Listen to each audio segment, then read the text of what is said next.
Check. 2. Check. 2. Check. 2, 1, 2. Check.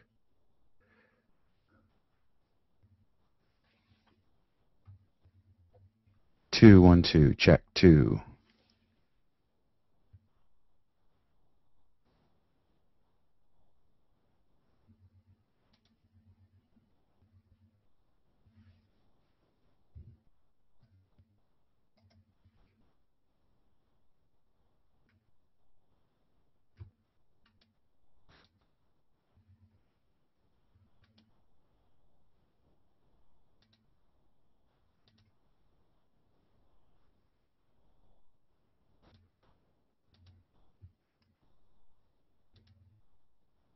Check.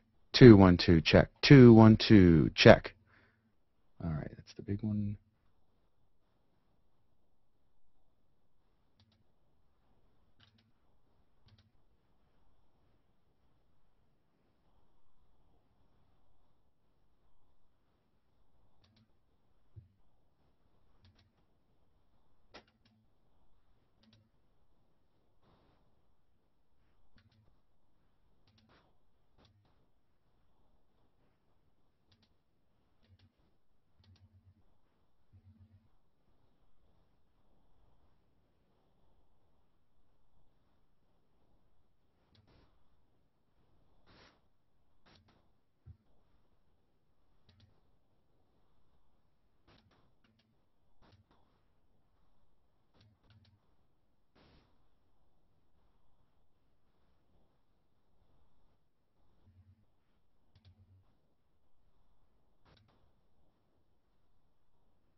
2 1 2 check.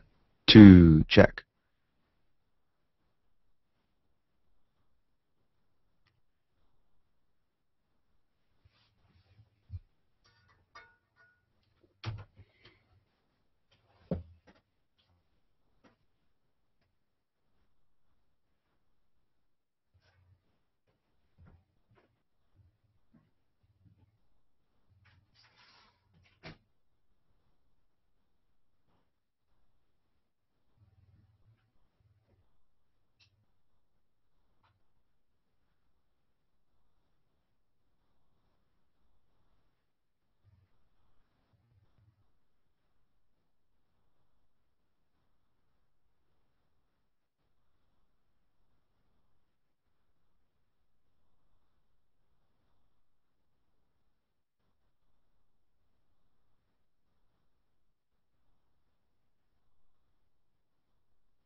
Hi there. How you doing? You wanted to see my ETA? I'm here. All right. But for a brief amount of time. I'll be here for maybe 30, 45 minutes, and then I have to buzz off again. Okay, that's cool. I'm just waiting on Alan. He said about 7:45. He said he was about 15 minutes away from Wi-Fi, so he's should be any minute. Okay. I'll be. If you want, we can briefly touch on Pinterest a little bit. I basically have some additional minor thought, just for like briefly. Okay. In terms of what I think I figured out what people like about it. So. He's about to board a ferry. I guess that means he's getting Wi-Fi. How's my audio on your end? Can you hear me okay? Excellent. Yes. Yeah. Yeah. There's a little bit of it's not perfect, but it's good. Maybe it's because of me. Is it overmodulated? Like it's too much? A little bit. Yes. Okay. Let me reduce that. How are you doing? Good. Wait a minute. What am I doing?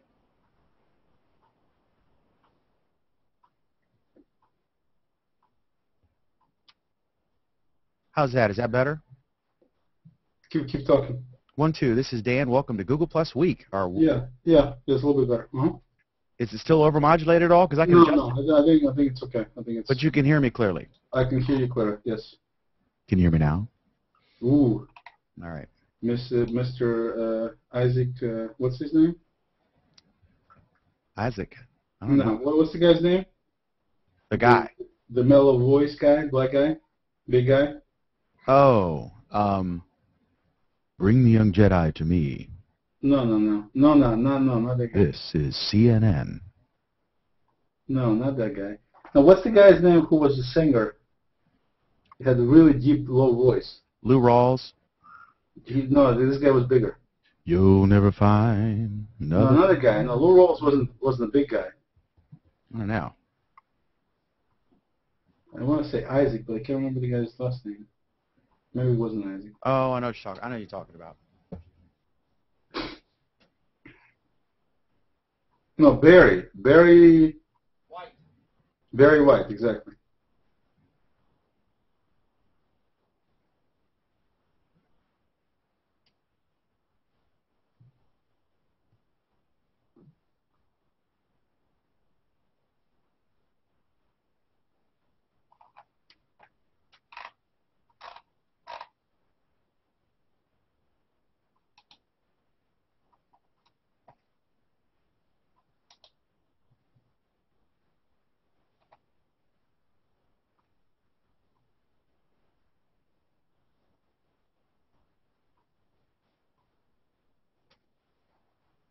Man, it's slow news week. No, there was some. Come on. We had Android, bunch of Android news. There's some Google Plus enhancements. They had some stuff new. Is it in the doc? Did you put it on there? Yeah. See, we need to do this at a different time. This is kind of a poor time everyone's to eat at this time. I'm gonna do a quick audio test here. Go. I'm gonna get you to. All right, 1, 2, 3, 4, test. Count to 5, Oleg. Or count to 10 for me. To 10? 1, 2, 3, 4, 5, 6, 7, 8, 9, 10. 1, 2, 3, 4, 5, 6, 7, 8, 9, 10. Yes. All right. Test 2. 1, 2, 3, 4, 5. Oleg. 1, 2, 3, 4, 5. Oleg. Test 3. 1, 2, 3, 4, 5. Oleg. 1, 2, 3, 4, 5. Damn. All right. You're a little bit out of focus right now. I know. I'll fix that. I have to move around or something. It's when I leave the camera, come back. Okay. All right. Let me test this sucker.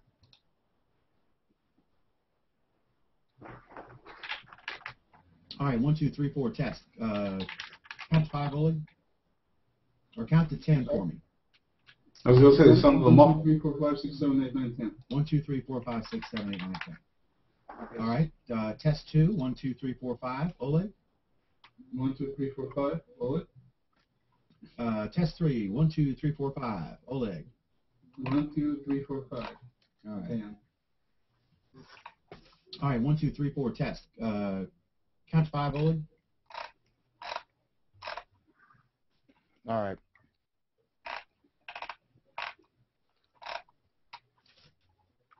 Man, I don't want to open it up to the callers because it might fill up. But I don't want to wait too much longer. He said he's boarding the ferry. Yeah, I mean, we'll wait over. Let's just do it. We'll just do it. If he comes in, he comes on. It's okay. Like I said, I'll have to drop out in a little while so my family doesn't divorce me. But and I got the situation with my mom going on, so I need to do some stuff. So let's just go ahead and get cranky. If he comes in, and later on I'll leave. If he's ready to come in and it's full, then I'll leave. It's okay. All right, give me 1 minute.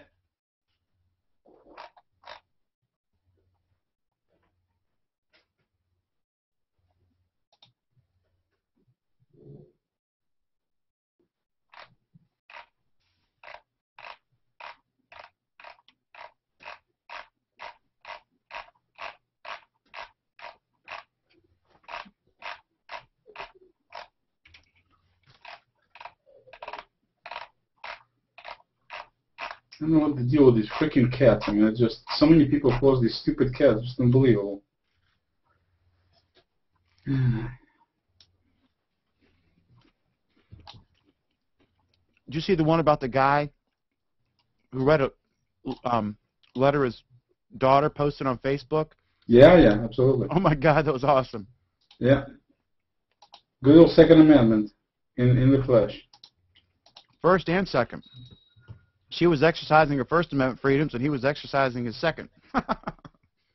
Yeah, I felt bad for the guy because it sounds like he's a fairly,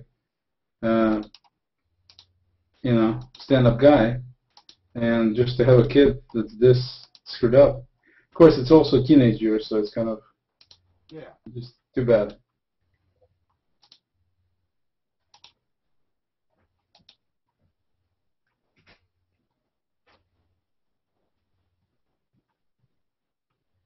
That was pretty cool.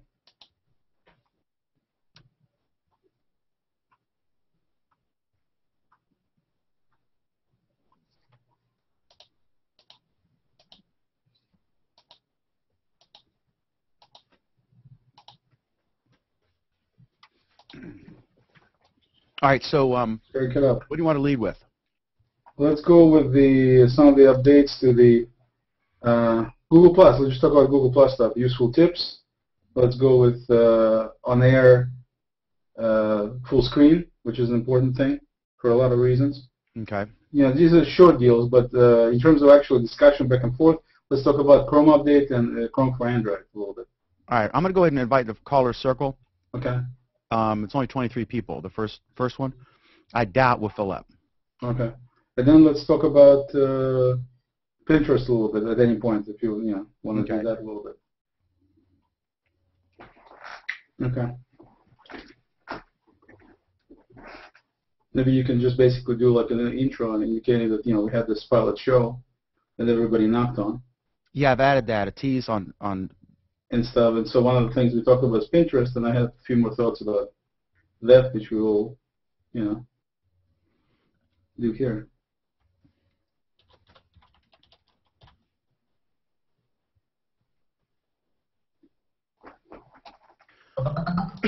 There he is. No, that's Jeff. Hey, Jeff. Hey, Oleg, how you doing? I'm doing. How are you doing? I'm doing well. Yeah, that's going to be my new response. I'm doing. I'm doing. Yeah, they are better than getting done. Many years ago, when people asked me how am I doing, I would say I'm functional. So I usually got a chuckle out of that one. Now I'm just doing. I like your little graphic there. That's very nice. Yeah, I've been playing around with the chroma key, so I got a deal working here like this. Yeah, there's a little bit of a bleed going on around you and in the hat area. At least it was a minute ago, but now he is in the universe. Look at that. Very nice. Oleg, let me wait about a minute for the rest of whoever's coming in to come in because of the beeping sound, and then let's do it about 90 seconds. Looks like Anthony's here with his light. With his. Yeah, I don't have the light on this time. Maybe I'll turn it on. Not just the light; it's a signature light. Yeah. But Jeff's got the best. I mean, I'm gonna have to now upgrade my deal because next to Jeff, I just got to move the lighting back. I moved shit around just a second ago. Hold on. No, the deal with the planet and stuff. I mean, that's classy looking display there. Oh, you like that? Oh, yeah, very nice. Taking a retravel to new worlds. Something like this. Now, look at that. Beautiful. What is that object in the top, well, opposite of the logo? This one here? No, it's opposite corner. It's like blue and... Oh, something blue at the top left corner, yeah. Oh, that's the watermark from Webcam Max. I'm using the trial version right now. I see. So that it does all these things. All these come preloaded with the thing. Oh, that was cool. You just lost your arm. On there. You just lost your arm. Did you know that? What? You just lost your arm. You stuck your arm out like this, That's true. and it disappeared. Show him the situation room. Hi, guys. Yeah, so that's the green screen in the background. Yeah, gotcha. And I got it wrong, but you know, I'm just working on it. It's okay. You're doing great. Actually, does a pretty cool job. And then basically it does that. Yeah. And there's Alan. Hi, Alan. Hey. I'm on for about 45 minutes, maybe an hour if I'm lucky. I'll do this one for you, Oleg. Oh, I love this one. Yeah, this is great. Absolutely great. And can you extend your right arm? No, not the left, the right one. That's it, right there. It'd be really cool if you could actually put your hand on top of Obama's head. That would be. I would take a picture of that one. No, it looks cool though. It's pretty cool. Pretty cool. I'm getting there. It's all about the lighting. I still don't have the lighting done yet. Yeah, but that seems like Webcam Max is pretty capable then, in terms of all these. Well, I'm using this other thing called XSplit to kind of get where I need to go. But the graphics for that's all Webcam Max, right? The signature where your name is and all that. That's all Webcam Max. No. No. That's XSplit. I'm using XSplit is supposed to go directly into Hangouts, which it doesn't work. So I'm using Webcam Max as a go-between between the two. So XSplit is a virtual camera output. I'm putting that virtual camera output into Webcam Max, and then it combines the two. I got you. And it says Zymode Cast. What does that mean? That's my other website. Gotcha. Well, how come it doesn't have .com or anything? I just tossed it out there for this now. You know, this is not the final version yet, you know? Gotcha. Man, I can't get in focus. Well, do the, last week it was Alan that was blurry. Today you're going to be blurry. I'm going to cut my camera off and back on real quick. How's my audio sound? Good. No, it's not. Okay. Sound like you're in the next room. Oh, as Mike Phillips would say, decent. Okay. Terrible. But we definitely can hear you. Well, it's better Alan, than you're not this. at home, obviously, right? No, I'm not. Yeah, because the sound is different, and obviously the view is different, too. Yeah, completely different setup here. Maybe I have to... Dan, for some reason you got, I don't know what you have there. Yeah. No memory card, it says. It says you need to back up your recording. It's funny. Listen, that actually taking a no picture. memory card. That was pretty cool. It's got this little thing in the middle of your forehead, and below it says no memory card. That was pretty funny. public service announcement. You're still out of focus, though. I know. I don't know what the hell's going on. Maybe I should not leave it on for weeks at a time. Normally it doesn't take this long. Are you done? No. Close the door. Don't come in here. Don't come in here, please, okay? On this side. All right. All right. Now get rid of the kid, so let's do it. Man, what the hell? Can you turn? Why don't you turn off the autofocus and then turn it back on again? Yeah. So I got the Transformer Prime, not the Transformer Prime, but the original one. Oh, the original, okay. Because I was going to say, don't tease us with this kind of stuff. I called yesterday, I called Best Buy, and I said, it looks on your website like you have Transformer Prime in stock. They don't. Yeah. The guy comes back, yeah, I got 2 of them. I said, can you hold one for me? He says, no, we can't do that. And this is like about a 30-minute trip for me. So I had to take care of some stuff. I drive over there. I get close to the freeway, and I see the whole thing is like a parking lot. So no, I'm not going to go today because I don't even know if they still have it. That's it. Call this morning, they're gone. Yeah. Should have bought it on the spot, and then you could always return it. Well, no, that's what I'm saying. I couldn't get to it fast enough, I don't think. But can't you buy it over the phone? No, they don't let you. Oh, that's bad. So what do you think of it, Anthony? The original deal. I love it. Like, I bought the dock with it, and I'm telling you, like, this thing is nice. Like, I paid $3.99 for the 32 Right. gigabyte one. Plus about 150. I'm very happy with it. Yeah, it's not too I bad. mean, I like it more than Is it running gingerbread or is it running honeycomb? It has honeycomb on it. Honeycomb. I like it. I like it more than my Chromebook. I think that they should be selling this form factor instead of the Chromebooks, because you can do so much more with Android anyways, and it's almost as light. It's definitely not as light, but it's almost as light, and it almost has the same battery life. And I'm telling you, that's what they should be selling. Yeah. I mean, that's what they should be marketing. I was gonna get Chromebook for my wife. I can't buy that. I can't buy my birthday was at the end of October. I still cannot get my tablet for my birthday, even though it's now February. It's like Google doesn't want you to spend money or anything. Yeah. Apparently, they know what's coming. They say that you shouldn't buy the Transformer Prime yet, though, because of the new deals coming. Yeah, I'd still buy it. Well, no, not even because of that, but because the current version of the Transformer Prime has some sort of radio Well, issue. they said that, but at the same time they kind of said they were gonna. This new thing is gonna be $100 more now. Oh, It's is it? more expensive? The TF700 or whatever series they call it. So See, I didn't know that. yeah. Hold on. I'm going to change some lighting real quick. All right, Dan, let's crank it up, All right, and I'm let's gonna. I've got about 45 minutes till I need to vanish. Yeah, so we'll do a short show this time. All right, here we go. All right, I'm going to lead off with Oleg and the Hangouts on Air stuff. Excuse me. What, Alan? I guess you haven't added anything, right? If you want to add a couple things while we're doing the first stuff, or you don't care, I don't know. All right, here we go. No. Alan's a specialist on Hangout API, so you can talk about that. Oh, yeah. Here we go. Here we go. Assuming I don't have an announcement at the same time.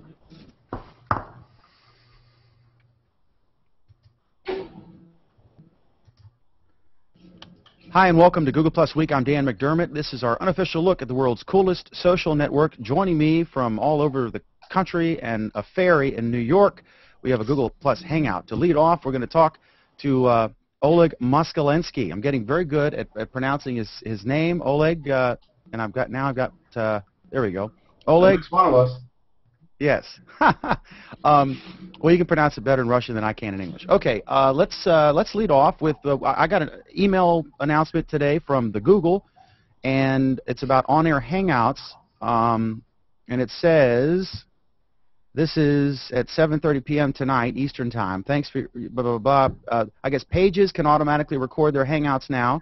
The recorded video will appear in the YouTube account of the page admin who hosted the Hangout. You can now rejoin an existing Hangout on air if you drop out. That's really cool. The live player now shows all participants in a single row, and the best, the live player can now be expanded to go full screen. Once again, Google chasing the app developers and Chrome developers. So what are your thoughts on this? This is pretty cool. I have a quick question on that first, Dan.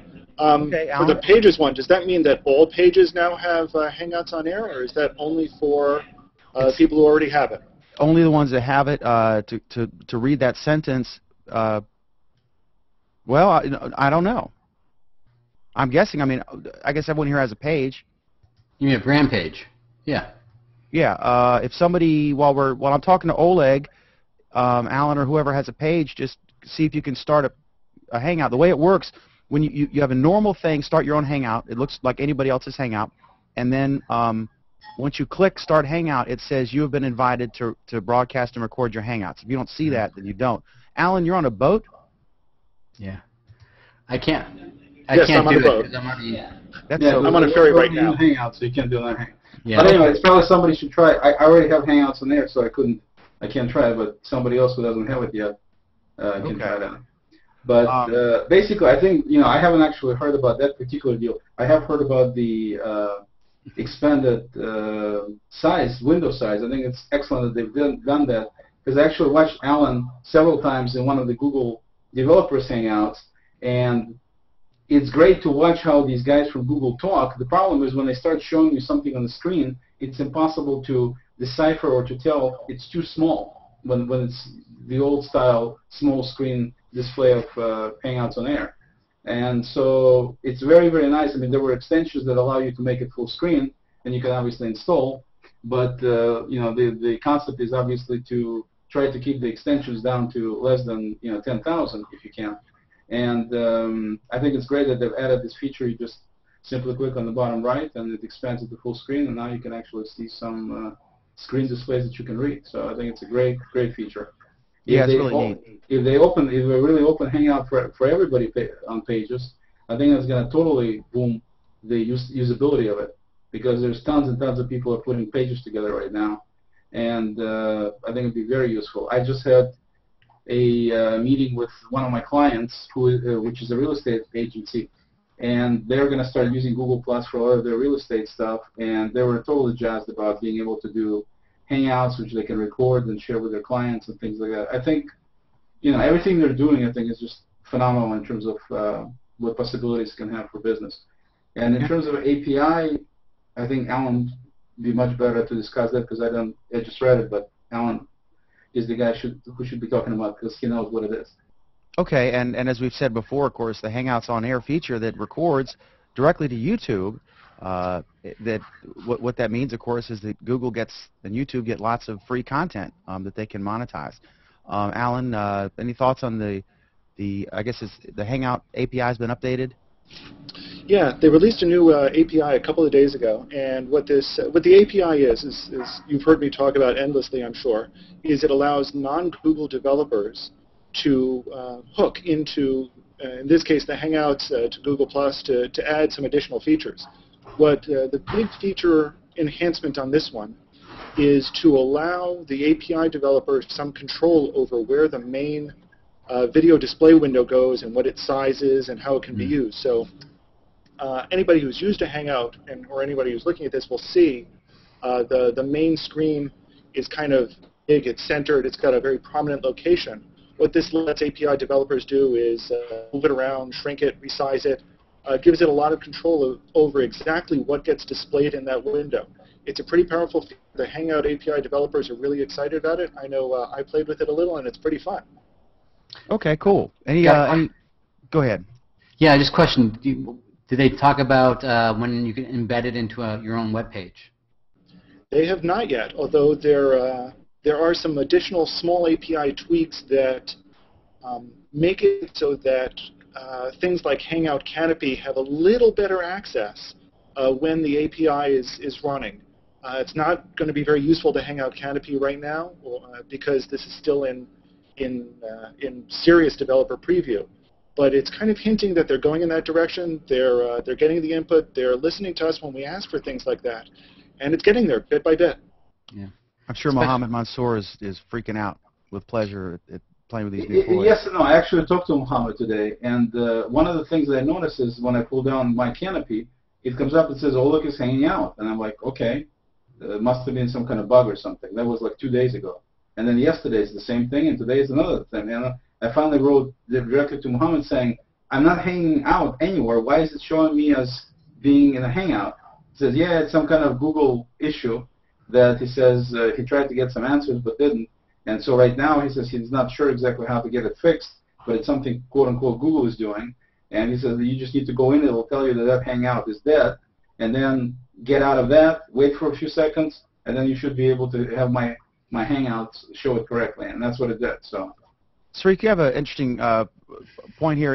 I guess you said, did they already have the ability to click on any user and see them in the main screen? Are you talking about viewers, or are you talking about participants? Can you hear me? Yeah, yes. You're fine. Okay. I mean, I have been in Hangouts in a while, so I don't really know. I can actually click on each person and mute him separately. Was that already there? Yes. Okay. Yeah, So, you've been able to do that, especially because people had problems with they've been wrestling with some kind of controls for people who are abusive or something. Everyone can mute. I guess they could still be in the Hangout, but nobody would see them. But they would take a spot out of the 10. or is it just me that the video looks much better nowadays? Well, let's see here. I don't think it's just you. I think it has improved. You know, if people have good connection, good cameras, I think it is pretty better than it used to be. I agree. With the exception of Anthony. I think you know, if I remember correctly, the Hangouts with extras had a better quality to it than the regular Hangouts, and they probably on air has a better quality than the regular Hangouts. Probably. We know bit by bit they're pushing out a number of optimization and improvements, and that's probably also going to get reflected in the video quality as well. So it wouldn't surprise me if we're seeing a slow improvement in video quality. Sreek, I got to mute you, buddy. You can unmute yourself later, but I've just got some music playing in the background there. Okay, let's see here. Coming up next. The next topic, we're going to talk about Path a little bit and Pinterest at the end. But we want to get to the Google Plus stuff, the whole Path controversy. There was an update on that. Okay, the updated Android client, I got it. The only bad news is if you were an incoming fan, that's now outgoing. There's no more incoming. That was the last workaround. So if you have an updated Android app and you love incoming, don't. If you're one of the 6 or 7 people who apparently like that feature. Any thoughts on this, Oleg? I mean, I guess... Look, a couple of things. I think one of the things that I really like is the fact that you can now +1 comments. And I think it's, you know, I've been waiting for that feature because they've had it on regular interface and not that. They added it, but the problem is they didn't make it intuitive at all. And I couldn't even find it until somebody, you know, thanks to them, pointed out that, yeah, you can actually do it now, but you have to long click on the comment, and then you get an option, you know, a pop-up that allows you to +1.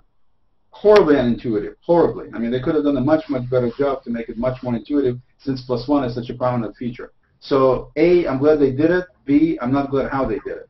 Yeah. But in terms of other features that they did, incoming, yeah, I mean, we knew it was going to be gone, so it's gone. And what's hot is now there, which I hardly ever use anyway, so it's not that much use.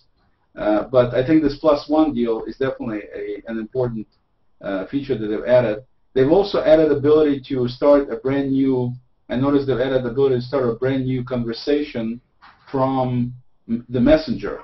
It used to be just a little camera on the top right where you could start a hangout with somebody.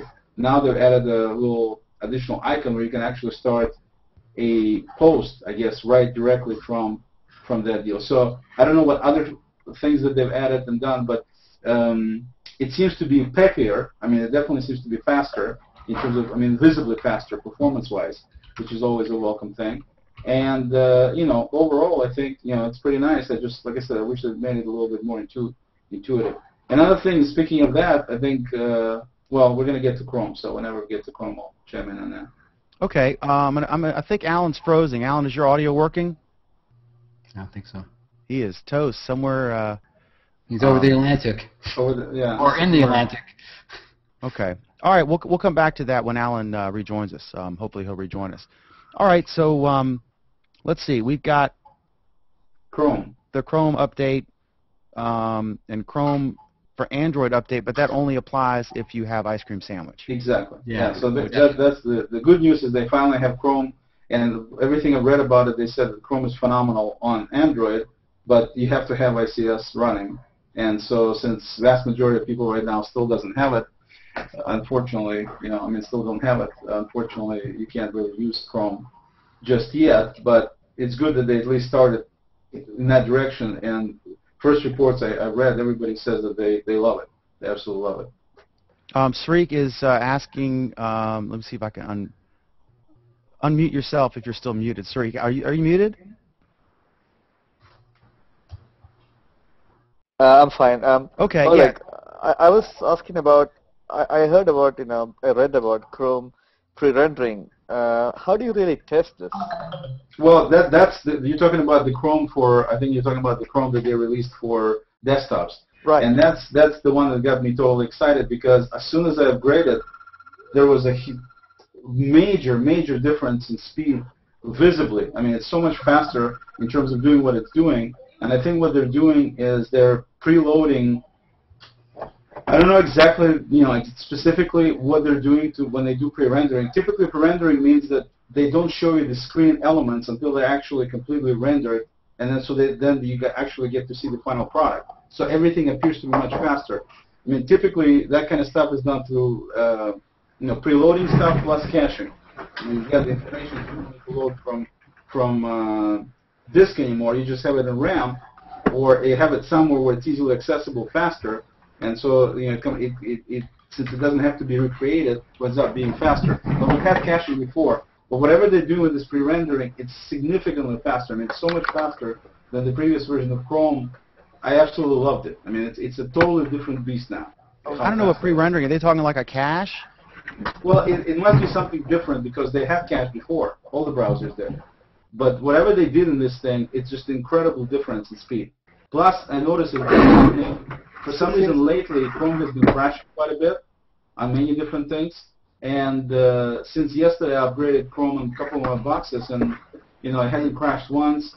And I absolutely love whatever they did. I love it. I mean, it's just much better than before. Highly recommend everybody upgrade to Chrome 17. Okay, Alan, go ahead, and your volume's very low. As I understand it, the way the pre-caching works is that if it can have a pretty good guess about what link you're going to click on next, it's actually going to go query that link before you click on it and download it and start rendering it in the background. And then when you click on it, it's just going to pop it up immediately.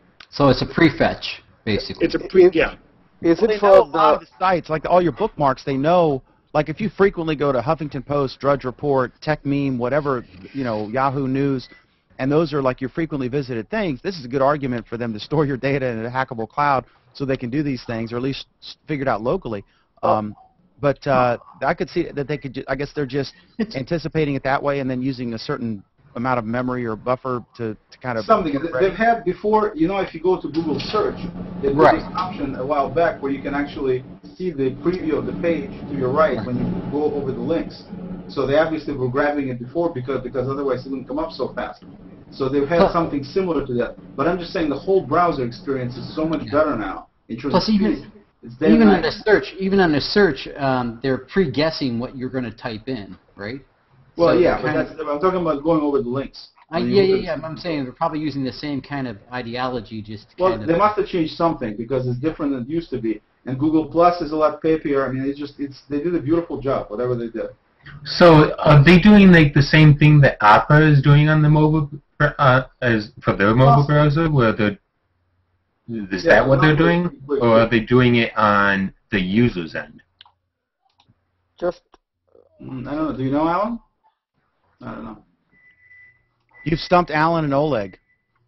Well, I haven't read about the details. I don't even know if they've announced specifically what they do. I think Alan kind of said it. I think they're doing a prefetch of all the links that are coming up and being rendered, and then when you go there, it's pulling it up. So yeah, but I don't know if it's actually, because if you have a ton of links, I don't see how it's going to improve your speed page rendering that much as much as it did. I mean, they got to do more than that to get that kind of speed benefit, because it's not just if that was the only thing, that means that when you click on a link, it would come up much faster. But I'm talking about even loading a bunch of tabs. It just comes up. I mean, it's amazing. I was absolutely floored how much faster it's working now compared to how it used to work before. I mean, I didn't even notice. I heard about the new thing, and I looked, and I discovered that I had it because, they automatically update, right? Which can be good and bad.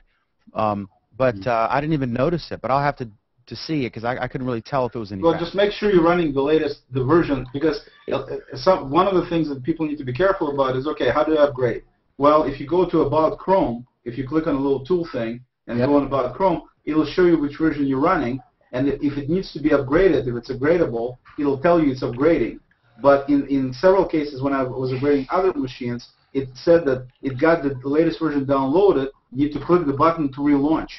And so until you do this relaunch, you're not going to see that you upgraded the browser itself. So make sure you're running, you do a pull up About, and then the only thing you see at the bottom, it says Google Chrome is up to date, and version right now is 7.0.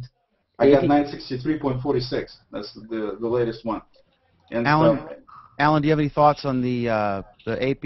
We just lost Alan again. Yeah. I think he's playing. This is the new. Maybe that's what he meant by playing with API. He just wants to see how fast he can. The last time he left, it said Alan has left group chat, and then afterward it said Alan is typing. So that's pretty impressive. Yeah. He must be using an API. Oleg, the real difficulty in actually figuring out whether it's rendering fast or not is the fact that if you have a really high-speed broadband, and if you actually go to something like CNN.com, for example, I mean, I actually do agree that there is a certain amount of performance difference, but if you look at the actual web page being loaded, I can't really tell. That's the original reason why I asked, Yeah. Well, in my case, what I was doing is I usually run probably, let's see, 2, 4, 6, 8, probably 8 to 9 tabs that I always run automatically. I got my calendar, I got my Gmail, I got my Docs, I got my Reader. All of those things get loaded always, so I always have them up and running. And by just stopping, basically closing the browser, reopening, and seeing how fast those pages come up, that's what I was going, wow. I mean, this is so much faster than before. And, you may say, well, it's because of caching, because you're loading the same thing you always load.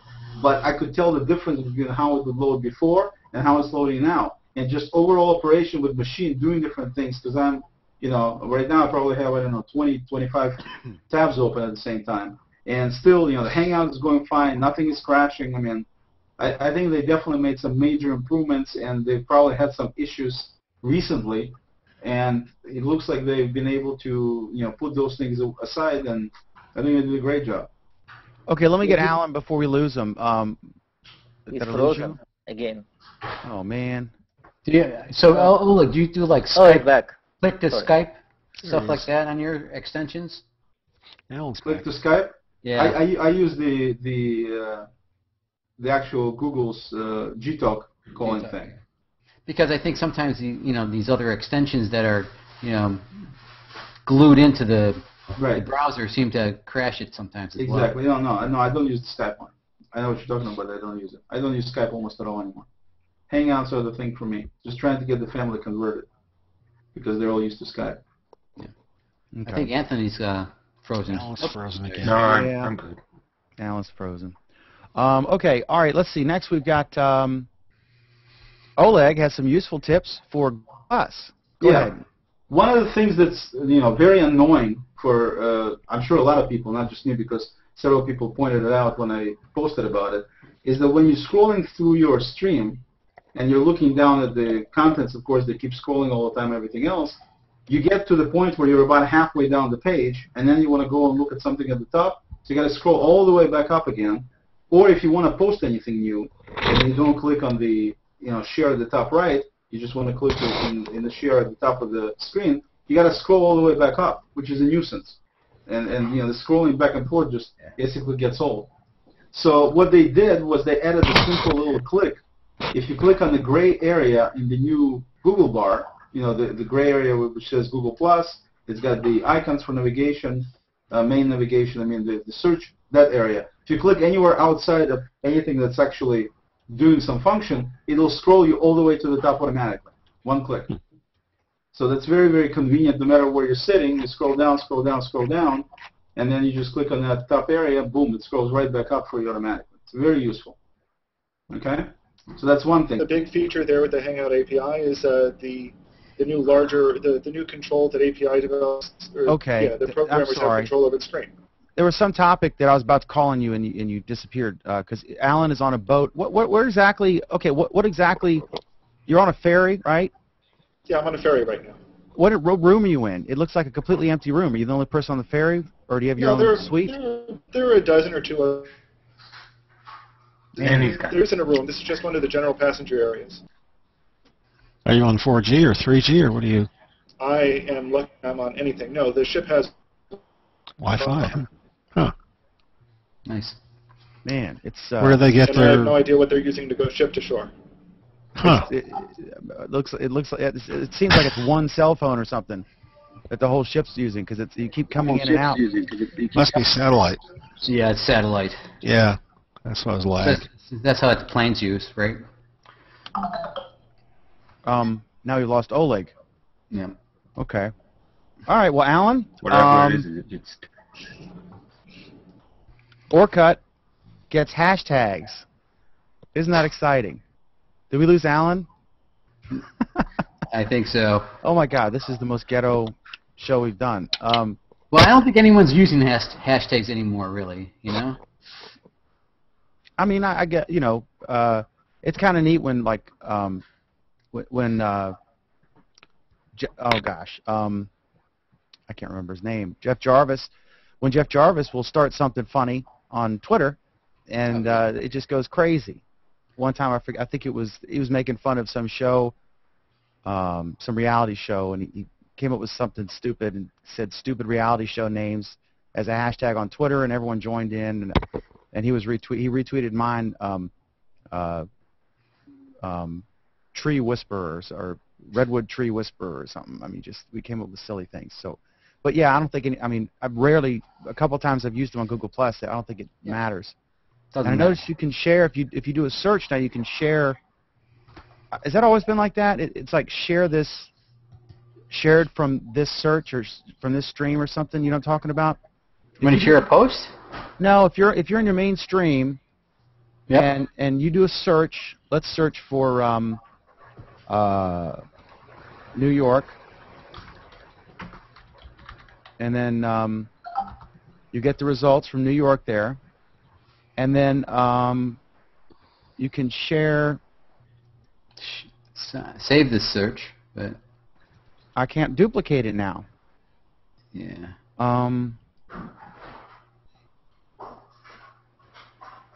I can't. Yeah, I don't see that anymore. Yeah. Okay. You know, well, I lost in my stream. If I put everything on, show everything in my stream, I don't have the thumbnails of all the people's photos in the Hangout and that I know in my circles. Only now when I click on individual circles do they come up. Oleg, now that you're back, I know you're very excited about this new feature in Orkut that you can use hashtags. Oleg, you have no audio. Well, I'll speak to this briefly. I mean, yeah, it boggles my mind why they bothered to put it in, especially since they no longer even have the #1 position in Brazil anymore. Oh, that's right. What beat them? Facebook? Facebook finally is on top. I read today somewhere Zimbabwe has like 30 or 60,000 users on Google Plus. Maybe we'll conquer Zimbabwe before we conquer Brazil. There you go. I don't know. Okay. Everything that could possibly go wrong with the show so far. Do you guys think that Google Plus is eating into Orkut's share of like Brazil? Like, will Google Plus? Well, I mean, obviously, probably Google Plus will eventually become bigger than Orkut anyways, but do you think that it's hoarding Orkut's market share right now? I think since Google owns both of them, maybe they should find a way to merge them. Oh, to merge Orkut and Google Plus? Yeah. What's the point in the same company owning two different social networks? Is there... I guess the only reason they keep it is to not piss off Brazil, right? Why do they keep it?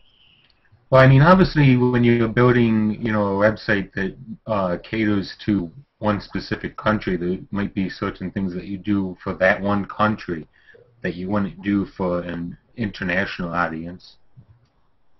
I would assume it, though, anyways.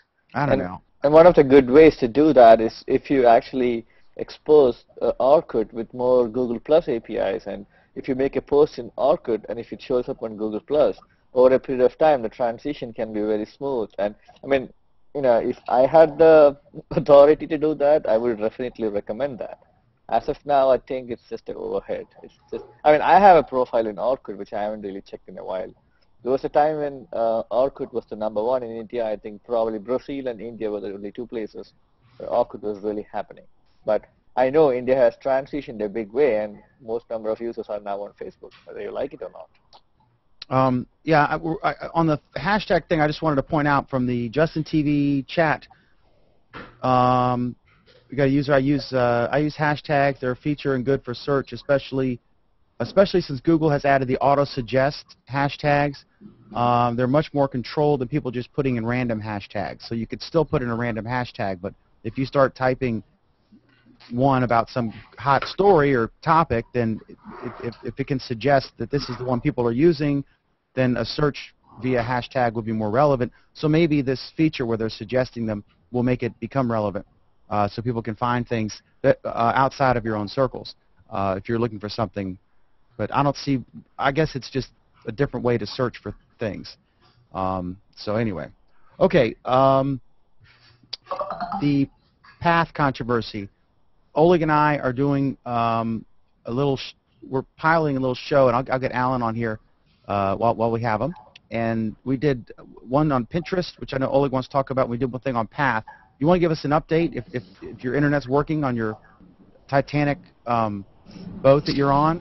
Oh, please, I hope this isn't the Titanic. At least not for another 20 minutes till I get to shore. Yeah, the Path situation is kind of interesting. Originally, it was revealed, discovered by somebody, that Path is sending the entire contents of your address book, or of an iPhone address book, to the server without telling you. Somebody discovered this, made it widely known. The CEO of Path said, hey, you know, everybody's doing this. This is an industry standard type operation. We're not doing anything wrong. Apple says it's okay. And the criticism was so strong that the next day he said, okay, here's the deal. We've deleted everything from the server. The new version, which is available in the Apple Store now, will let you opt into it. We weren't doing anything bad with this data. Honest, you can trust us. But if you feel uncomfortable, it's now in your control. So once again, the internet wins. Yeah, that was in a strange way. But I think yeah, go ahead. Go ahead. I think the better solution would have been, you know, people to have an erasure button, you know, on their application to erase the data, and always have the ability to do that versus opting in. You know, so then give everyone the ability to wipe their data out at any time. Well, but what if somebody signed up for it, wasn't using it, didn't check their email, didn't know about it, and then they found out? You know, the whole thing is, I don't think it's legal to do this. And I discussed this in another post, and we had some lawyers weigh in. I don't know if Oleg saw it. I know Alan did. Yeah, I saw it too. But yeah, the whole thing was, my thing is, on my phone, I have, my argument was copyright, but then some lawyers went in and said that that was a stretch, because my original point was, you have a collection of contacts. It could be valuable if you're a leading salesperson for a big organization. Then you could have a valuable list of contacts. And I said to Alan, I said, wouldn't you love to have your top salesperson from your competitor, their phone for a day to go through and get all their clients? Here's the quick thing, though, Dan. There is a lot that is buried in the terms of service that we always agree to without reading on every application that we use.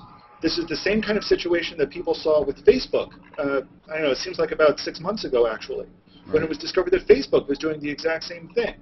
But it was buried in the terms of service that they were allowed to do so. Right. We see the same sorts of things all the time. We see this coming up with Google's new privacy policy that's coming out. You know, that's why people are asking questions and raising these issues. Right. There's a lot that's buried in the terms of service. And it behooves us to know it, and it behooves the companies to not tell us or to bury the information.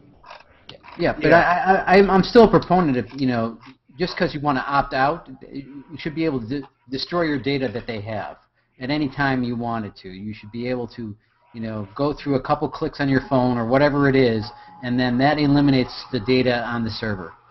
Jeff, they say they're offering that in the future. Anybody who opts in and chooses to opt out in the future, you'll be able to email customer support. So the feature is sort of there, but I agree with you. It should be made a lot easier and more transparent. Yeah, I think they deleted it and they're going to make it an opt-in thing, because if you're cool with it, it makes sense. You know, if you're a good user and you trust them, then it's a good feature to have as an option. But you know, I think they risked a PR disaster like Netflix, you know, which used to be just a super popular thing with a glowing reputation, and then through, you know, fiasco after fiasco, it was a PR disaster. I think he was trying to avoid that and just, you know, potential litigation down the road. But, okay, so that's the status, and I think the impetus for that, or perhaps coincidental, Alan, was that Michael Arrington, formerly of founder of TechCrunch and now has his own blog, Uncrunched, did a post suggesting that. He said, just delete all the data. And he's his Crunch fund is they're investors in Path, if I remember correctly. So he said, yeah, they invest in Path. So he owns part of it. and or will if when they go public or however that works. But anyway, so that's the deal there.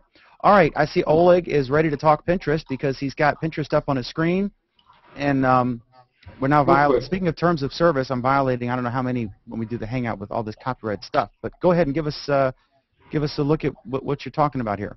We're just showing a screen here. We're not showing any products. We're not doing anything, selling anything here, for the record. Basically, on the Pinterest thing, I just wanted to say that, based on our show that we discussed last time, I think the appeal of this thing, which is one thing that was eluding me before, is the fact that you can do this. You can actually go through a bunch of pictures in a very quick way. And as when we were discussing the Amazon store and just stores in general, we said that one of the appeals of shopping in a store physically, as opposed to online, is being able to quickly go and browse through lots of items. And I think that's the appeal of Pinterest, because if you're looking, for example, for men's shoes, and I type in men's shoes, then I can quickly do equivalent of a store browsing and just scroll through these shoes. Okay? So you have a much more quick way of browsing through lots of things, and of course then you can decide which ones you like, which ones you don't. The problem is, as you can see right here, for example, this particular guy doesn't look like a guy at all. Okay? Right there. He has man feet, though. Exactly. And then if you look over here, if this is, like this example here, if these are guys' feet, then I think I'm falling in love with the wrong gender here. But seriously, though, as you can see, the results here are not exactly what you want to see. So that's the downside of this kind of deal, that even though they mimic with this approach to the screen design a way to shop similarly to what you would do in a regular store, which definitely has some appeal. But the search capability should be stellar to be able to do the same thing. If I type in McDermott, for example, this is what McDermott should look like, apparently. And see, Dan, they don't have you, but they have this guy. So as you can see, you can see there's all kinds of, there's little McDermott shows up with, but jewelry and horses. I mean, that's I think where the downfall of this thing is, that it's just not doing it from that standpoint, in my opinion. But I think that's the appeal, is you can quickly scroll through a bunch of stuff that's kind of what you're looking for, similar to what you would do in a store, physical store. I think the interesting thing about Pinterest, and I signed up now and got at least a brief look at it, the interesting thing about it is it's so much more visual than the social things that we have now. So people who want to share photos, this is a very visual place to share photos. The downside is it's a very difficult place to share text with that photo. I don't know if you've noticed it. Maybe I'm the only one on Google Plus who sees it. People are posting a lot of photos on Google Plus with their posts, even if it's not a photo they created, but just they're putting in photos to go along with the text that they're trying to transmit. I think it's grabbing. People will see it. They'll stop. They'll read. I think it's a very visual way of dealing with things. Right. That Facebook doesn't do nearly as well. Yeah, but the difference, Alan, the difference though is that we have the Google Plus has photos. I mean, you scroll through and you see all kinds of photos. I think the different thing about Pinterest is that they're putting photos in a much more kind of grouped way on the screen. Instead of seeing one column. Well, I think the thing that Pinterest is doing differently, and I think it's a good way in some ways, is that it's very photo dense. It's very photo rich. So people who will key off things visually, and most people do key off things visually. But that's what I was saying. Yeah, it allows you visually to scroll through a bunch of stuff and quickly kind of browse through it and see what's going on. I think that's what the interest of the thing is. But you're absolutely right. It's just a different way, the way they organize it on the screen, which I think what makes it so appealing. Because in Google Plus, you have this narrow single column, and then in Pinterest you have 1, 2, 3, 4, 5, 6, 7. I have 8 columns fitting on my screen right now, and of course below, they're all stacked together. It's like stacking everything, on the board. So I think you're digging it. You're digging it, right? I like it better from that standpoint because, like I said, you need to have stellar search, which they don't have. I think I think what Google should do, if they like it, because it's so popular, you know how they did the Blogger, where you have different views of your blog? They call it dynamic views, where you can actually look at the same blog in different ways. You know what I'm talking about? But Oleg, what would you use it for? Say you want to go shopping for shoes, okay? Yeah. Would you actually use Pinterest to do that? No, not the way it is. I'm just saying if you look at Google Plus, it would be nice to display Google Plus content in a similar way because Google Plus search is so much better than Pinterest. That's what I was saying. Well, But would I go shopping, Jeff, to answer your question? Yes. but when If you I go, wanted to do a quick men's shoes search and see nothing but men's shoes with the ability to buy, absolutely, because it'll be just like in a regular store. I think A bunch of stuff in front of your face. I think companies and individuals, like those people who are using Etsy right now, Right. small stores, small shops, and big shops will eventually really like how Pinterest lets them just put stuff out there, lets it be found, lets them set a price. It appears. It does look like there's a shopping section there. So I think that's a really exciting thing. I think what they're doing is very interesting. It's going to evolve still, but I really see the potential with Pinterest. Really, one quick thing. I see Mike Phillips is watching this on Justin. I really wish you'd join the Hangout because I'm really curious. He's an attorney and kind of deals in this on the Path controversy. I'm really curious if you could join us and give us your thoughts on that. But okay, so all right, you got the docking notice, so you're there. Do you have to get off, or are you okay for a minute? I have a minute, but not too much more than a minute. Okay, all right, that's cool. We don't want you to be going back and trapped on this. well, hopefully the ferry's not going to have a mass exodus and trample you. Well, yeah, I'll have to play with Pinterest, and I'm glad that Oleg only approached but did not cross over into a Roland Martin moment when he was talking about the gender of shoes. Yeah, but just remember that on what makes Google Plus so interesting is I can just take a photo with my Android phone and it'll instantly show up if I want on a post. It automatically syncs to Google, and if I want to add it to a post, I just can. It's getting seamless. I think Pinterest is pretty close to making it equally seamless. They're obviously not there yet, but I think that's something they could very easily do as well. Yeah, I think Google can easily kill them, though, Alan. Yeah. If they do like that. It's I just think with a similar display of Google Plus content, I don't see how Pinterest will survive. Google is taking a completely different approach with Google Plus than Pinterest is. The most interesting thing I found about Pinterest actually was that I was unable to post any of my Google Plus albums to it. Pinterest couldn't pick up any of my Google Plus albums, which was very annoying to me. You mean you're like Picasa? Or? Well, because No, I mean, Pinterest is basically it's a URL based. It's like a bookmarking site, basically. Oh, okay, gotcha. Right. So if I point it at a Google Plus album URL, it doesn't work. No, It says it can't find any pictures. Right. Really? Does it work for Flickr? I haven't tried. I don't have a Flickr account. Right. Okay, we got Mike in, so I want to go to him in just a sec. But my thing is, I see that they're saying that Pinterest is becoming this huge driver of traffic to websites. Right. And looking at it, I could see that because like the screen that Oleg was on, that probably pinged 400 different sites, pulled data from 400 different sites, that one scroll. And so I could see that jamming so much onto a page. Like some of the news sites that are very graphic-oriented will do the same thing. Okay, my argument, I'm going to bring Mike in. My argument with, or my question, Mike, could you center your shot just a little bit? Just your head in the center of it for me, please. Way. I don't know. I don't know. Yeah, just move to your right. There you go. That's perfect. Okay, I did a post, I don't know if you saw it, but on about Path, and I said, wouldn't this be a copyright violation? That it's my copyright. And then Alan pointed out that there's a Supreme Court case that said, I guess people were copying, like the Ma Bell would put out a phone book. Or A phone book. You can't copyright a phone book under the Feist decision. Right, the FEI ST that said, because it was that specific thing. It was someone copying all the contents of a phone book, putting out their competitor phone book, trying to sell ads to everybody. The original phone book sued, and they said you can't do that, and that there has to be a creative element to it, correct? Correct. So a certain amount of creativity to be able to qualify for copyright protection. Now, in my, if they, let's say that I have my contact list in an iPhone, which I don't own, but that's what happened with Path, that they took the notes field. It's my understanding. I could be wrong, but I think they took the whole database file, which might have notes or some other things. So it's not just a compilation.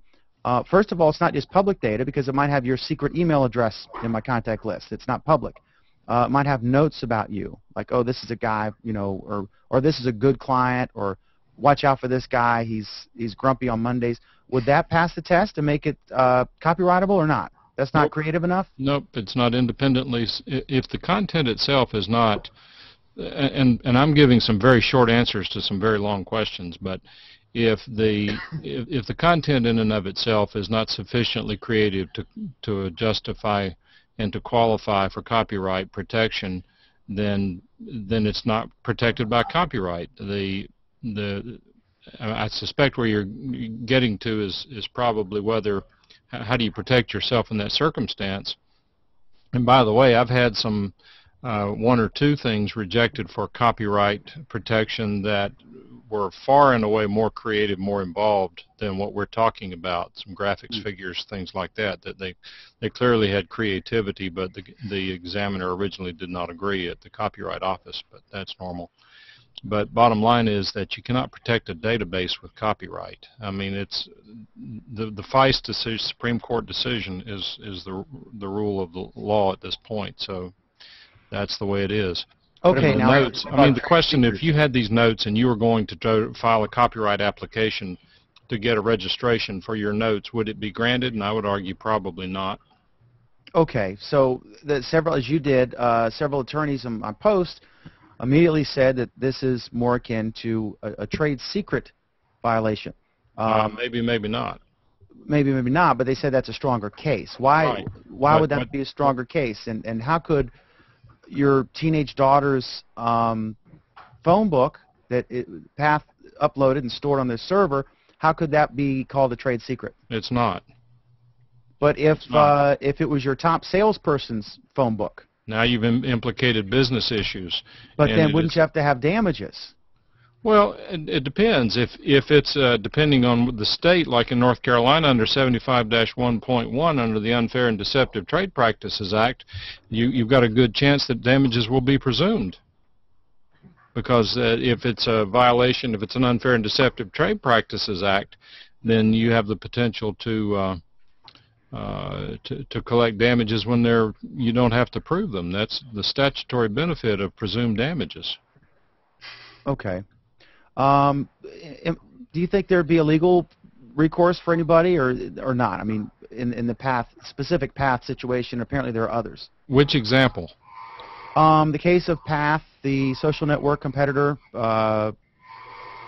secretly uploading a user's entire iPhone directory to their contact list to their server, and it was discovered. And then the purpose was so that when you were searching for a friend, that they had the information, they could make it easier for you to find them. And Vic Gundotra, Google put out there, and people were freaking out, like, why didn't you ask us? This wasn't an opt-in. You didn't even notify us. And then they explained it, and they said that they had fixed it on the Android app, made it opt-in, but they hadn't gotten around to it, or in the process of doing it for Apple, and a bunch of people were very upset, and they ended up just deleting the whole thing.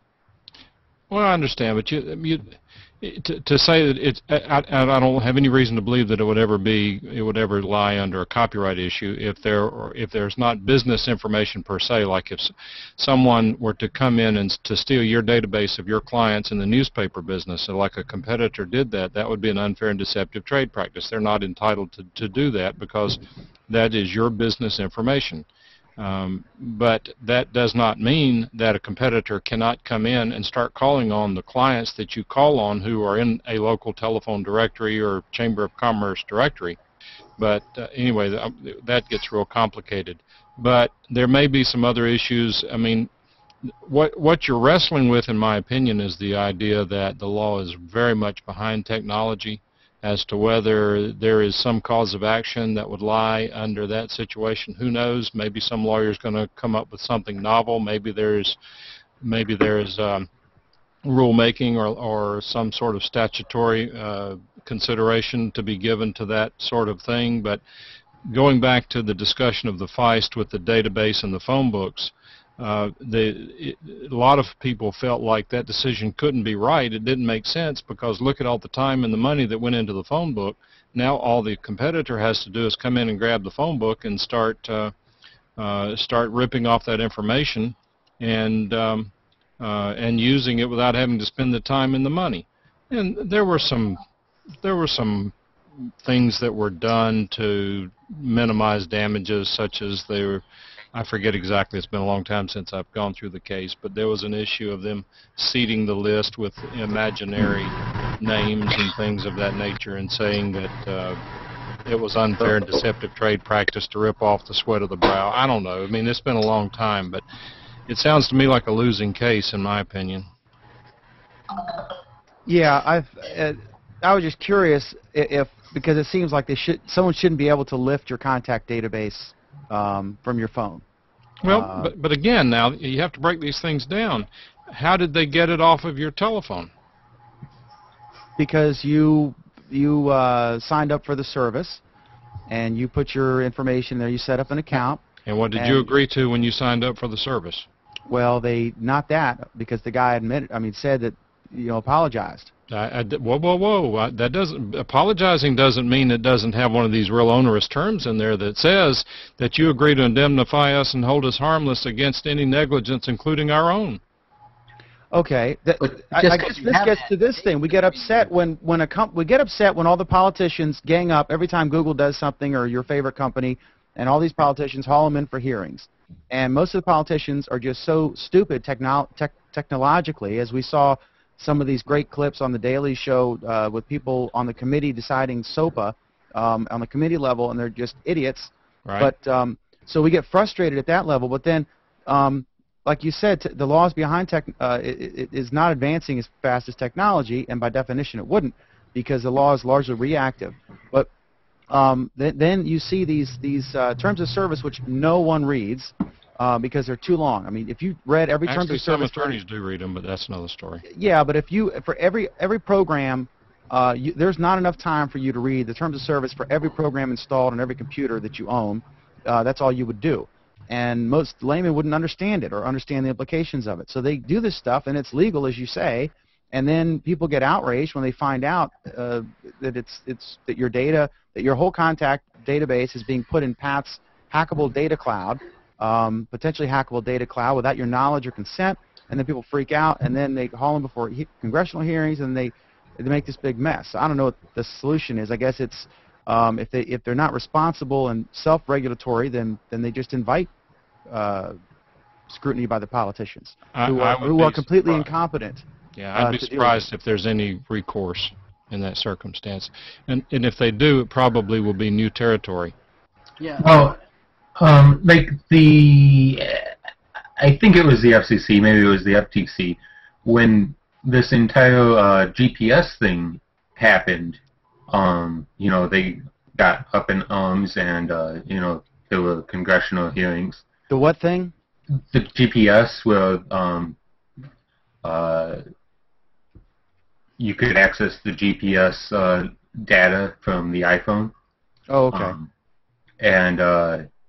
There were congressional hearings about that. I could see, something very similar, this causing congressional hearings if the GPS, basically, when your data is being transferred to a company without your knowledge, based on the GPS fiasco, I can see Congress wanting to talk to this company about the practices. Yeah, I think the other issue is probably it's not so much that it's your data, it's other people's data. So if I'm in Dan's phone, he has Which my is even name, worse. address. I did not give Dan permission to share my data with Path, right, and send it up there for. I didn't sign a service agreement to have my name, telephone number, address, and other contact information on a server someplace. So it's kind of like, I don't know how they can reconcile that aspect of it, because I didn't sign up for it, but yet through Dan's iPhone, it's got up there. I mean, That's the thing, yeah. What if it's a prominent person, or what if Paris Hilton joined? I mean, can you imagine the phone number she has in her cell phone? Well, her numbers were released one point, weren't they? Yeah, she was not amused. Well, but I mean, but again, the law says that if you're going to sue somebody, you have to have a cause of action. And there may be a statutory cause of action. There may be one that has arisen under the common law. Here, the law is very slow to catch up with technology. What cause of action would you sue? I didn't give them permission to put it up there. They put it up there. What's the cause of action? What, in other words, when you file a lawsuit, what are you going to sue them for? Well, it all depends what was the outcome of that information. If that information was used to find out that where I live, my house was robbed based on that, then I would have a recourse, right? I mean, there is a plausible action cause. So, for example, like with that Craigslist case, where that guy put the information up about that woman, and they tried to sue Craigslist about it because she ended up getting physically raped, there is some kind of culpability, right, at one point. Well, is there? I'm not aware of any. So basically, you're saying if there's harm. I'm not you're saying, but you're saying that the law says if they're not responsible for other people's content. No, I mean, I can't make broad sweeping statements like that. What I am saying, and what I would challenge, and I don't know the answer to the question, but let's assume that Dan comes to me to hire me if I were doing that sort of thing, and wants to go after you for getting his contacts out of his iPhone or his Android or what he has. I'm going to say, all right, we've got to find a cause of action that we can use in the complaint. We've got to sue him. We've got to come up with a sustainable cause of action. What would it be? Did he steal your phone? No. How did he get hold of it? Well, I signed up for his service, and his service, well, I don't know, we could play that game all day. But you have to find a nail to hang it on. And I don't know in this circumstance what that would be. Now, if there's possibility, for example, publishing a list of telephone numbers, maybe there is some privacy consideration, maybe there is some invasion of privacy. Person's not a public figure, they had no right to publish that information, they didn't have the consent to release private email addresses. May that be sustainable one day? Possible, but I got to tell you, I would hate like heck to have to go before a judge and explain that one. Well, really, the issue is what's the damage? I mean, what nobody suffered. If the database had been hacked into, and Anonymous revealed everyone's phone number and address. Let me interrupt you right there, Dan. If the database is hacked into, you now have a cause of action for hacking into the database, not for publishing the numbers. Certainly by them. What I'm saying is, let's say that Anonymous or some group had hacked into Path's servers and taken all that data and released it. Obviously, they would be guilty of a crime of hacking and stuff like that. Right. But would Path then they could be in trouble for having it in the first place when nobody knew about it or gave their consent, especially you. So here's the thing. What if you had a secret email address and phone number, and I had that on my phone, okay? You have not, and they upload my database that contains your information in it, right? You've never signed a terms of service agreement with Path, yet they now have your secret information on their servers, and then it got hacked into. I think then you'd have a case of some sort. What cause of action? I don't know. You're the attorney. I can't think of one. I'm asking you. Oh. So now you're inconvenienced, and let's say you have to get a new phone because you're getting all these calls. Let's say you're a celebrity. Let's say you're an attorney who defends, terrorists or something, right? Mm-hmm. And so everyone hates you, and you have a secret phone number.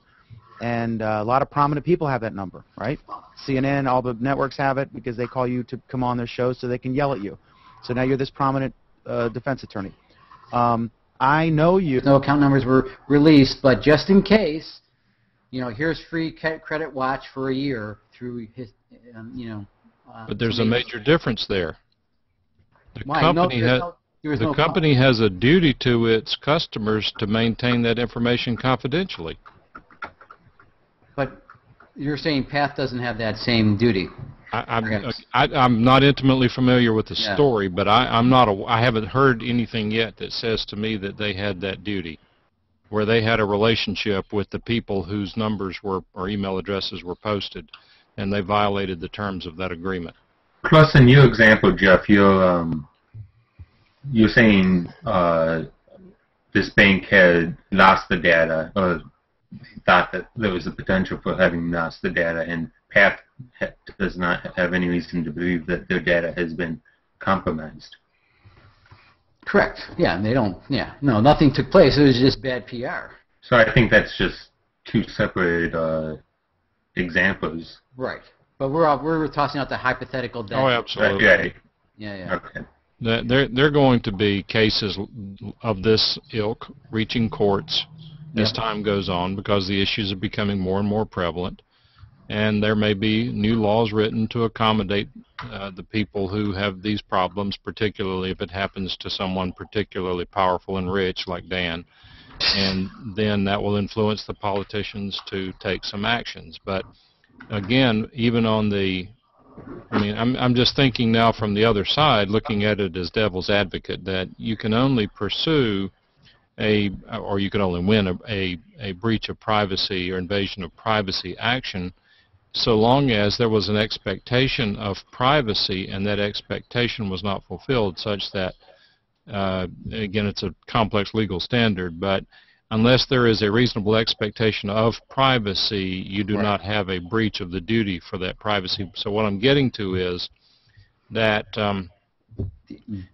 some judge somewhere, particularly one who's non-technical, might say, well, if you're going to give out your email address and private phone number to people to call you on their cell phones, there's always a risk that someone could lose that cell phone or that it might not be password protected.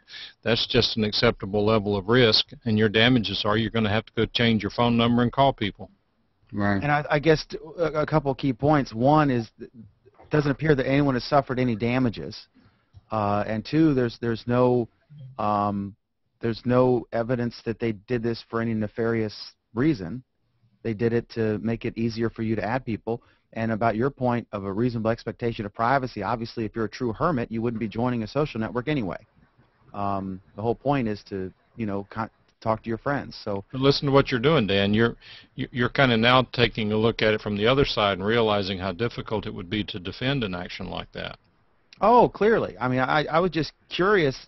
I just asked the question. I said, wouldn't this be a copyright violation? And then I was set straight on that, and then they said the trademark thing. I was just curious if the companies that do this stuff, and the initial thing that I didn't like is what he said, well, there's no specific rule against doing this, as if that's an excuse. It just rubbed me the wrong way.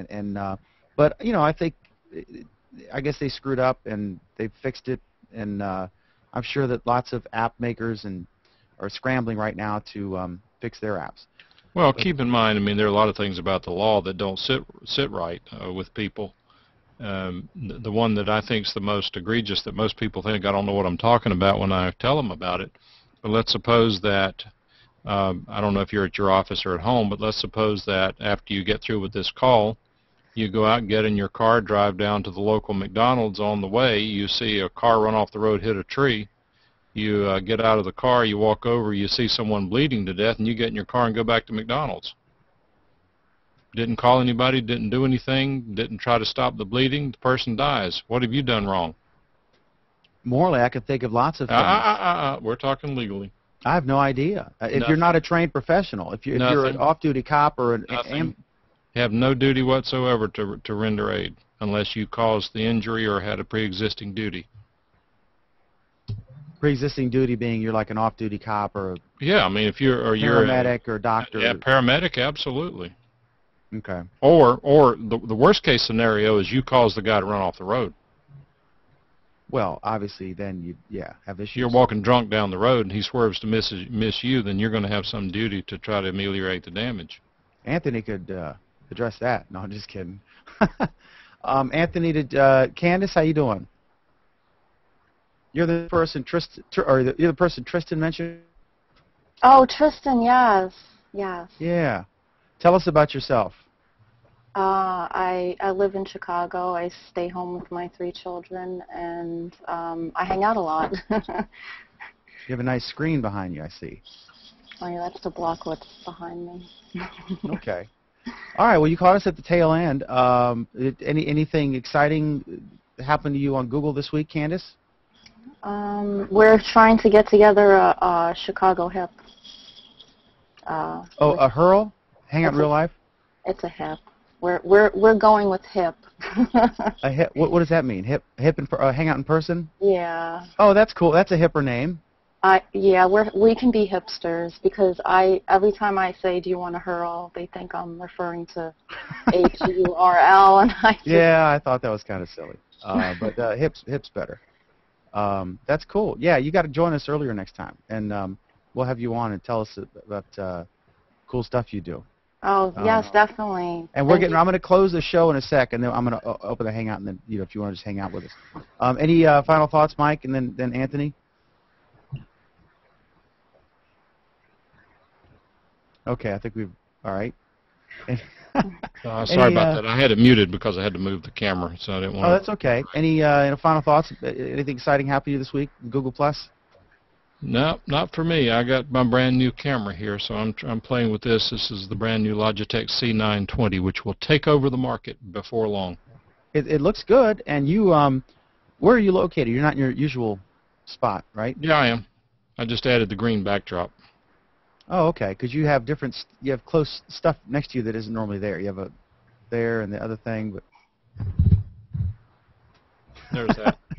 Now the camera's in a different spot, and it's I just got it today. It's the 920. It's since everybody here uses webcams, if you decide to buy one, it's the one you should consider from Logitech because it will actually do HD, but the main thing is it has the H.264 encoder built into it instead of offloading that to the processor in your computer, which means that it has a lot less strain on your computer and things just work better. Cool. That's awesome. How much did you pay for that? Actually, I got it as a test model, but I think they're like $90 at Amazon. It's not terrible for what it does. It's a C920 Logitech. I just got it today, but so far the testing has been awesome. Cool. I see Alan's just joined us. We're getting ready to... are you back at home, Alan? Looks like it. Not exactly. Where are you now? You were in a ferry. Were you traveling away? No. You look angry. Are you mad at us? No, I'm not mad at you. Did you call to vent? Okay. How long? Was it a 45-minute ferry? Or was it what was it crossing? Crossing Cape Cod. Oh, cool. Okay. Awesome. Okay, well, let me close the show, and then we'll keep the Hangout going, the Hangout on air. On the same YouTube channel, McDermott Report, we have a new show we're piloting, just playing with Alan, Oleg, and I, and we are talking about non-Google Plus, usually tech topics. We've got 2 things, one Pinterest, one Path we did right when that stuff was coming out. And anyway, so we're having fun with that, and we'll maybe do a couple more this week and play with it, but they're single-topic short videos. Short for us, it's like 10 minutes, but we're trying to get it down even shorter. But anyway, I want to thank everyone for watching. We'll be back next Friday live at 8 p.m. Eastern Time, and we appreciate you checking us out here on Google Plus Week. All right, that's the recorded show, the Hangout, and the stream is still going, and you guys do whatever you want to do. I'm going to invite all my circles here, your circles, your extended circles. And, evening, everyone. Since I didn't get a chance to say that before. Hello. Sorry I missed your commentary, Mike. You didn't miss anything. Oh, it was great. Yeah. You always say that. All right, y'all do your thing. I'm going to get unwired and refill my water, and y'all hang out and have fun and do whatever you want to do, and I'll be back. Yeah. I mean, you answered the question correctly, Alan, on the Feist decision that there's just no copyright protection for a database. Yeah, that's what I had remembered. I mean, it took me some looking up to actually find that it was Feist, and I read the Copyright Office's page on it. That's not true. I skimmed the Copyright Office's page on it. I got a little tired partway through. Yeah, after about the first 2 sentences, it gets really old. Yeah. That's one thing that's really helpful with Google Plus is I was able to look for attorneys. I typed in copyright attorney and pulled up like 8 of them and just did a post. I'd never met any of them, and then I did the search for people and pages, right?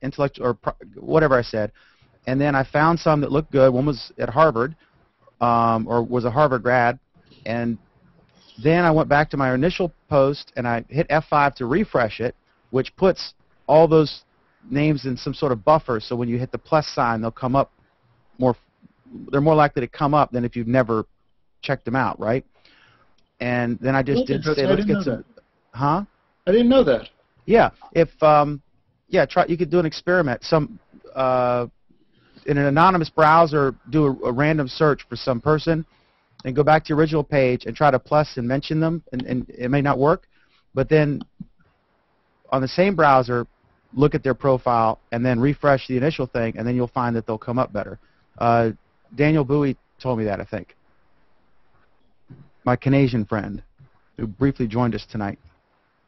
But anyway, then I was able to ask all these attorneys, and they weighed in with exactly what you two guys are saying. They're like, no, it's not copyrighted. Maybe, more likely you'd have a stronger case with a trade secret thing, potentially. But then again, no damages were done. What's the point? I mean, what are you going to win? Well, no, and that's what we were talking about. You don't have to have trade secret damages in a trade secret case if you can bring it under a statute where they presume the damages. Okay.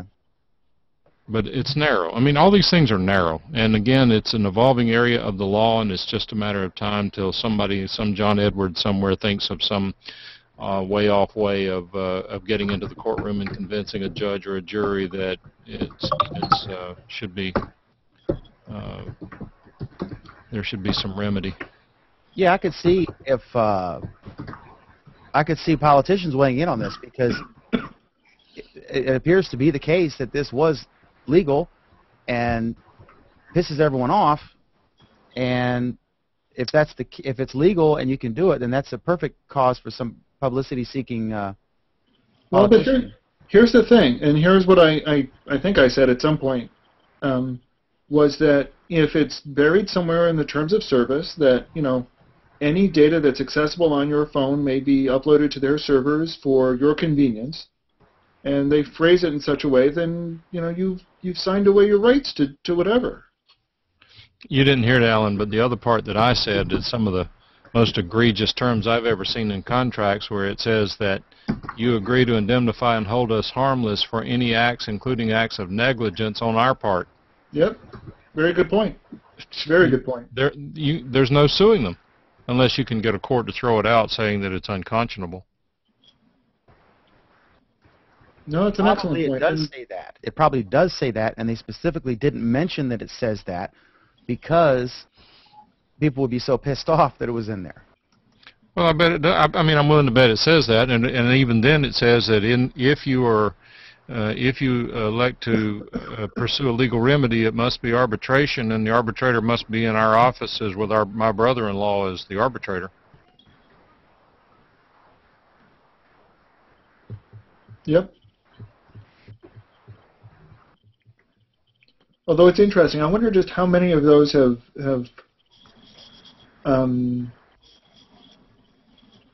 I've totally forgotten where I was going on that thought. I think I mentioned it once before. A buddy of mine on Facebook, I met him in the UK in 2001. He ended up moving to Panama, and he's kind of a weird sort, but he's a nice guy. And I was in Facebook a couple of 3 weeks ago, and he saw I was on, sent me an instant message, and he said, I just wanted to let you know that I'm getting ready to close down my Facebook account, so I won't be available. I wanted to make sure you have my email address. And I asked him why he was closing down his Facebook account. He said, these guys have just gone crazy on privacy. He said they couldn't care less. They're doing everything they can to get rid of everyone's privacy. And he said, I'm just sick of it. Hey, Anthony, those aren't pillows behind John. Those are Legos. I realized that. But I posted the link in the chat, and they're all pillows that you can buy that look like that. Yeah, those are Legos. The G Plus. That's cool. That's always the You know, I don't think I've ever been in a Hangout where somebody did not comment on them behind me. Well, there's a good reason for that. Congratulations on your appearance at on Mike's show, John. And that was actually not me. That was my my brother who hosts the Lego podcast. Oh, really? Okay. I do the Google podcast, and then he does the Lego podcast. So that was him. I mean, I saw I must have blanked on the name. I saw the Legos. I'm like, wait a minute, I've seen those before. Yeah. Yeah. Hey, Candace, you've just given me a really great idea. The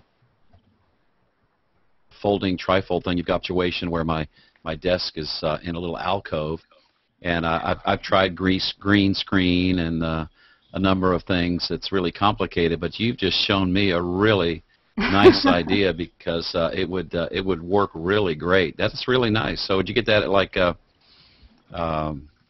Pier whatever it was, or someplace like that, or Target, or where? No, I got in a furniture store in New York. Well, it's many years ago. Well, it's a great option. Oh, thank you. A friend of mine did the same thing. She had one that she'd had for years. She was in this horrible room. She put it behind her, and it looked just like hers. It looked great. Yeah, I'm in my basement. Nobody wants to see what's behind me. Yeah. The cool thing about that, I mean, I could fold that up and slide that under the bed that's behind me, and yeah, it folds right up into like. But just do what Vance Willis does, Bruce. Just build yourself a studio. Well, I've thought about that. Like Dan has done. Indeed. Dan, is your studio at home or at the office? It's in the living room. Okay. I had an apartment in Lynchburg and then one here in Bentonville, and I'm in Bentonville now. And I may buy something in Front Royal, but one of the problems I had, I looked at a place, but it was right on the main road, and I was like, man, how am I going to do this with the noise? This is out near a state park, so it's very quiet. Unless the neighbors are shooting something. Hey, Mike, that Studio Tech show they did on Chroma Key, you were correct. That was a really excellent video to watch for anybody who wants to get into Chroma Key. Yeah, tell everybody here about where it is, because they might want to see it. Yeah, it's, what is it, studiotech.tv? Yep. And they have a show called Studio Tech Live, and which is more their tech show. Mike was on there, did a segment all about microphones. But they just did a really excellent job demonstrating some really cool stuff. They have used Wirecast. I think they're using a TriCaster now. Each one of them is using a TriCaster. Yeah. So so here's the direct link to that particular episode. But these guys are doing a really great job.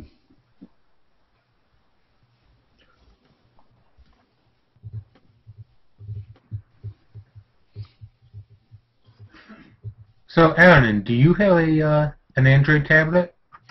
Hang on one sec on that. I'm sorry to interrupt. Just real quick, Bruce, if you could describe the link, or Mike, because many more people are watching live or will watch after the fact than are in the Hangout.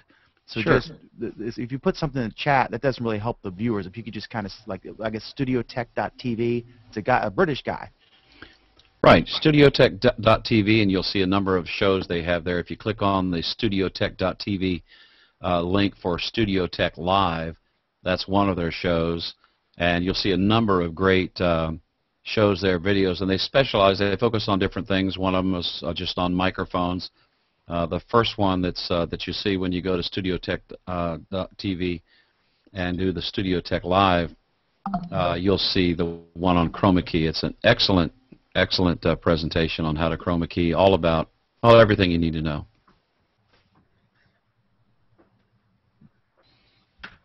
And I apologize, Anthony, you were asking somebody about an iPhone. An iPhone? I highly doubt that. I can't remember. I interrupted you, and you were saying something. No, I was asking Aaron if he has a Android tablet. Yes, I do. I can't get it quickly at the moment, but I could probably get it. Why? Well, do you love it as much as I love mine? I doubt that. Is yours as cheap as mine? I don't know which tablet you have, so... The Pan Digital Star. Well, then I would say that I probably love mine more than you love yours. I don't know. I mean, I don't see you using yours right now, so you can't love it all that much. I do know that I can actually see you, though, tonight. Yeah, I decided to turn on this lighting, which does do quite a bit of... Amazing how that helped. Which one do you have? Yesterday I picked up the Asus original transformer with the dock, which I have the CR48, and like I was saying briefly at the beginning of the show before I think Dan started broadcasting, I don't know why Google is pushing the Chromebooks so hard when they have what I think at basically the same price point is a much better platform with the Android tablet. Well, I mean, in Asus's instance, they have the tablet that goes into the dock, and I think that that's a much better idea than the Chromebooks. And that's at the same price point as a Chromebook? Yeah, I paid $399 for the tablet and $149 for the dock, which is just shy of $600 with tax, and that's basically what they're selling the Samsung Chromebooks for. I thought that Samsung Chromebooks were going for like $300 or $400. Well, I mean, look.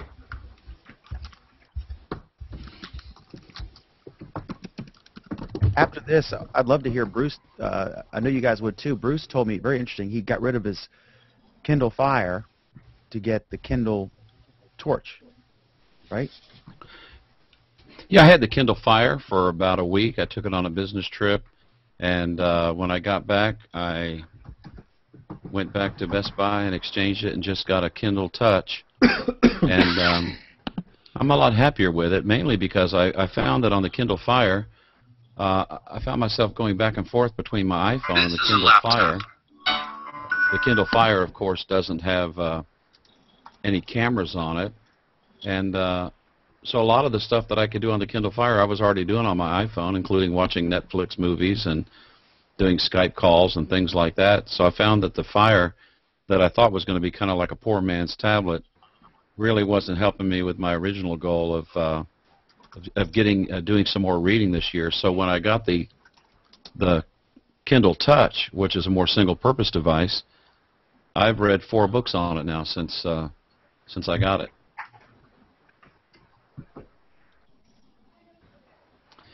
Do you still prefer it? Oh yeah, absolutely. You know, and I mean, there's an experimental browser on it. So I mean, if I wanted to, you know, look at a website bad enough, I could do that. But you know, I've always got my phone with me, and there's just so I mean, if I'm going to get a tablet, then I'm going to wait until the iPad 3 is announced in March and consider that. But I put a link in the chat, and for those people who are viewing it, there's a site, several sites where you can look at these Android tablets coming out of China that are very reasonably priced. Oh yeah, I mean the Pan Digitals, which is the one. I mean it's not the one that Bruce is talking about, but the Pan Digital Star that I got for $100. Now, is it the world's greatest tablet? No, not even close. But you know, it's Android 2.2, which is about the only thing I don't like about it. It's resistive screen, so it's not a wonderful, you know, control, but you know, it's $100. So if my son drops it on the floor, I'm not out $500 if he had an iPad. So you know, yeah, it's a trade-off. And it's got some features that I think are better than a couple of tablets that I've seen. So you know. Yeah, it's interesting. There are a number of places like that. The site I'm looking at is ankaka.com, ankaka.com. And they've got a 7-inch Android tablet, like you said, 2.2. That's US $141.16. It's got a fully capacitive screen, along with a camera on it. So there's some interesting options. Yeah, I mean, the one annoying thing is that at least the Pan Digital doesn't have Google's Marketplace, doesn't have the Google App Marketplace, and even if it did, it's only Android 2.2, so I can't add something like Google Plus. So I can't hang out from it, which is, you know, a disappointment. But because it has, excuse me, it has a forward-facing camera. What kind of processor does the Pan Digital have? Is it an ARM processor? Beats me. It probably has some very small ants running the thing. I have no idea, to be honest. Well, don't they have to be ARM processors to run Android right now? That's correct. Well, no. It has to be an ARM processor to be able to have the Google Marketplace and run Flash. There are some other Android 2.2 tablets out there that have a MIPS processor or some other kind of processor that won't You see, run I didn't realize that Android supported anything other than the ARM architecture, but okay. I'll take you at your word. Well, there is. But I also avoid these cheap tablets like the plague. So, like when I was looking at my tablet yesterday at Best Buy, I saw a Pan Digital, and I tried to play around with it for just a few seconds, and basically I played around with it for like pretty literally less than 10 seconds, and I realized that I would not even dare buy it. I didn't even look at the price of it. It was pretty bad. In my opinion. You know, don't get me wrong. It's not an iPod. You know, it's not an iPad. But it's a fraction of the price of an iPad, and it's it's perfectly serviceable for the things that I need it for. We got a quick question for Anthony from Kale Kohler. I apologize if I'm mispronouncing that. Have you ever used your CR48 to access Hangouts on air? Every time I try to enter a Hangout on air, the audio is so horrible I have to leave and use a different computer. I think that I have tried it like once. Usually I leave my CR48 at my aunt's house. That way when I go to my aunt's house I have a device to access the internet other than my phone. So I'm not really at my aunt's house and using Hangouts that much. So if I'm remembering correctly, I did use it once, and if I remember correctly, it was usable, but I wouldn't go by what I'm saying because, like I said, it's definitely not something that I do very much, if at all. And then one other question, and then I'd love to hear Tristan and Candace and Sreek talk more. George Cozy asks, does Google need to make some sort of feature in Hangouts so that you can put a short text on the main screen for a few seconds without going away from the image of a person talking? Alan? Do you have any thoughts, Alan? Do I have any thoughts? Give me a moment. I'll just rephrase. Let me repeat what he's saying here. Does Google need to make some sort of feature in Hangouts so that you can put a short text on the main screen for a few seconds without going away from the image of a person talking?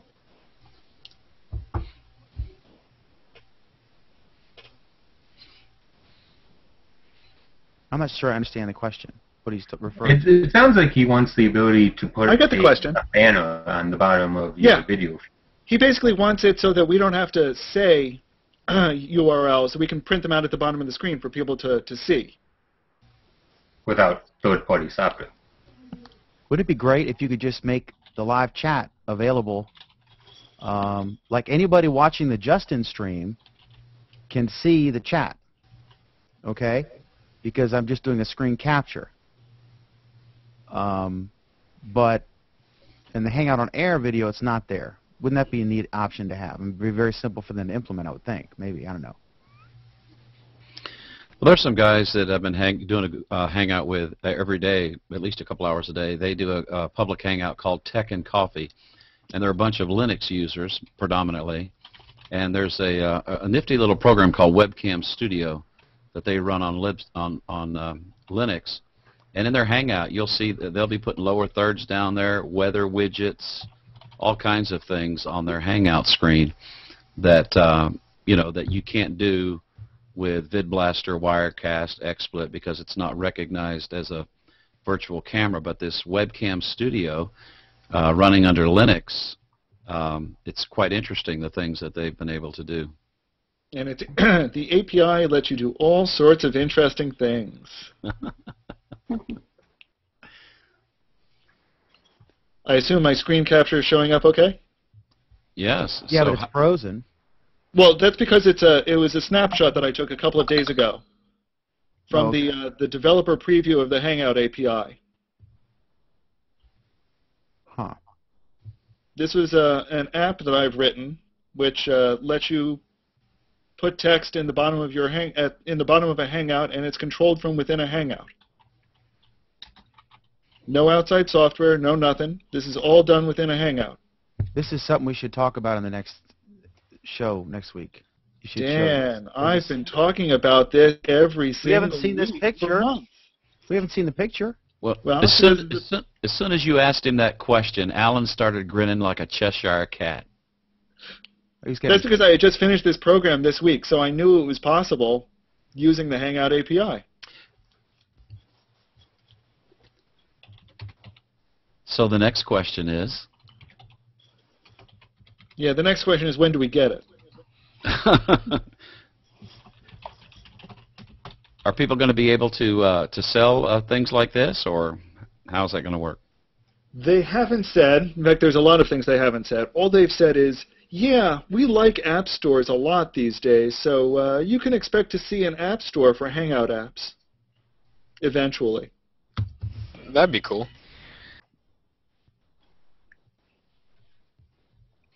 Well, congratulations. Excellent job. It looks terrific. I was actually pretty pleased with how it came out. And it was very simple to do. What font is that? The comic one? No.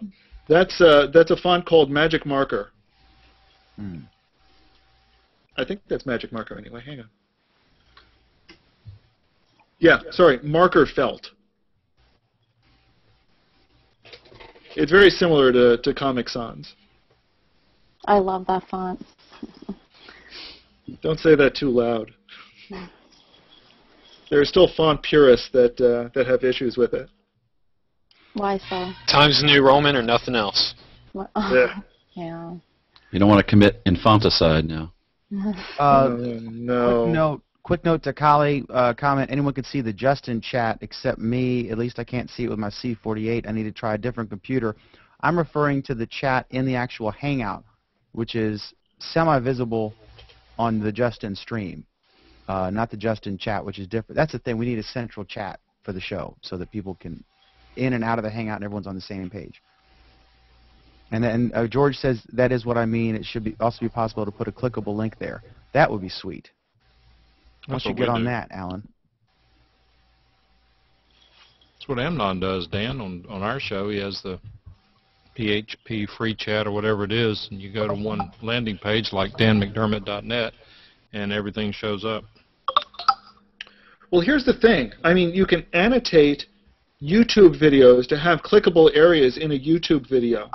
So we certainly should be able to create a YouTube video that has clickable areas in it for the stuff we're talking about. That just means that Dan has to do more editing. Well, I'm okay with that. Yeah, everyone who thinks Dan should do more editing, raise your hands. 1, 2, 3, 4, 5. Let's do a screenshot of that. Okay. God bless you. I can see that, Ann. It's unanimous, Dan. The hours and hours. Because like right now, I've already got the show. Because I do like, I don't know, whatever you call live to tape or whatever, but it's already 74% uploaded.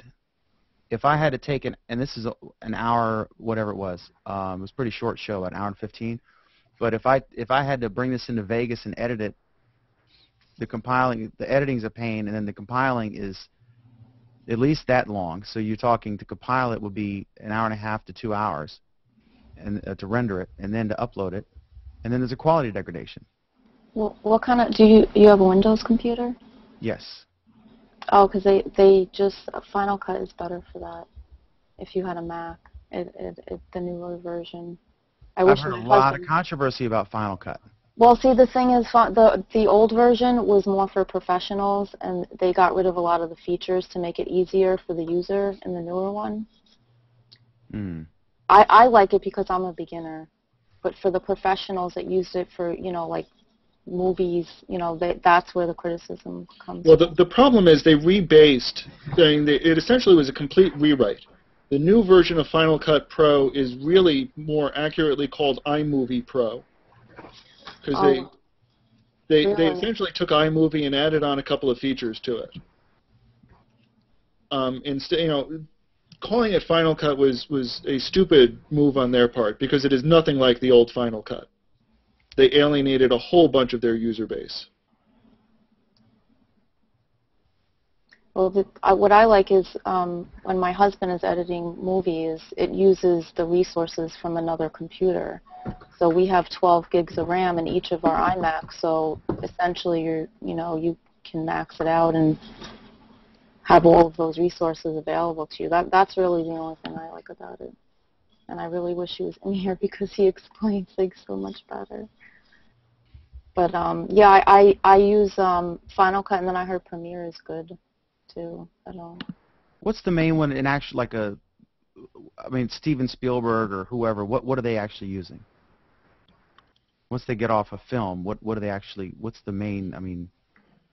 Proprietary stuff, or are they using? There's some really, really, really high-end stuff. From Final Cut, the Apple and the Sony Vegas and all those are semi-pro stuff. When you get to the movie level, they've got stuff that would just make your eyes water. Optimized drives and price tag, I assume. Yeah, it's insane. But talking about Mac versus PC, our local public TV affiliate, which has equipment that just is incredible. They've got an audio console that makes the one in Abbey Road Studios look like a toy. But they actually use Sony Vegas to edit their HD video that they send out on the network statewide, and even some that they upload to PBS network. It really doesn't matter. It's what you get used to and what you want to accomplish. Vegas is like Photoshop. You can function, you can learn it in a couple days and be functional, but there's so much in there. You could take years of courses or study to really learn everything the thing can do. I think that's true for most video programs, Final Cut Pro included. They're all amazingly powerful programs, and most people don't use 10% of what they will do. Sreek asked a question in chat. He asked, what platform or language is the Hangout API in? JavaScript. It's all JavaScript. There is an XML configuration file, which contains a little bit of HTML embedded in it, but the rest of it is JavaScript. I encourage you to go to developers.google.com and read all about it. Is it using jQuery? I use jQuery, but you can use any JavaScript library you want. It is just JavaScript. That's really all there is to it. Is that good or bad? I hear so many bad things about JavaScript, but everyone uses it. JavaScript is horrible, but it's all we have. So we make do. Let me put it this way. Everything you see right now, Ajaxified, all this high profile. Look at the Gmail. If you try to view source from Gmail, you hardly see anything, right? Without JavaScript, you cannot imagine the web the way it is right now. Let's put it this way, and this is actually Mike's department. JavaScript is basically the dynamic web, and a court has, a jury has determined it. It is now a matter of law, or a matter of case law. What's a matter of case law? That the LLS patents were invalidated. Oh. Can you say it again? There was a court case. Basically, there's a patent, or I think it's actually only one patent, although it might be a collection of patents, owned by a company called Aeolus. I might be pronouncing it wrong.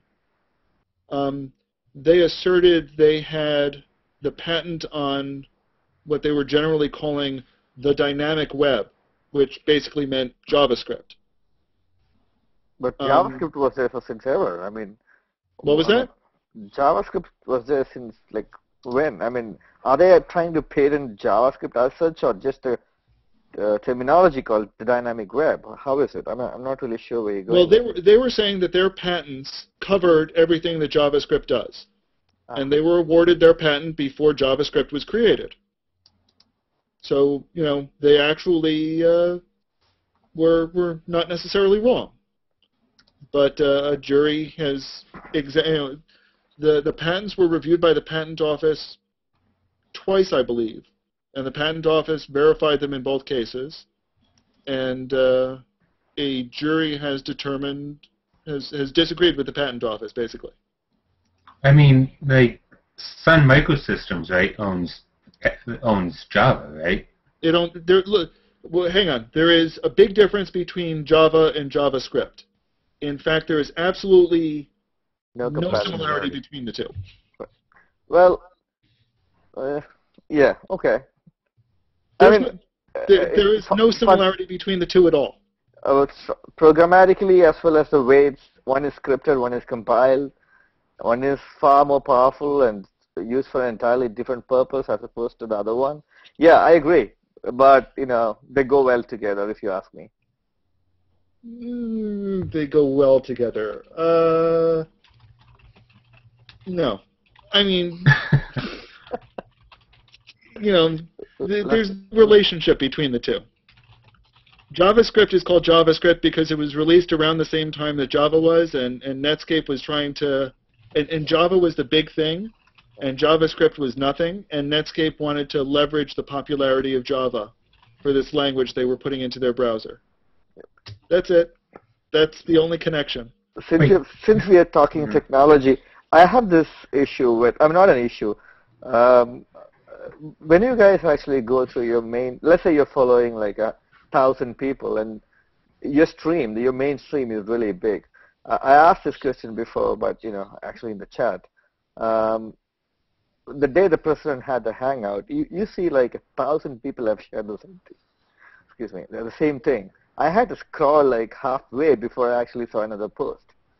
I think that it's a total waste of resources. It's completely redundant. I mean, I don't know how many of you actually go to a website like Reddit. And if you go there, if you try to post a link, it's a public site, of course. And then Reddit kind of figures out that this has already been posted and redirects you to that original post. What I'm saying is, not to do any harm to Google Plus's ripples or the fact that you try to make a public post and it's already posted by somebody, or it should automatically share or refer to the original post. I think Google could be doing some things that are smarter on that front, and I think they will eventually. But Facebook has a solution to it. Yeah, Facebook I'm not sure I like Facebook's solution either. I don't think it's perfect, but they kind of group similar or the same post now. And it's actually okay, but you can't really figure out the way Facebook presents it. Whether who posted this. It's not very clear to me when I look at it. Okay, who made this original post? Who is sharing it? It's gone. That kind of information is gone. But when there is a major event out there and there is a news breaking out, I see 1,000 shares and reposts in the same stream, which is, I think. Yeah, I think they can do better. My biggest suggestion, as always, is make sure you go click on the send feedback button and let them know that you think they could do better as well. Well, I did. I actually sent a feedback to them today, and I also sent another feedback telling them that when you actually get feedback, it will be better if you respond. They can't respond to all of them. I agree. There was a story about that. Sergey or one of them, someone said, why don't we respond? And he said, wouldn't they just be happier if you fixed it? and actually, somebody reported there is now a new feedback list that you can see what you've sent feedback in about. Oh, really? Which, everyone, 7 months ago, that was one of the big feedback items. So apparently it's taken them about 6 or 7 months to actually implement features at this point. They were toggling between I think they have a new feedback feature and they had the old one. The first 2 feedbacks I sent used the new one, and then the third one automatically switched to the old one. I don't know why. I heard they were rolling something out, and as usual with things getting rolled out, you never know. It's always a crapshoot which one you get. Yeah, I agree. What's actually great is sometimes we'll be in Hangouts with one of the Google developers as they're rolling out a new feature, and they'll say something like, okay, 10% of the users should have this new feature now.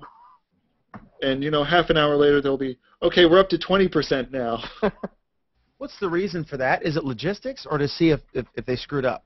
Some of it's logistics. You don't want to put a new well, it's not possible to get something running on thousands and thousands of servers at the same time. I think that's more of it.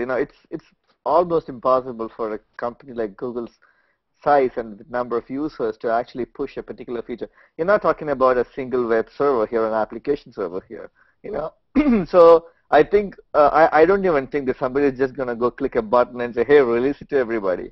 I think it's possibly a project plan with, you have to switch on this, push this, and it's regional. I don't think it's mostly, I'm not sure, but I don't think it's, specific to any particular kind of user level or anything. I think it's mostly regional. I actually think that it is rather automated, that they say, okay. Implement push this feature out, and there are automated scripts which push it out to thousands of servers. Because if each one had to be done manually, it would never get done. True, agree. Yeah, I mean, even if it's automated, I'm saying it has to follow a pattern, depending on. Yeah. You're talking about one of the largest sites in the world here. I know how difficult it is to actually push it to 2,000 people in real. Anyway, forget it. But again, as Alan mentioned, it also could be a cautious approach. You push it a little bit, you see whether it's going to spike anything, whether there's any problem with it, so that the rollback is also smoother. If they have to roll back, rather than rolling back the whole implement for everybody, you can just roll back server by server. It'll be interesting to see Google's architecture.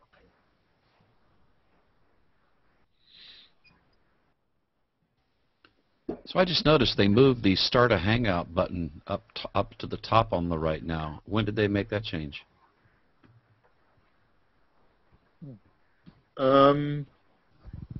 Good question.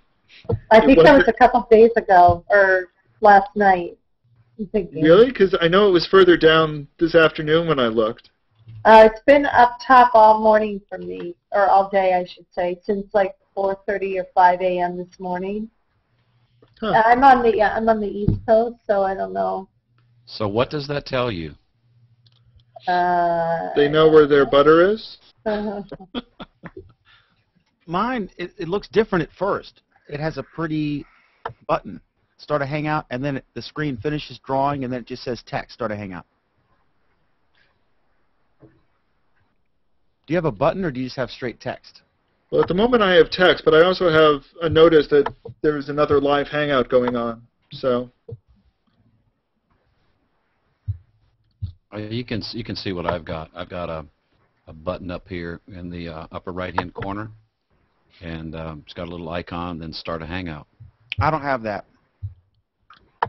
Yeah, I have. Yeah, that I do have that, and I've had it since, like I said, 4:35 a.m. this morning, East Coast. So. Yeah, mine doesn't have that. It's like Alan's. It says one Hangout is live now. Some guy joined, and then underneath that it says just in regular blue like link text. It says Start your own Hangout. No button, no border, just straight text. You see, I thought I always had that. I mean, I'm looking right now, and that's definitely what I have right now. But I thought that's what it's been like for months now. No, it was down lower. It was it was a good. Oh, we're talking about placement. Right. Yeah. Okay. Well, mine's up at the top, but Now I have it. I just refreshed, and now I have it, just like you said. Hallelujah. I was actually going to recommend for refreshing because the Hangout canopy has been a little bit quirky today anyway. Such as this Hangout I didn't see, however, somebody else saw it for me and gave me the link, and now I can see it because I'm in it on Hangout Canopy. However, before I couldn't. So. In the public Hangout on Air, yes. In the public Hangout on Air post on my stream at 10:17 p.m. The post was done at 10:17 p.m. But just to tell you, or I don't know why I would say that. I guess that time's wrong. I guess every time someone joins or something, it updates that time. But Kale has put the link to see the Google feedback you guys are talking about in a comment on that Hangout post. I apologize. I interrupted again. I was going to ask about my Hangouts. Muhammad, isn't his name Muhammad? Mm-hmm. It shows 21 Hangouts going on right now. What are the criteria for that number? There have got to be more than 21 Hangouts going on through all of Google+. Those are public Hangouts only, is my understanding. Even then, it can't be just 21. Come on, you're like close to 100 million users? No. There are a huge number of users that don't use Hangouts, believe it or not. I know that might shock this crowd, but most people really don't use Hangouts. Plus, you're talking about 21 Hangouts plus however many users are in each of those Hangouts, so that number becomes an exponential number. Not really. I mean, how many people can be in a Hangout? 10. Or 10. So 10. It comes to 210. Out of 100 million people close to, I think 21 is not the right number, however you look at it. Well, that's also, you got to realize the other thing is that the only way that Hangout Canopy and those guys can find out which ones are public is that you have to be running Hangout Canopy and have it report back to the server. So that's 210 that are visible by all users of Hangout Canopy. That is probably the reason. I agree. No, you know. However, I would venture that most people who are big into Hangouts are already running Hangout Canopy, so I don't think that number is too far off. Really? That's bizarre. I mean, how many people have Hangout Canopy? I don't. How many downloads are there? I use my Hangouts. Or my Hangouts. I mean, sorry, I use the term generically. Yeah, because I used Hangout Canopy and it never reported anything. I took it off. I mean, I don't use either, but I know that I'm a rarity. And we're just talking about public Hangouts here, right? Yeah. Do you guys ever join public Hangouts? Yeah. What kind of reception do you typically get? Well, there's one that I do usually every workday, and Stacy, who was here a little bit ago, she's part of it, the one called Tech and Coffee. I'm actually one of the, I'm not an admin, but I'm one of the people who can start it and that sort of thing. It's pretty interesting. It's also interesting how that my Hangouts makes it look like I'm hosting this Hangout right now. That's because you're talking. No, I think it recycles through there, but I don't think it has anything to do with the fact that I'm talking. Because I started talking a while ago and it moved me up to the front of the list. Maybe there's some sample cycle or something. Or maybe you're on your own. Maybe everyone sees themselves. No, because it's what Bruce was saying. It was shifting around. I mean, it had you in the lead spot, and then I started talking, and it may have been coincidental. And then I started talking, and then it moved me to the front position. And you're the number one now. It just shifted you over. Shifted who over? You, Dan. Oh, maybe it is whoever's talking. But how would it have that kind of instant? What a drain on the server that would be. Yeah, well, it would be pinging. Yeah, mine still shows me. Yeah, for a few minutes. Also, I also noticed that it was not switching. Now it's switching. I don't know. Did Dan change something? I haven't changed anything. Now it's working, but I think Bruce was saying that for him it's not switching, which was true for me also for a while. I could go and click each individual person. That's it. Oh. Report the bug.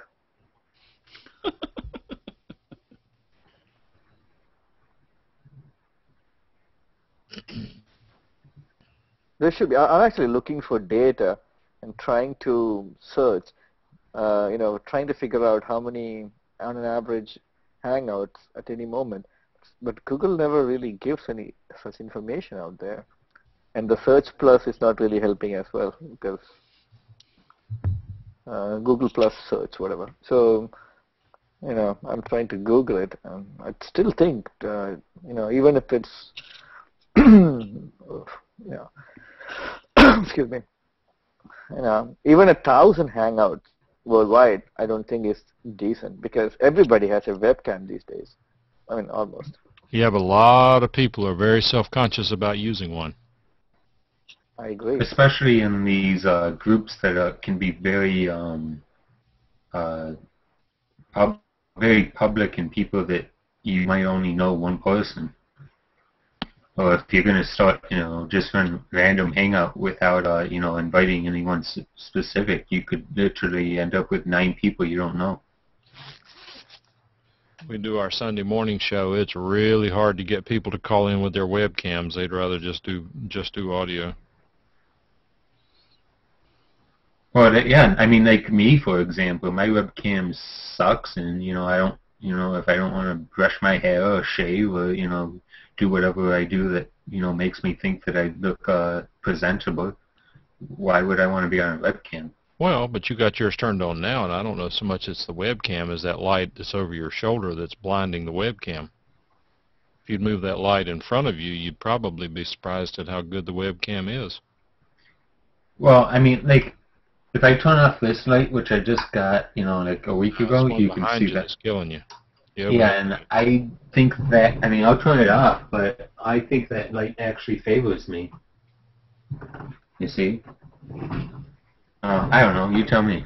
Yeah, I mean, you do not have enough light in the room now, but the point is that light over your shoulder is confusing the gain on the camera. Yeah, and I know that, but like I said, I think that it does more good than harm being on. I don't know if you would agree or disagree, but I mean, do you think it looks better with? Do you think it looks better with the light off? I think it's probably a better on, but with a little bit of work, you could really improve it a lot if you want. Bruce, I think I found out your problem. You said you're just seeing yourself. You're not switching, right? Automatically. No, I just drop down my Hangouts and it shows me in the left position. Right. I think what's happening is if you actually select anybody from the bottom list, if you click on anybody, then the switching automatically stops. You guys can try this. And then I don't know how to get out of that. For example, if I click on Alan and he's selected, I see Alan and it's never going to switch again. And the only way I could, as of now, get out of it was to refresh and get back into the Hangout. That's just because I am awesome. Okay, then I'll actually say if I click on Anthony. Just kidding. So, but try that. That's I think probably a bug. Yeah, well, I've clicked on you. I've got you in the big spot. You're staying up there, and it still shows me in the top left. So just some kind of weird. No, if just refresh the screen, join back to Hangout, and the switching will automatically start. Okay, let me see. You'll be One guy said, for me, it's the room I'm in. He said, my appearance isn't a problem. It's the clutter in my room. It doesn't faze Anthony. He's still got the beer bottle up on the top of the thing. Can you see the beer bottle still? I thought I took that out of frame. And the cup. How many weeks? 3 weeks? Well, the cup, I don't care about. Take out the papers and the trash. Jesus. Oh, you don't get no spending cash. Yeah. If you don't clean up your room. Now, have you know this is not a beer can, so. Dan, I have to remind you that there is no singing unless you pay the RIAA their pound of. It was less than 20 seconds. Well, he can sing for 29 seconds once he hits 30 seconds. I was making a satirical point. It was fair use. Dan, question to you. This is the RIAA. They don't care about fair use. Did you hear the latest controversy with the MPAA? This is a good one. One of their I don't have the details handy. One of their affiliates played something at Sundance, and it turns out they just lifted the whole thing straight off of ESPN and played it without licensing it.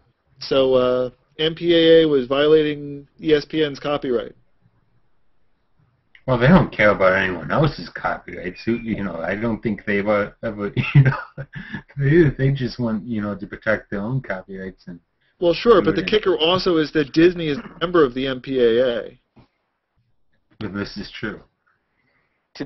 Since you're talking about the Motion Picture Association, I guess, I read an interesting article today about how the entire Pirate Bay is available on a 90 MP USB USB drive.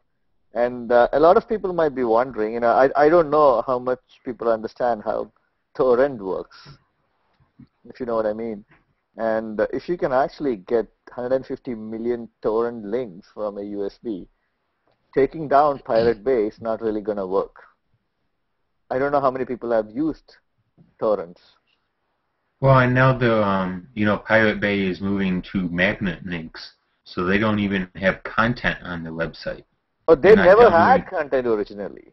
Well, but my point is, the torrent files are hosted somewhere, and now Pirate Bay is moving to No, I disagree. Torrent doesn't work that way. As far as I understand, there is no hosting involved.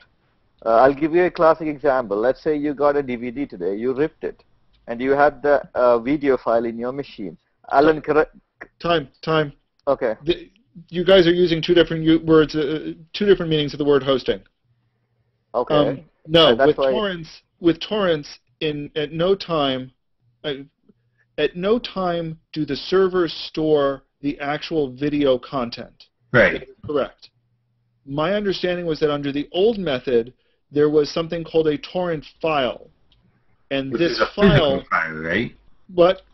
Why is it the old method? A .torrent file is a physical file somewhere, right? Right. It's the old method because the new method essentially created what they're calling magnet URLs, which is an utterly ridiculous name for something that already had a name, called a Uniform Resource Identifier.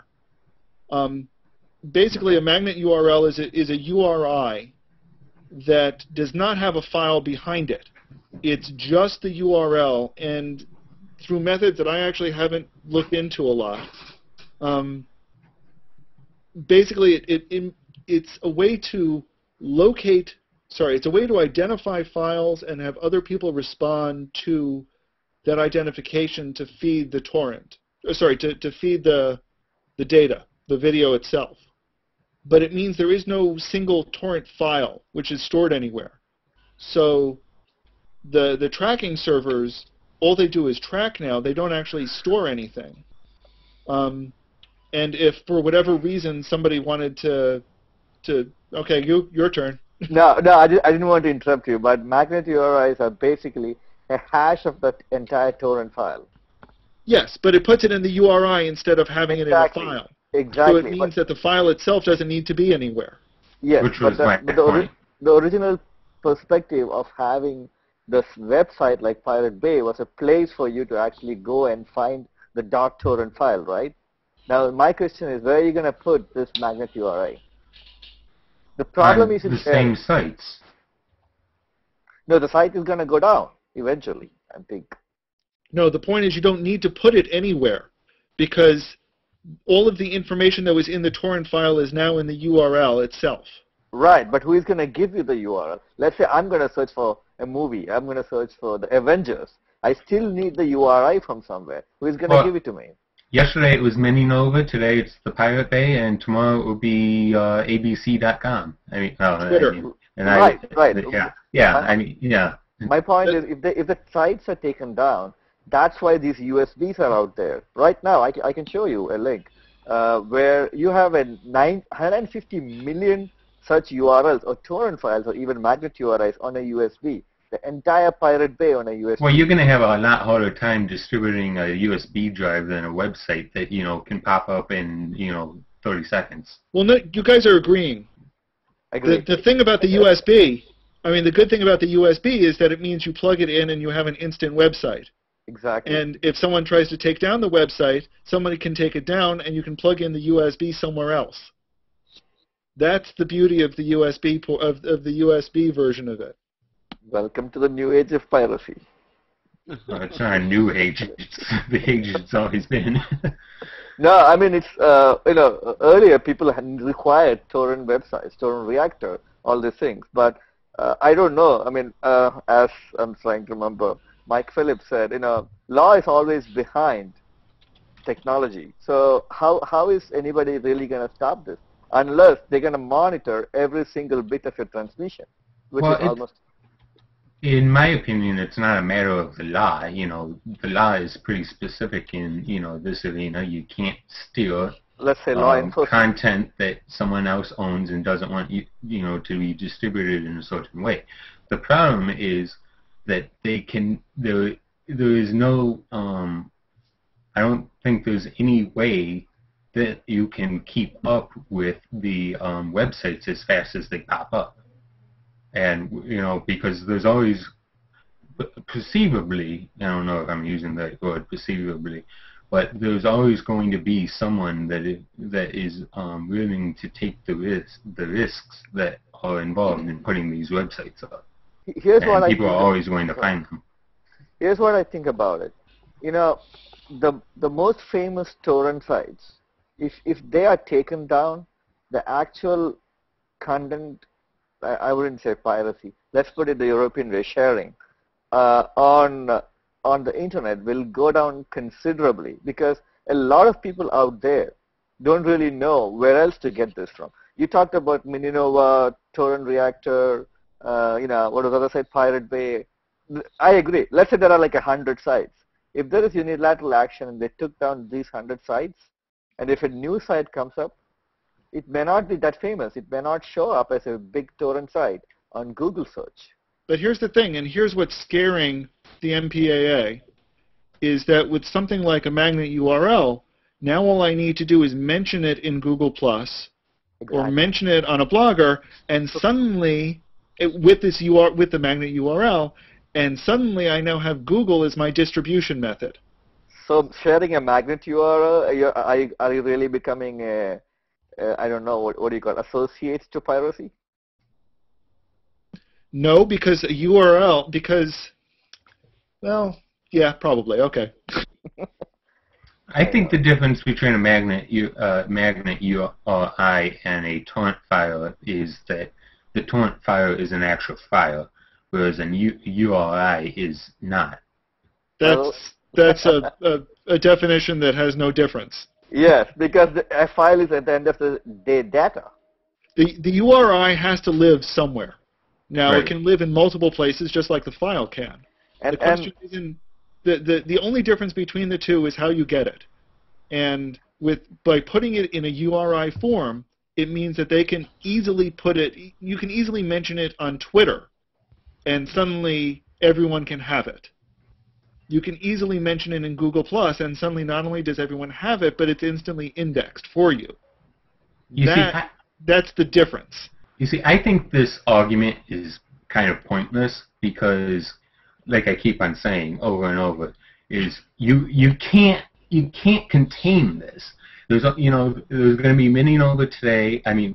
Yesterday. There's going to be the Pirate Bay tomorrow, and even if you get all these public sites, you're going to get these, private trackers that, it's absurd. These trackers are, supposed to be private and very hard to get into, but they have 40 million members, and they have, if you want to get a specific movie, I'm going to find this movie on this private tracker with 40 million users a lot easier than I would on the Pirate Bay, and I'm going to find it a lot sooner because it's posted to the private trackers a lot sooner, a lot faster than it does to the public ones. Mm-hmm. So I don't think that you can contain it. and I don't think that ultimately it matters on the user's point of view if they if they're technical enough to figure this out. It's almost and impossible. As time goes on, these users are going to become more technical, and even the average Joe is going to figure it out, and I just don't think you can contain it. Just to add some trivia, a guy called Bram Cohen is the one who invented torrent. I don't think he had any idea what he was getting into when he first created torrent. I think what he designed in terms of the torrent protocol is amazing. It's absolutely brilliant. The way you actually copy bit by bit from everybody in the swarm as opposed to linearly copying a file is sheer marvelous. I mean, I'm not saying that it's a good thing or a bad thing, but how it did it. Well, I mean, and, torrenting gets a bad name because, yes, a lot of people use torrenting for, what a lot of people would consider, illegal usage. But, there's also a lot of, like, for example, Linux distributions that intentionally put their content up and want it to be distributed in this way, and is very efficient. It's a very good way of transferring very large amounts of data. Isn't that true for any technology? You can do it for good and bad. Exactly. So, yeah, I mean, it's amazing. I was actually reading about it today, and, I was very interested when I saw that article about the whole Pirate Bay USB. Some people don't get it. Some people think, what Alan was saying, the difference between hosting. They believe that the entire Pirate Bay is somehow having millions of these movies or songs or books or whatever. I still think that a lot of people believe that, but it's not true. Of course, I agree that stealing content is a bad thing, and like I'm not, trying to defend it, but I think that piracy is ultimately profitable to the content owners, because I mean and I'm going to tell you this because I think that ultimately it added money. Well, I know it added money to the content owner's pocket. When I saw trailers for The Social Network, I thought that the movie was stupid and that I would never pay to buy it. So I downloaded it and I enjoyed the movie, and the next week I went out and I bought the Blu-ray. So because I pirated that movie, I ended up buying something that I would have never bought without being able to, one way or another, see it for free. That doesn't matter though, Anthony, because it's their property. It's not your. You know what I mean? It doesn't matter. I can't go into your house and take something and give it to poor people. I mean, I see your point of view, but my point of view, I mean, my point is, if I had not ever been able to see it for free, I would not have created a sale for them. Here's I guess my problem, and this is I think kind of where Anthony is coming from on this. The content industry, I will make a nice broad sweeping comment, has a long-standing tendency to resist technological change, and in some cases to fight it incredibly hard, and then within 10 or 15 years to rake in massive amounts of profit from it.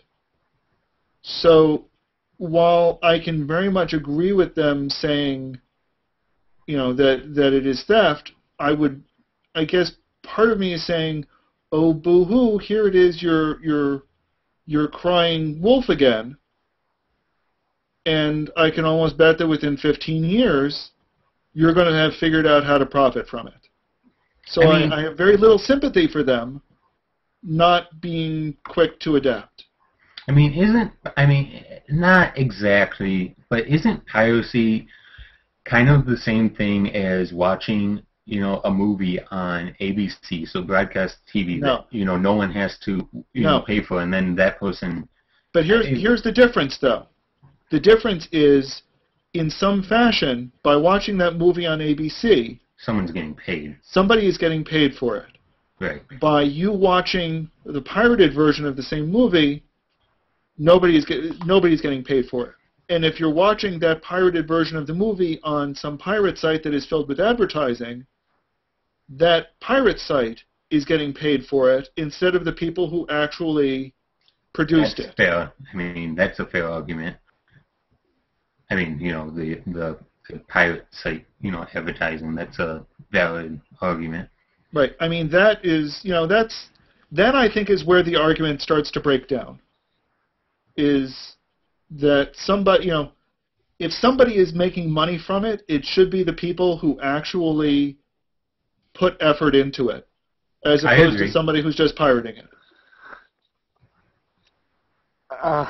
And I mean, like I said, you know, whether I do or don't pirate content, I'm against piracy. I think it's a, you know, I think the action is bad, and I understand why they want to eliminate it, even if I think that it, at the end of the day, makes them more money than it loses them. And that's actually the same argument that Mike, or whatever his last name is that's his point of view, which is odd because I think the guy is over the top all day long. But anyways, and I just lost my train of thought. So, but okay, whatever. No, I mean, I think I generally agree with you on that point. And like, what I wanted to say was, like, with music, I used to download a lot of, you know, music files, you know, in legal means. But now I try to, well, I don't try, I do. I pay, you know, $9.99 a month to stream as much music as I want legally from Spotify, because I want to pay for the content. I think that it has value, and, you know, I want to do it in a legal means, but, you know, 5 years ago, it was not reasonable for me, who makes, like, no money, or even if I made, you know, $100,000 a year, to spend so much money on music that I listen to, you know, once a month, if not once a year. Well, here's the problem with that, and I think I saw somewhere shortly after Spotify was launched how much either the studios or the artists, or, you know, the next person up in the food chain was making off of various technologies. And with Spotify, they're making a very, very tiny fraction of what they were making from iTunes. And even with iTunes, they were making a fraction of what they were extorting with CDs. Right. You know, so yes, you know, we've got this helps out, you know, this is good for us as consumers, but somebody's got to cut costs somewhere. And where is that getting cut? And that's the question. And that's the question for a whole host of products, not just digital ones.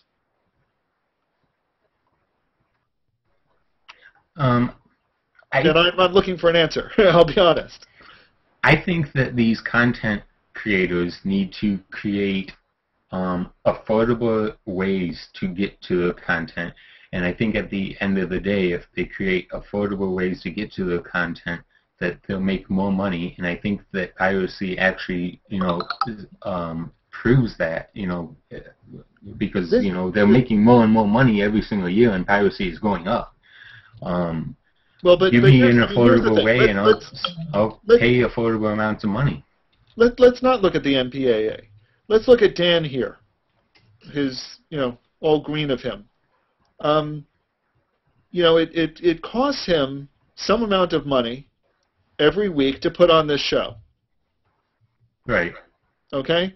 Now he's getting nothing back at this point. You know, but he is putting this in because it's a product that he's looking to build. One assumes so, Mike. I can't imagine why else he's doing this anyway. But, you know, he is a content creator, and how would it be if somebody now took his video and, you know, maybe they cut out some parts of it, maybe they tacked on a title sequence to make it look like theirs, and put advertising on the site. You know, they're now getting something for nothing. Right, and like I said, I agree with that, you know, point of view. That, I'm sorry. Where I was going with this is, you know, at some point, if Dan is going to keep doing this, he wants to get something out of it monetarily, perhaps. As you know, he should. He's getting something out of it by doing this right now. But presumably, at some point, he might want, you know, some monetary kickback on this. I don't think this will ever result in that, and that's not why I do it. I do this. It's fun and interesting. I'm learning. Hush up, Dan. I'm using you as an example. I still think it doesn't matter how. I mean, you can make an anecdotal argument all day long that you watched, you streamed something and got interested in it and bought the DVD, but the bottom line is these people own the content. Now, it is true that pirating has caused given a wake-up call to the industry so that they can begin, you know, they've addressed it better, and they were more receptive to Steve Jobs when he came up with iTunes, that sort of thing,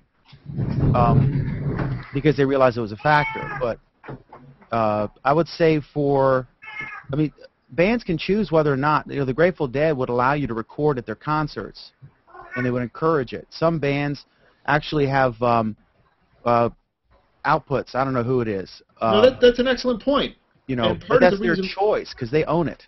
Well, and but I think it also starts turning into, at what point are you producing content, and is the cost to produce that content greater than what you're getting back from it? Which is where I was going with using you as an example, Dan. Definitely. I mean, and you know, it's fine for us to say we've lowered the cost of production by using Hangouts, and we've lowered the cost of production because the equipment to do so is gotten cheaper and cheaper, and that brings it down, but it's never going to bring it to free. It's never going to bring it to free. So at some point, there's a cost to doing it, and people expect something back on that. You know, expect something back. Now you do this show because you enjoy doing the show, and that's fine. Okay, a newspaper. For example, I'll just take a random newspaper. This paper, I've got 3 of them. I'll take one just for argument's purposes. We get all 3 of my papers are free. We make so the only money we get is from advertising. We make in this paper we make about 50 cents per copy in advertising. So for every 1,000 papers that go out, I've got $500 in advertising revenue.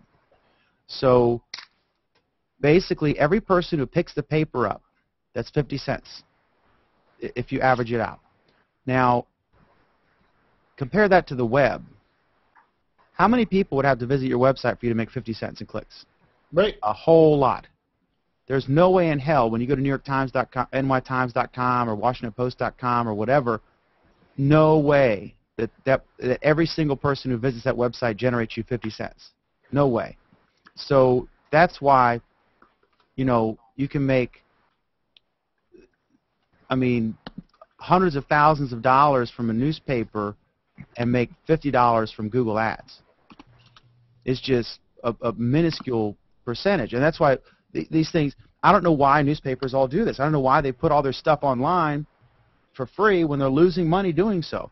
Very few sites make good money. Drudge Report is an example because you got basically 1 or 2 guys, right, that do it. And it's got a billion visitors. But most sites like Huffington Post only recently started making money. Dan, here's the thing. You want to know why all of these newspapers put their stuff online? Because if they don't, somebody else is going to. I don't think that's the case. I think I do. If I own the Washington Post, I would, let's assume the Washington Post website doesn't make any money. And I don't know if that's true or not. That's my suspicion, that they don't profit from it. Well, the newspaper's not making any money. Correct. Because why buy it when you can get all the stuff free online? Well, it's the same thing, same crap everybody else is reporting. Pick up one, you know what they all say. Well, not necessarily. The Washington Post, the New York Times, the L.A. Times, Same, Wall Street all Journal, cut out of the same cloth. That's a lot of the stuff originates there, especially the New York Times. New York Times has a lot of its own content, but even there, we can discuss the New York Times' copyright problems another time.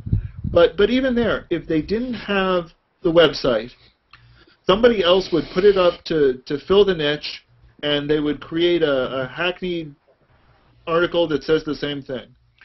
I think what they should do is what I do, although they charge for the paper. But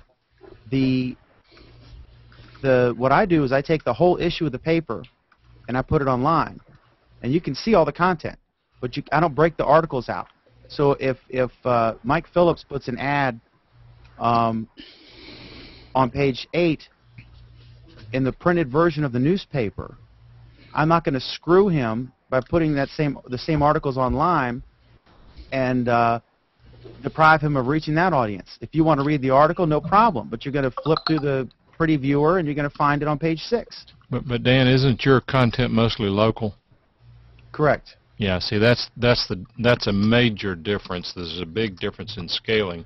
Here in Raleigh, the News and Observer can't give their newspaper away. They kept throwing it in my yard to the point I told them if they kept doing it, I was going to actually have them charged with littering. Is it funny? Is it a daily or weekly? What is it? It's a daily. And it's Raleigh it's News and main Observer? daily? Is it the main daily there? Yeah. It's the only one. And is it full of a bunch of AP crap and nothing local? Yeah, that's all it is. Just something to keep the ads from bumping into each other. And it's all Bush's fault. See, almost everything in our paper is stuff our staff writes, But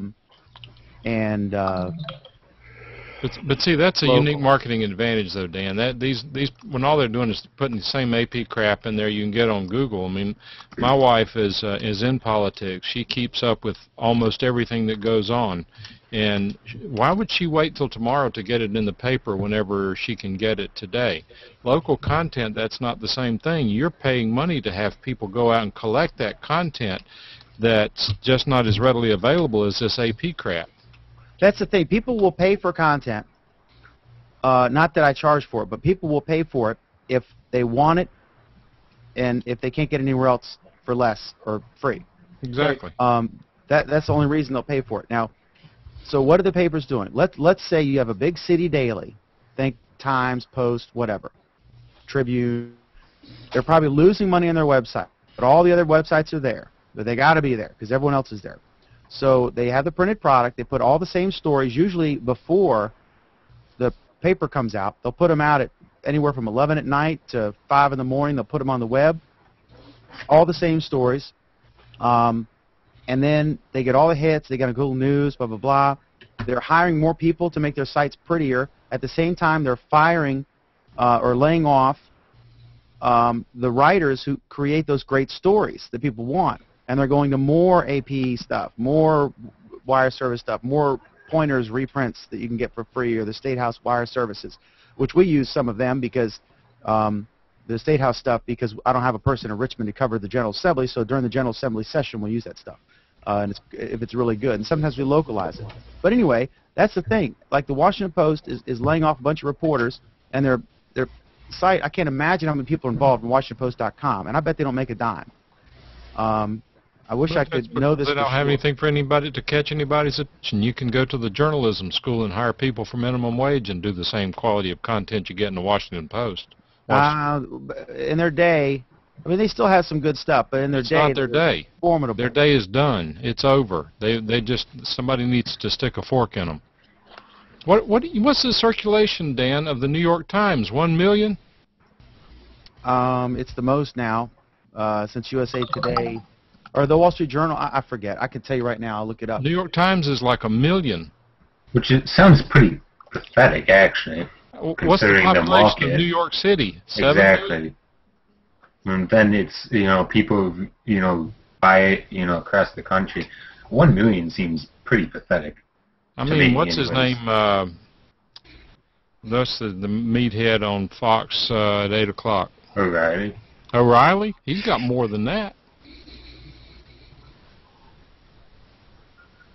See, I think what you're running into here, though, is like Dan was saying, is they're they're firing all these local people, and they're hiring people to put their sites up. But when you look at it as a whole, technology has moved so far forward. When you're going out the door now, are you gonna grab a Sunday paper or a Saturday paper, flip through there, or are you gonna grab your tablet or your iPad, where you have it in a nice, neat little package? You see, I like looking at a physical newspaper. I like flipping through the pages. I like being able to see headlines and, you know, whatever. I don't think that you can look at a typical website and browse through the content in as efficient a manner as you can a physical newspaper. I don't know about that. I mean, well, what is it? Where is USA Today based? Flipboard. McLean, Virginia. Why aren't they listed as... the New York Times is between 1.1 and 1.6 million. The Wall Street Journal is a little over 2 million. Yeah, I mean, so they're less than 1 million at the New York Times. No, it's over 1 million. 916,911. According to the latest, to the period ending March 30th, 2011, the New York Times has 1.1 million weekdays and 1.6 million Sundays. Am I looking at the right one? A daily circulation? Okay, for anyone who wants to find the actual audit numbers, it's free, and you don't have to log in. Go to Access ABC for the Audit Bureau of Circulations, accessabc.com, and then at the main site, click on Free Reports. On the right, you'll see 4 blue boxes. One says Free Reports, and then once you're in Free Reports, click on eCirc on the left side. And then once you're at eCirc, choose Newspapers, and then you can do a state search, second option, and then I chose New York. And there they are. You can check your own state. And every 6 months they release new numbers. Now the big ones come out before they come on here. Like when you first see the stories in the newspaper that the Wall Street Journal and the New York Times are up or down or nationwide, blah, blah, blah. Those are the big papers that go to the press first. And in about a week or so, you'll see every paper in your state listed there.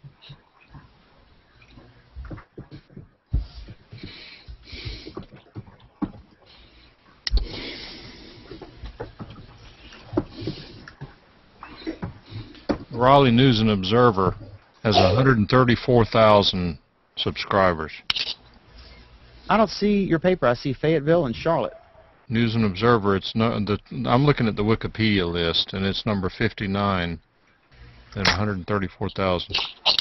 You're in North Carolina, right? Not South. Yeah, North Carolina.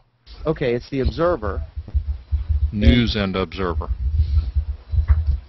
Or as we say, Noise and Disturber.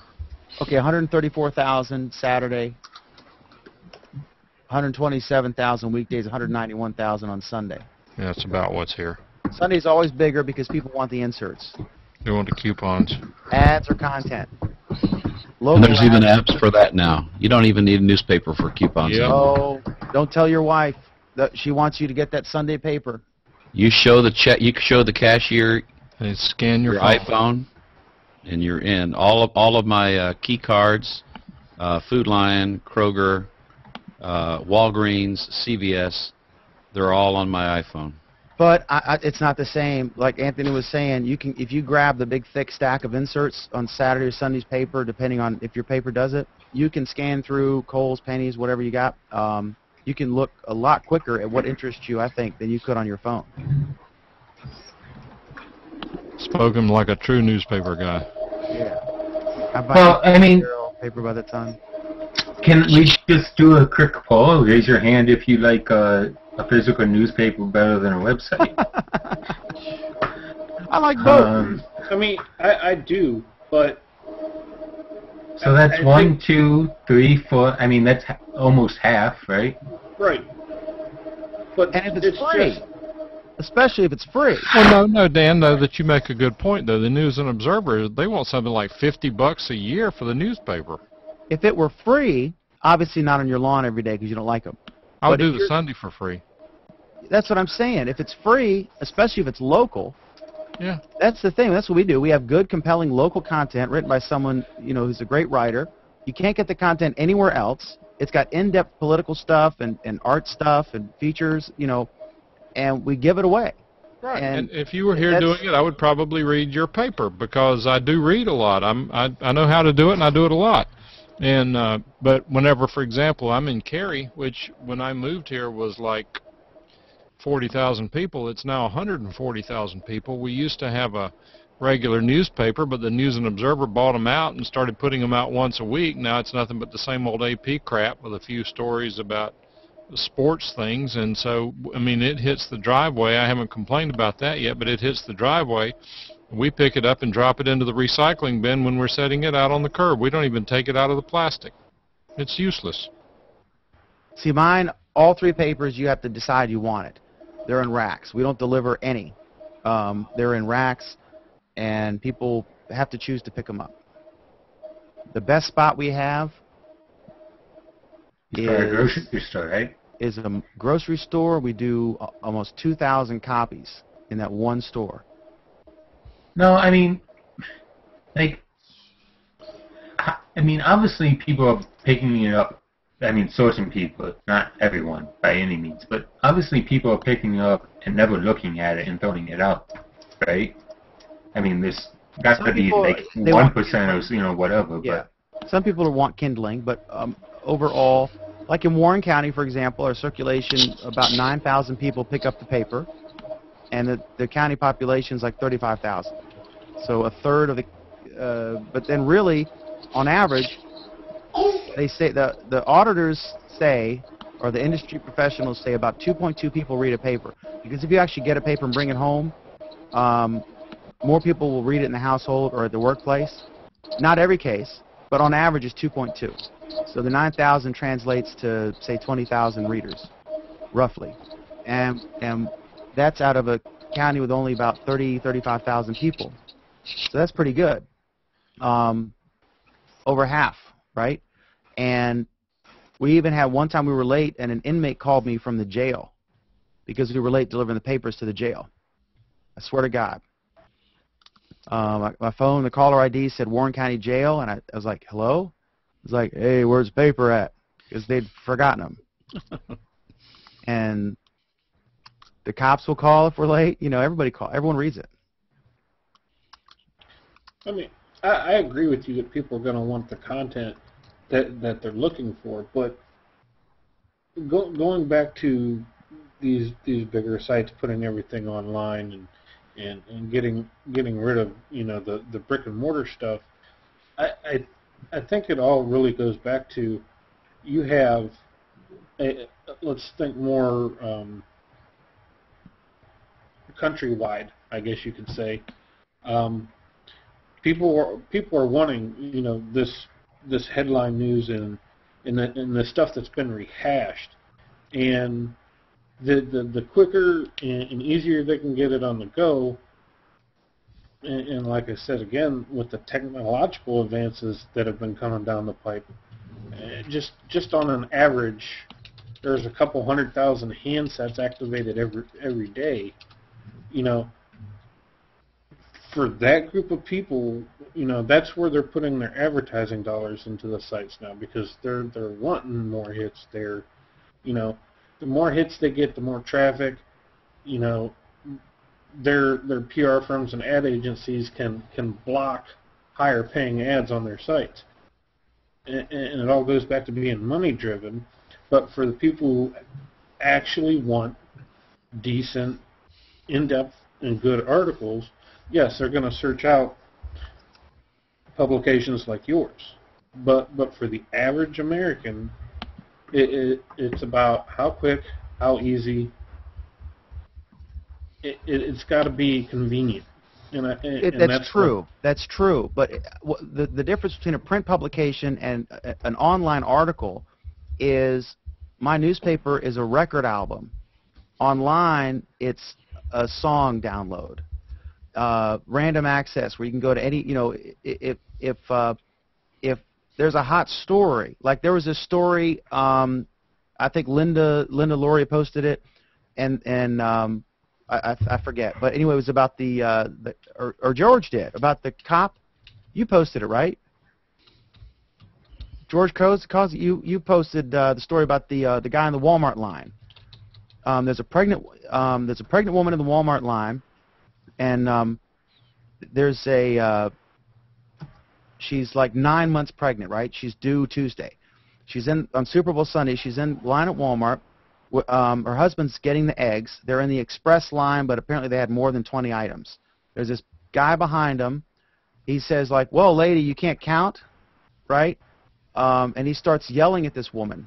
And that one witness said this, as well as the husband. The husband comes back with the eggs.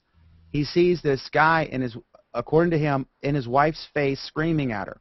And then he gets up there, and then he's yelling at the husband. The husband pushes him back and says, stand back or get away from my pregnant wife. And the guy pulls a gun out, starts waving it around. Hate it when that happens. They call 911. According to one of the stories, when the cops came, the guy produced a badge, said, I'm a deputy sheriff. He was unmarked, right? So that was I was like, what in the world? So I wanted more details on that, right? So I'll go to the newspaper's website, and I went to the TV channel had it, and the newspaper had it. Probably it started in the newspaper and then went to the TV, because everyone follows the papers, because the papers actually have reporters in the courthouse every day and the TVs don't. But so the newspaper article was great, long. I looked at that one article. I've never been to that newspaper before, nor will I since, right? And yeah, George, they said the deputy asked him, what are you on welfare? You know, he was really insulting. Turns out it was the spokesman for the sheriff. So this was a shocking story, and I wanted more details, so I went there. Now, if I had gone there, if that website had said, here's a summary of our papers that are in today's stories that are in this issue of the paper, right? And then that would have come up in Google, and that would have been referenced. And if I went to that newspaper site, and I couldn't have gotten a single article, but I knew it was in the Tuesday, January 31st, whatever issue, right? So then I'd have to flip through the paper online, and it's a nice, pretty reader. Then I'd find the article. I know it's on page 12, and I got to click right arrow, right arrow, right arrow. Look how many ads I'm potentially being exposed to. How many stories I'm potentially being exposed to, right? I had to start the album at the beginning and get to the 5th song. And instead, they broke their content out, had a few crappy ads. I don't even remember any of them. Didn't look at them, because your eyes glaze that out. You know where the content's here and the ads are here. You didn't even look at that. So I looked at the one story, read all the content. They didn't make a dime off me. And then I closed the tab, and I'll never go back to the paper. I can't even remember the paper's name. You see, I see where you're coming from, but they did not make 50 cents off me, but they would have if I had picked up the physical paper. That's my point. Right. But I mean, like when websites do these stupid slideshow things, like Bleacher Report, and whoever owns Bleacher Report loves to do these stupid They suck at slideshow things. It chases people off. And to what you're saying, where you have to use the viewer to view the newspaper and then get to the article, I think that would chase off a lot more potential clicks than it would create. I don't care. I don't make any money on the website. Yeah, I understand you don't. If some guy in Singapore comes to my site, I don't care. My advertisers don't care. I will not miss the $80 a year I get from Google. Oh, right, but I mean, Dan, here's the thing. Dan, here's the thing, though. If I'm now alienating my print customers because they're coming online to get the news faster, they're coming online to get more details, they're coming online for whatever reason. If I'm now pissing them off, they're not my print customers. They're going to get my paper too. No, that's ridiculous. Yeah, no, it's not ridiculous because the cost to switch to something else is so low at this point. Not if I have the best article on the town council. I can't out CNN the CNN on the White House. No, you I can't can't. out Fox News on what they do. But they cannot touch me on the Front Royal Town Council or the Warren County Board of Supervisors. If the article is good and people want the article, they don't mind going to that. I'll give you but here's the thing. If that's the only reason why they're coming to hypothetical paper that's selling for 50 cents a paper. I'm not talking yours. I know why yours succeeds. But if they're, if the only reason why they're going to go to their local paper for 25 cents is to pick up, the town council information, they're either going to get it from the library or they're going to get it from the Patch online newspaper that's got somebody sitting in the audience anyway. I mean, in bigger cities, and they're going out of business. Not even bigger cities. Okay, let me give you an example. Here's a little paper. This has the smallest circulation of the three. This is Frederick County Report, nice little paper. Go to the website fredcoreport.com, F-R-E-D-C-O report.com. And then once you're there, it's a ghetto-looking website, but you'll see the Justin players on it, my little picture. Click on this, not the big picture, but the first small picture, the print edition for Frederick County Report, February 10th. It's a Valentine's Day issue, right? Just click on the picture, and then this brings up, this is the Scrib reader, right, which sucks. I thought they were using the issue readers much better. See, I haven't even looked at it. Yeah, this reader sucks. I'm not making my point at all. The issue reader is kick butt. This one sucks, but see this, why do they use this ghetto reader?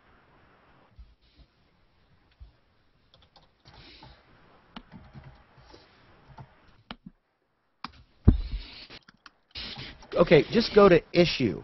It's ISSUU. ISSUU. .com. And then pick any of these things out.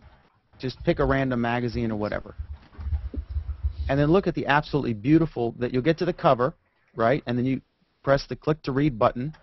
Look at the beautiful presentation on this, and all the links are hot clickable. Dan, yeah. Do I have audio? Hang on a yes. second. Let me ask you a question. Yeah, I don't know Frederick County very well, but how close is Fort Hunt to you? I have no idea. A long way, probably. How about where is this? Why does it make it sound like it's like right there? We're talking Frederick County, Virginia, right? Yes. Okay. Not Fredericksburg. No, I understand. Winchester is the county seat, so it's. It seems that there's also a Frederick County, Maryland. Yes.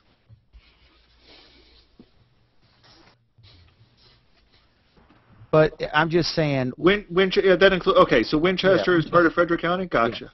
Yeah. Okay. I'm just saying they spend money creating the website, and they hire staff to beef it up, make it better, and put their stupid slideshows on there when they're not talented at that.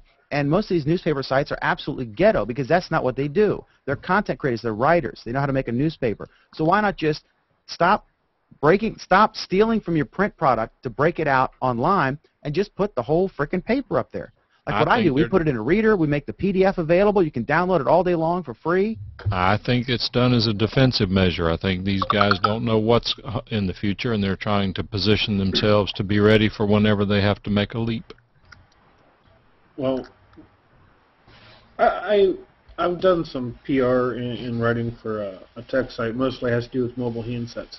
And from what I've found is, okay, once these sites have finally started going into the digital era online, it's a matter of not necessarily throwing it up there and then having the paper, but it's throwing it up there and getting it out there first. For what purpose? What's to be gained? Your click-through revenues and your page views. Okay, neither one of those makes any money. I can tell you that, 100%. Depending on how big you are. It doesn't matter, because the bigger you are, the fancier your site is. I mean, there's some sites that make money. In general, newspapers lose money on their websites. In general, most websites of any kind lose money. Dan, they're losing money on their newspapers too. Maybe they're just bad business people. If you're the first sites getting these out, you know, okay, say the Times gets this out first, and then USA Today gets it out second. Okay. But it doesn't matter. I've been quoted in the Times and the Washington Post. I've had the Times, their White House writer, what's his name? I've known him 20 years. Peter Baker, right? Nationally known author. He's the White House correspondent for the New York Times. Yeah. About a year ago, he linked to one of my articles from the NewYorkTimes.com site, right? I got 2,000 clicks, right? 3,000 clicks. Maybe I made $1 from Google. Okay, it's an ego boost. It's cool. Cool, I'm in the Times and you're not. Ha ha. But it doesn't matter money-wise. And no, but when the advertisers look at those numbers, when they're deciding whether to spend $3,000 or $5,000 on a 2 to 3 week ad on your site, that's where it comes into play, because it all goes back to your adverts, and unfortunately, the more clicks and page views you get, the better adverts you're going to get. True, from but you end up companies. spending more. You end up spending more to create a page that would generate those kind of clicks on a consistent basis than you would get in the revenue.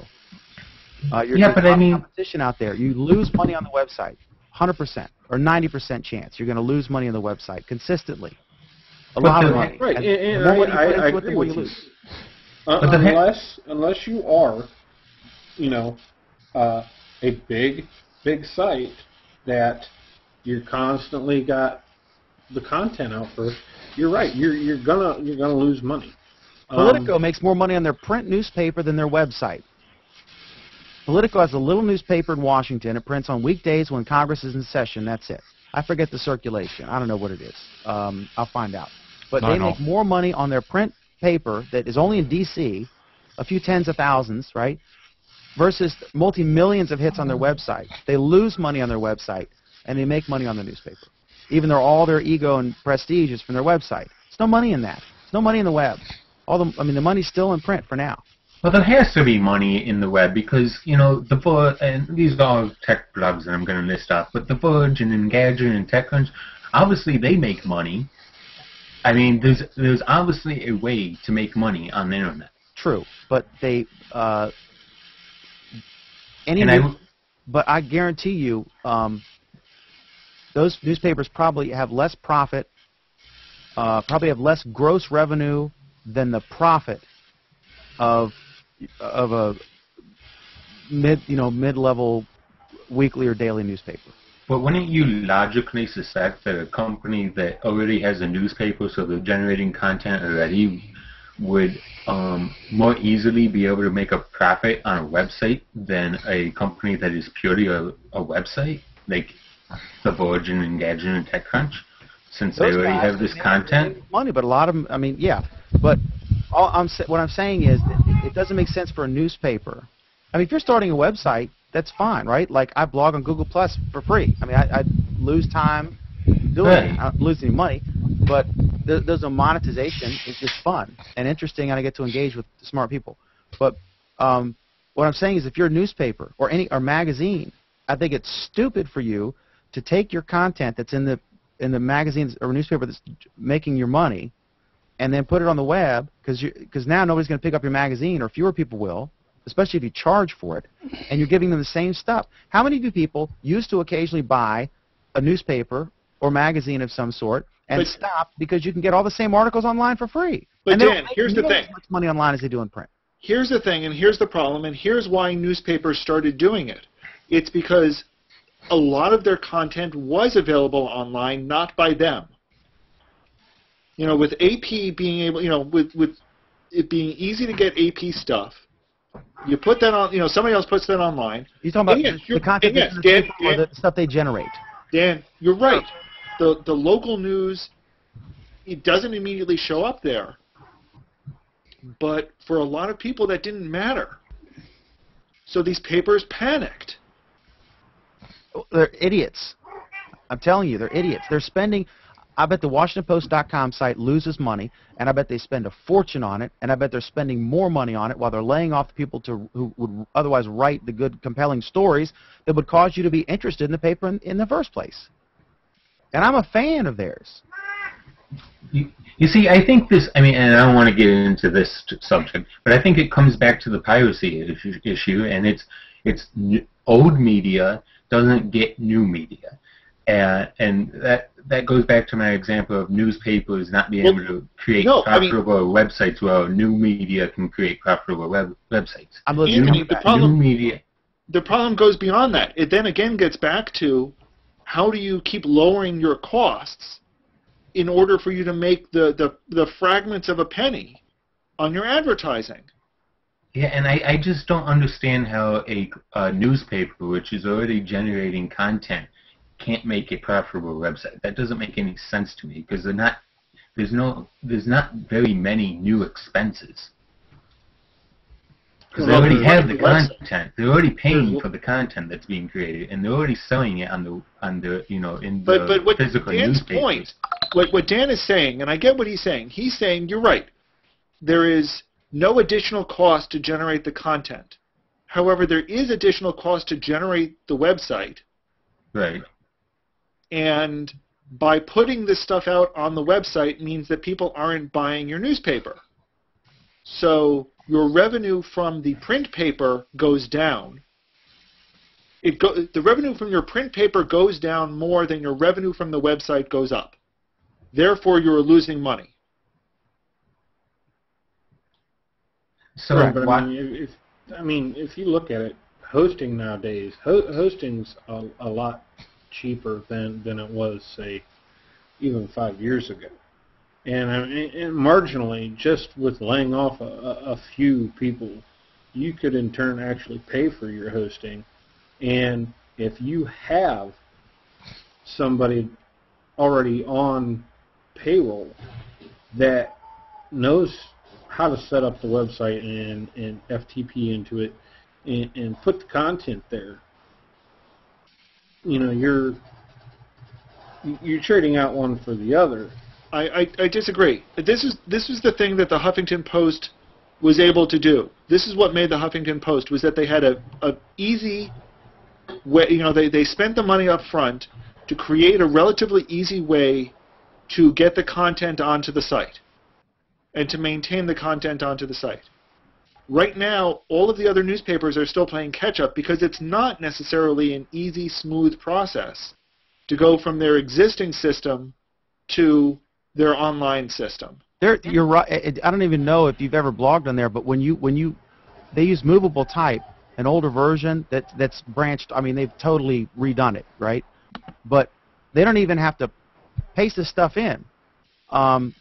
You actually log in what they call the back room, and then you actually put your headline, you upload your picture, you format it, then you click preview, and you make it all pretty, and then they just have to look at it. They don't even have the labor of actually creating the post.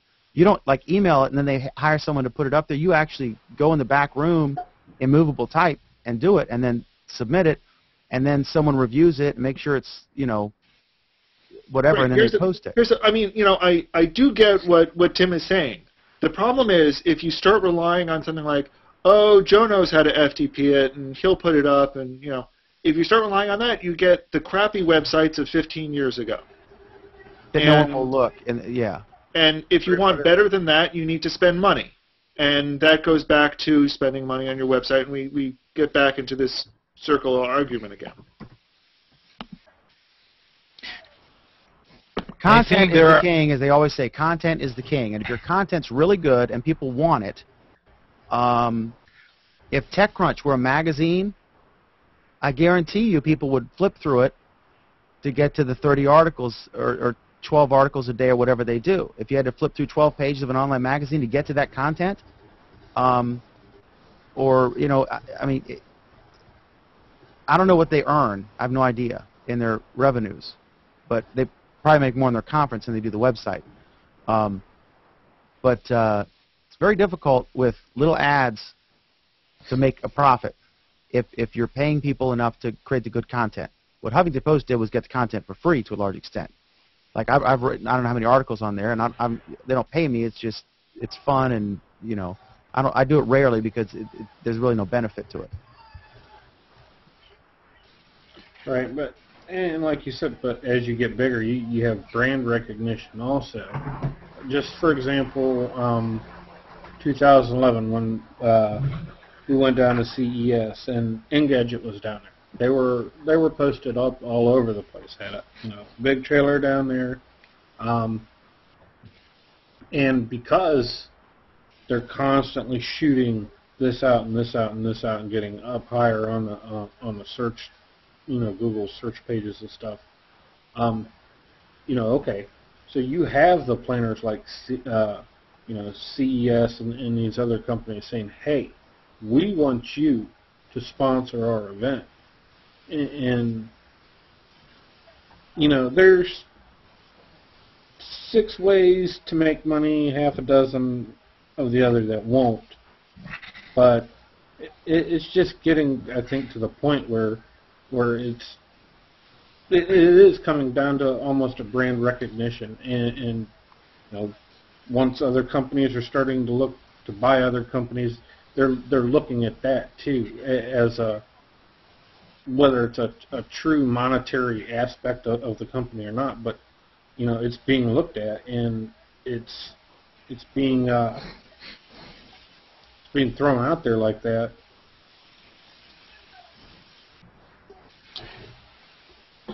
About newspapers and websites, I think there are 2 things to focus on. We have any kind of news, or the all-day news that you can get the info on newspapers and blogs, but that you usually may get to the Times or Washington Post, but you won't get enough or be satisfied with those newspapers, and you will search all the web to look into any kind of blog, so you can get your news and your idea as a whole, and that kind of information in the time to come will be absolutely free, and those newspapers and web platforms will get they will be sustained by advertisement. But I think the business will be the real business will be about specialized news and news with aggregated value. For example, those websites like TechCrunch and any kind of new website or app that you could get, for example, some news about something specific with agriculture, for example, or something like that. Specialized news and information with aggregate value. You may charge about it, and you can read it all in any kind of electronic device. But any type of news that you can search, like sports, politics, and all those news will be like free, because you will not search only in one source, but in many sources, and you will be getting to blogs, etc. That's what I think about newspapers and websites. It will get everything into tablets and those kind of devices, and there is news that will always be free, and the business will be sustained by advertisement, and there will be news that you will get it as a specialized news that you will pay for that. And the problem is the scale, though. That the issue is that works. Like Engadget's a good example. It's one of the top, technical blogs. So it has a wide appeal. If you're writing about the Android or iPhone or just general gadgets, then they have a wide appeal, right? But like a local newspaper in a county of 40,000, most people don't care about it outside of the county, right? So you've only got 40,000 people. So you've got a much smaller audience, and your cost, let's say it's a weekly paper that has a circulation of 10,000. You've only got 10,000 unique visitors to the physical newspaper a week, right? That is nothing for a website. And there's no way you can monetize that online. So while it may work for a big national or general audience thing that could get 1 million hits. What do you do in the small community when you've only got an audience of 10, 20, 30,000, 50,000 that care about it? You can't really the cost per click thing on it just doesn't work. The money's not there to be made from a website. But with if you make 50 cents per printed paper in advertising revenue, that's like getting 50 cents. That's like getting $500 per 1,000 cost per impression, which is ridiculous. That's about 100 times more than you get cost per. What's it cost to buy? What's it cost? Anybody know CPM for impression, not click, not action? Just if you want to buy ads, cost per impression. Anybody have an idea what an average would be? You mean on something like AdWords? Yeah. It's all over the map. Revenue, I mean. Revenue is all over the map too. I mean, I can tell you that. Well, hang on a second. Do I still have that window open? No, I didn't. Hang on a minute. Leo, I know for cost per impression, he gets. I think he charges about for Twit. He charges about $45 per 1,000. Okay. In my print product, I get 500. So 12 times what he gets, and he's at the high end.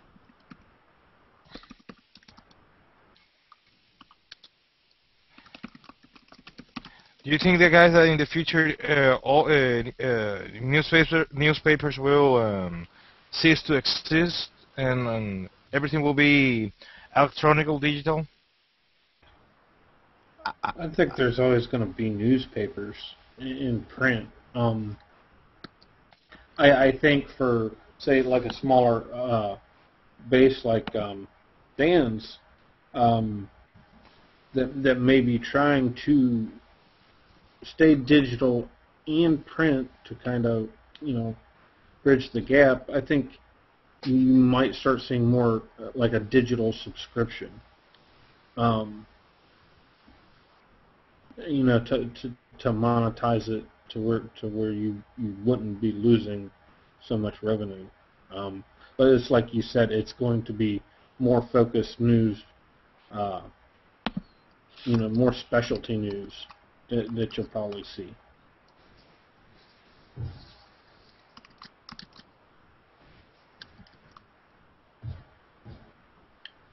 Sarik. I'm looking at some of these.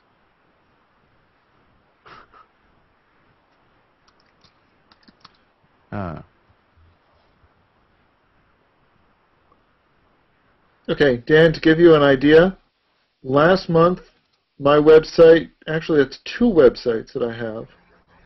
Okay, no. My website got $28. So let's call that $1 a day.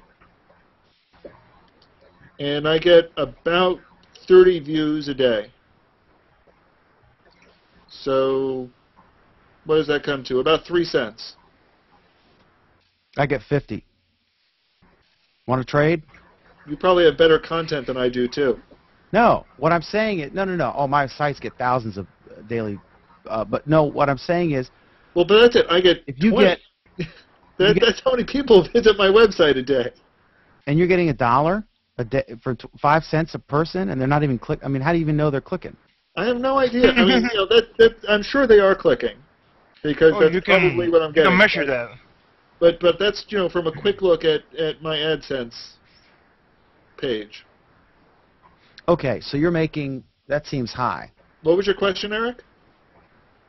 No, I said you can measure who's clicking and in what is clicking also.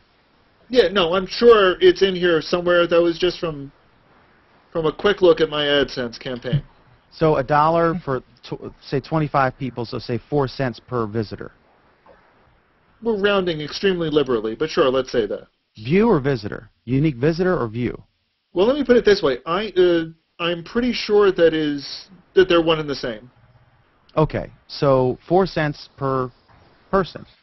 Yeah. Which is pretty high, eh? I think that's on average. Makes sense to me. I don't think that makes sense to me. I would like to see a 6-month AdSense revenue compared to a 6 months visitation number, rather than anecdotal, because there might have been one person who went crazy clicking. But if it were 4 cents, that compares to the 50 cents I get from the print product for every person who picks that up or a I paper. have some really nice fans who like clicking on ads for me. I don't know. Oh, this is a surreptitious. This is a product placement you're doing right now. You're asking people to go to your sites and click. I haven't mentioned my website, have I? No. I mean, if you want, I could say that it's iaflw.com, but I am not trying to say that it's iaflw.com. IAFLW. Say it again. IAFLW is a 4-letter word. Can you type it IAF? IAFLW is a 4-letter word. Thank you, Tim. Could you possibly be more cryptic with your... All right, so it's a 4-letter word. Was it some kind of questionnaire? You can also visit my page on Google+. Is a 4-letter word. Long live the 4-letter word. What's the point of this? The point of it is for me to post 4-letter words. What do you think the point of it is?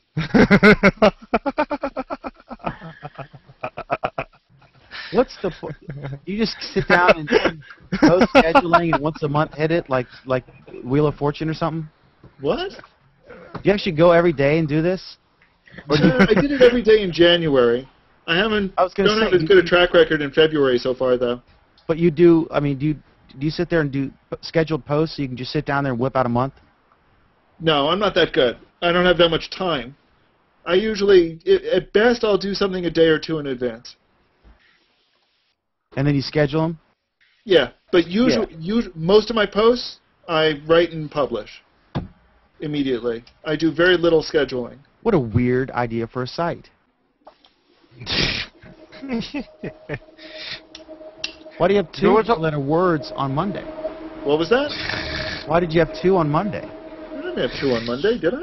Long live. Oh, yeah, okay. Because that worked. I gotta tell you, it doesn't surprise me that you only have 20 people who visit the site every day. But it makes you wonder about... You know what? I bet you... With the right marketing, he can make a huge website out of that. Well, not a huge website, but a highly visited website. Yeah, but marketing costs money. And then you were talking about visitors and revenue. If I may recall, some months or years ago, it is not very secure to base your revenue on visitors, but in advertising. For example, you get a big company that is paying you for their publicity in your web page. That will assure you a lot of money. But if you want to get revenue about with something like AdSense or whatever about even if you are receiving 1 million visits per day, that will not assure you that won't assure you to get a lot of money. That will assure you fame, but not a lot of money. If I am not wrong. You're right, but I guess what I was alluding to earlier, that's what is getting you these companies to come in and say, hey, we're going to pay you X amount of dollars for this advert. Because they're looking at just sheer numbers in terms of how many people are going to see these ads. Whether or not they click on it or not, they could care less. The more I shove the word Verizon or the word Sony or the word, whatever word, the more you see that, subliminally, sooner or later, it's in here. And when you see it somewhere else, it's always in the back of your mind. and that's what they're paying for. You don't even have to click on the publicity just to see it, so to be interested. Oh no. The one site that I do some stuff for, Verizon will throw a 3-week advert on there, and it's between $3,000 to $5,000, and I deal with Verizon a lot with the PR contacts, stuff like that, but their whole goal is, that's what they want you to see. It's that brand recognition, because the more you see it, the more they're counting on you walking into their store, you looking at their products, and hopefully walking out with them. They pay $3,000 to $5,000 for what length of time? Like a couple weeks. What kind of site is it? You don't have to tell us specifically, but what? I can tell you. I don't mind. Droid Life. What kind of traffic do they get? I'm trying to think of the last time I looked at the analytics. On an average, we get a couple 100,000 unique views, I believe, during the month, and they're roughly between 5 to 7 million hits per month, depending on what's going on. It fluctuates, but so 200. So it's for about $5,000 to $7,000 for 2 weeks, which means 100,000 unique visitors. Roughly, I could probably bring up the analytics, but it varies. There's a big base of and don't. So they're saying it's a niche, but yeah. Well, it's a perfect audience for them. It's people who are interested in Android phones and devices. So obviously, that'd be a very sought-after audience for any carrier. Right, and it's basically Verizon-centric. So, like Verizon, T-Mobile, they see that traffic, and they see it steadily because, we're always trying to come up with news, and there's always new devices coming out. So there's an unending supply of stuff you can throw out there. And, yeah, they snatch up ad space like there's no tomorrow. And it's good because it's exactly the demographic that Verizon wants. It's exactly. Whereas for a site like the New York Times, they have so many different demographics. There's not any one advertiser that wants all of that demographic that they have, all the many different types of demographics. No, but they leverage that demographic, and they leverage those numbers when you're Verizon or your T-Mobile or H&R Block, whoever. They're leveraging those numbers when they decide whether or not to buy that ad space, and they're looking at the sheer number of people that they can get to see it. So it almost even takes the whole print versus online stuff out of it, where it's almost just throw content on here so we can keep these numbers, to keep these advertisers putting money in our pockets. They're paying $60 per 1,000 for visitors. But you said out of that 200,000 a month unique visitors, how many views per month? I believe the highest we went in a month was 7 million page views, almost.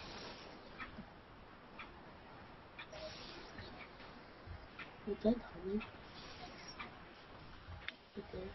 see if I can. During the month of February, I'm gonna guess next year. No, I don't know when that was. I gotta per visitor, per view, they're paying 85 cents per 1,000.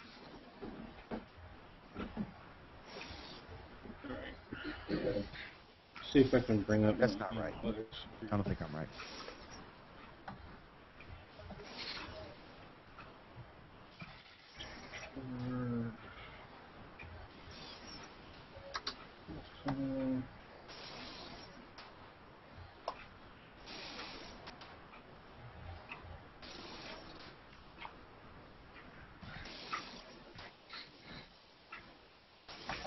All right, analytics.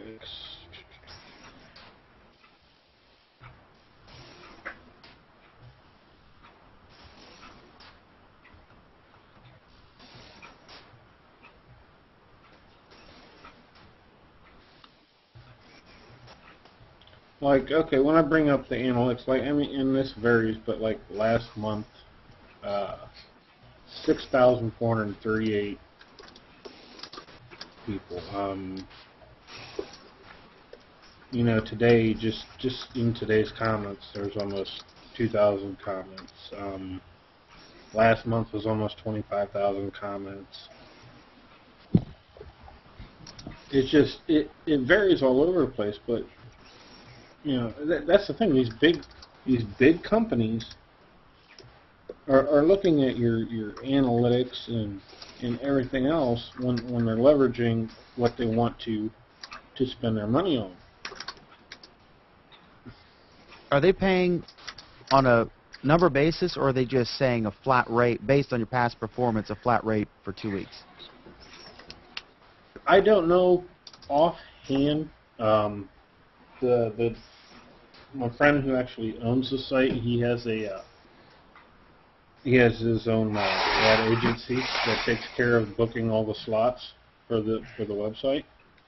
And without actually being able to talk to them, I wouldn't know which way they're going with it. But as I look, and the site it's droid-life.com. I see a Verizon banner at the top, and then the first box there on the top right. But I don't know, is that set in stone, or is that based on? That's based on how much of a block of time they have bought. So they got an exclusive, right, for 2 weeks. Like last month, I think T-Mobile was up there a bunch. You know, through the month, people were saying, "Oh, there's so many T-Mobile ads on here." You know, it's like. Okay, so that's just the top banner, because the top right box below the menu is now Comcast. So that's interesting. So if you do the math,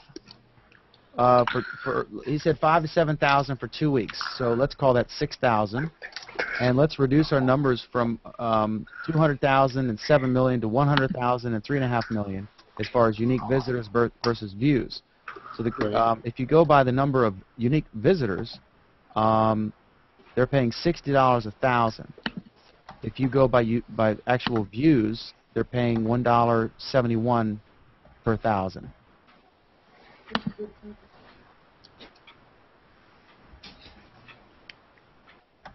So that's interesting. No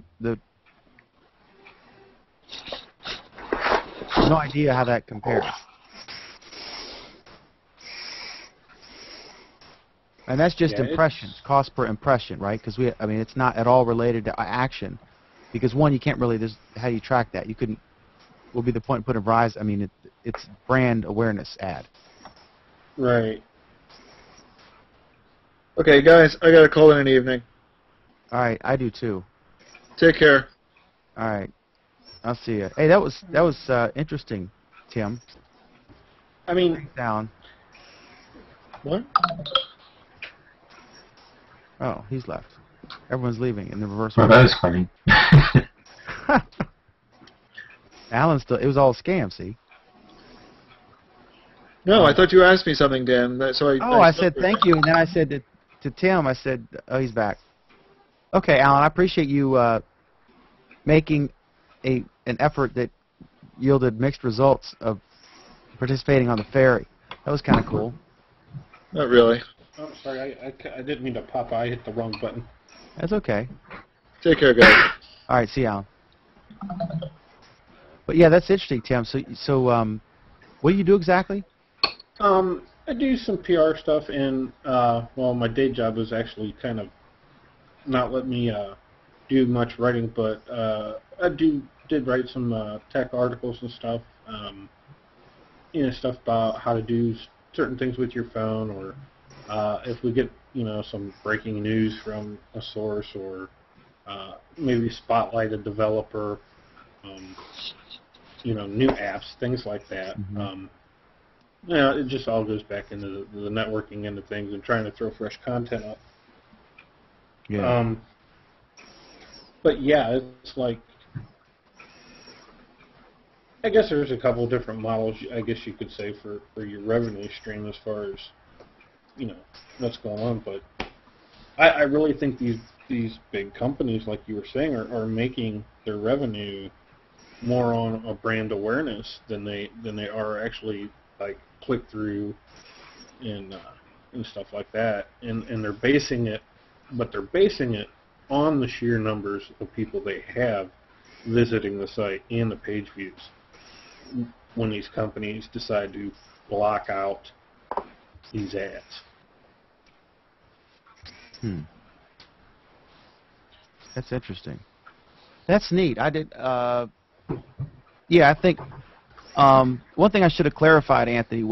My whole argument that a newspaper should just put their print product in a nice, pretty e-reader online and keep it intact, as opposed to breaking the articles out. That is more applicable to a small market. Yeah, I mean, I see where you're coming from.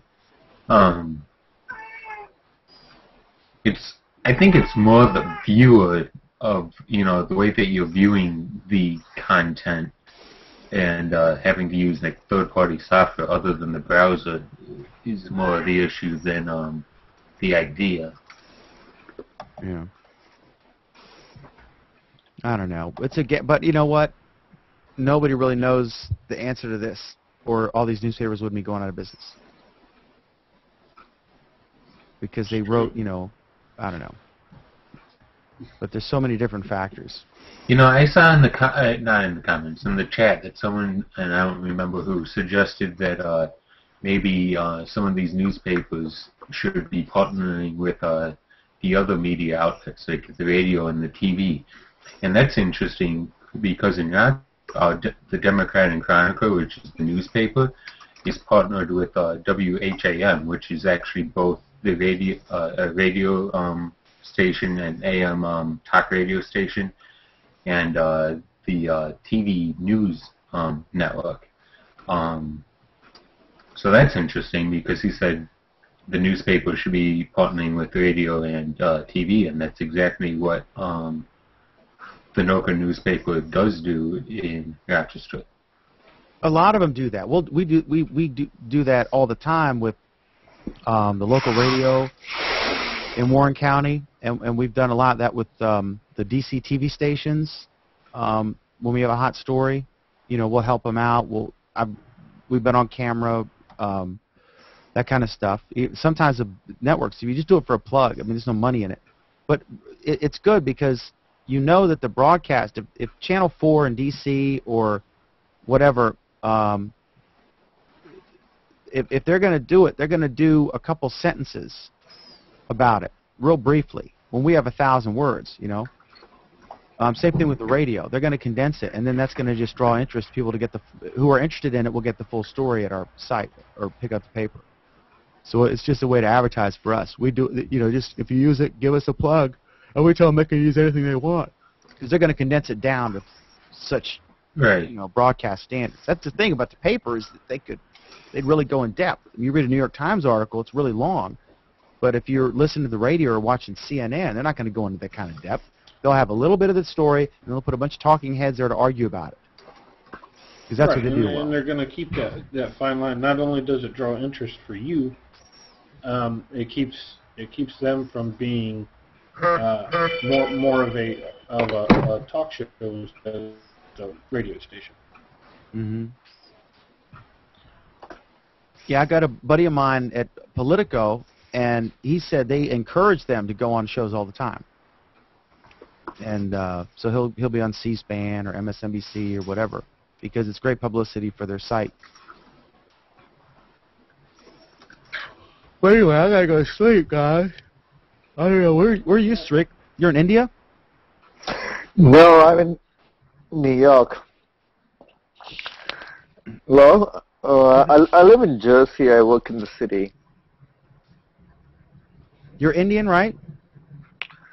I was born in India. Yes.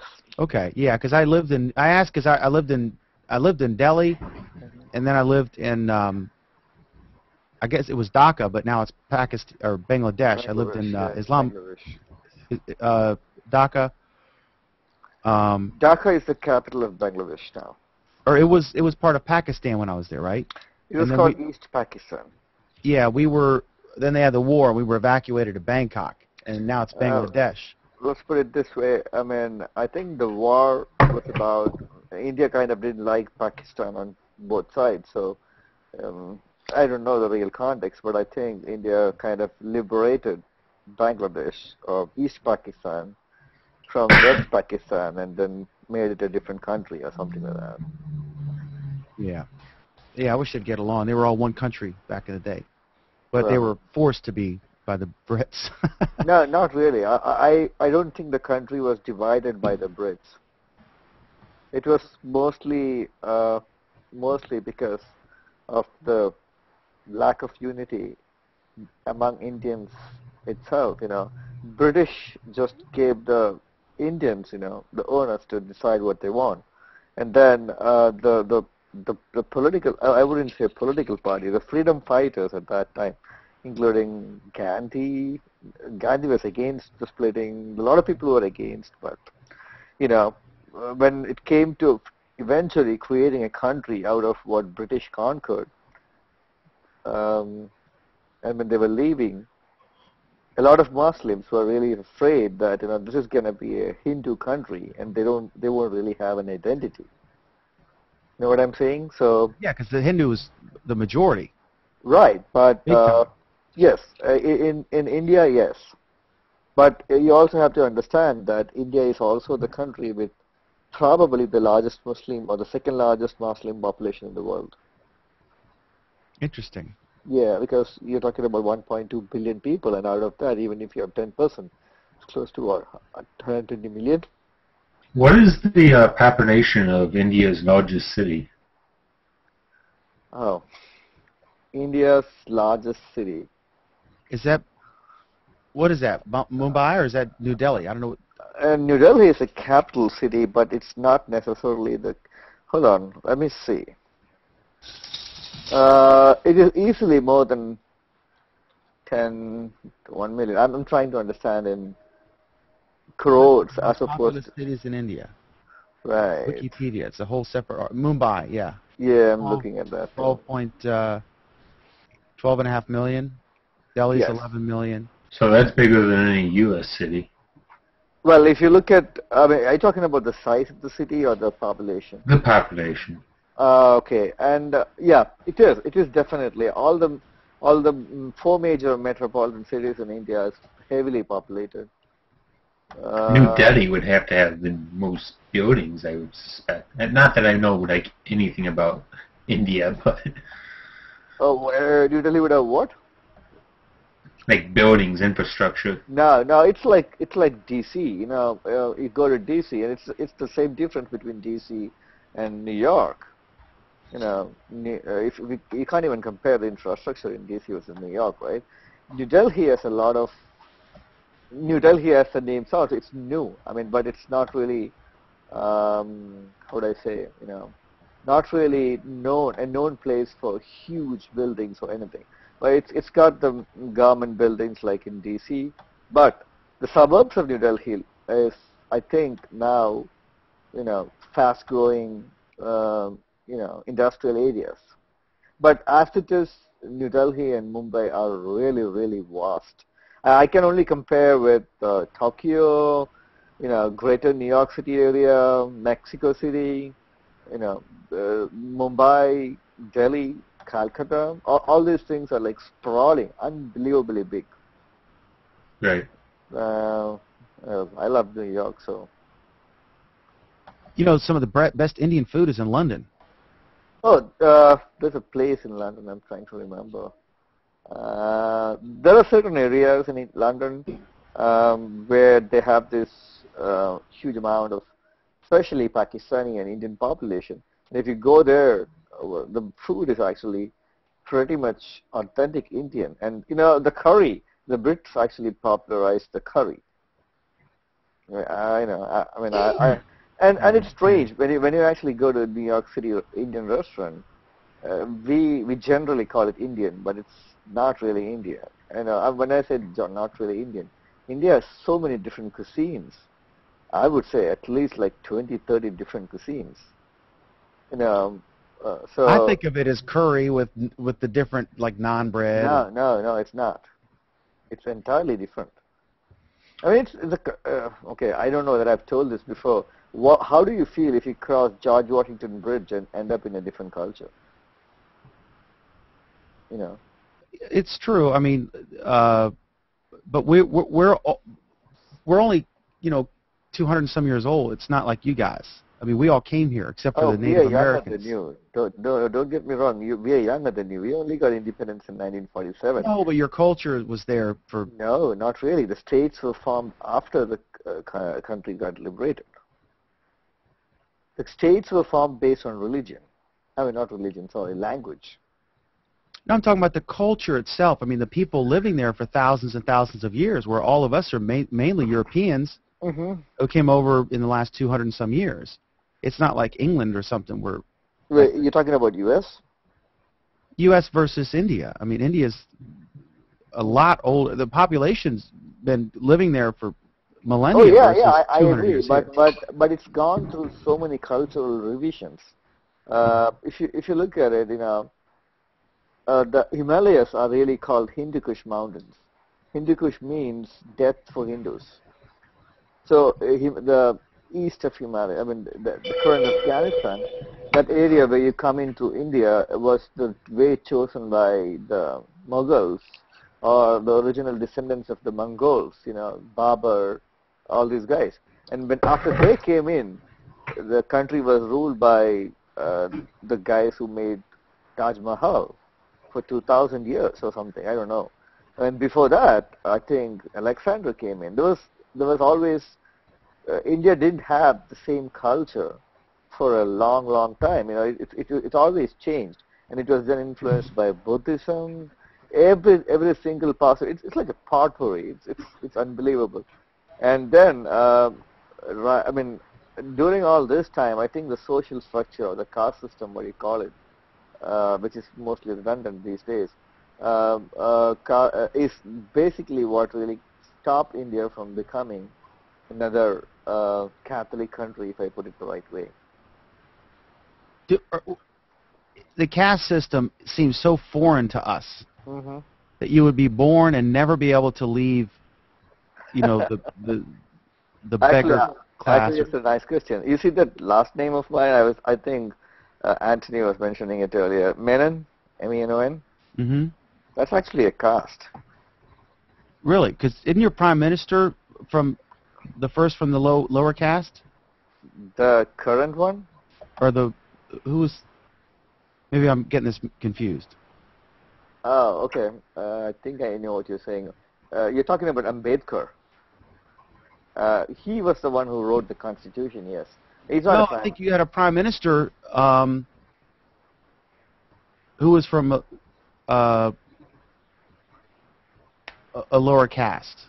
Trying to remember. The first prime minister of India was one of the richest people in India at that time. No, I'm talking like now or like in the last year. Who's the current prime minister? Or you have the. Oh, one of the prime ministers was from a lower caste. I agree. Now it is actually. The current prime minister is probably one of the most educated prime ministers in the world. Ever. You want to see his resume? You'll be stunned. Hold on. So I don't know about these castes. So basically, if I'm understanding from the way that you're talking to each other about it, you're not allowed to leave your social class and go up or down? Give a quick explanation for folks watching who don't know what the Indian caste system is. Unique. We're talking C-A-S-T-E, if you're looking this up. Exactly. So let me as an Indian, And I'm listening. I'll be right back. Okay. You can check that link I sent you, by the way. That gives the resume of the current Indian Prime Minister. Anyway, so the way I understand it, originally in India, everybody, as Anthony mentioned, is probably born into a religion, right? I mean, it's the same way here. But you technically, if you're a Catholic at least, you're not a Catholic or you're not a Christian unless you're baptized, right? Right. I don't know that I'm right, but I'm just guessing. Probably I read it. Well, officially, anyways. Okay, so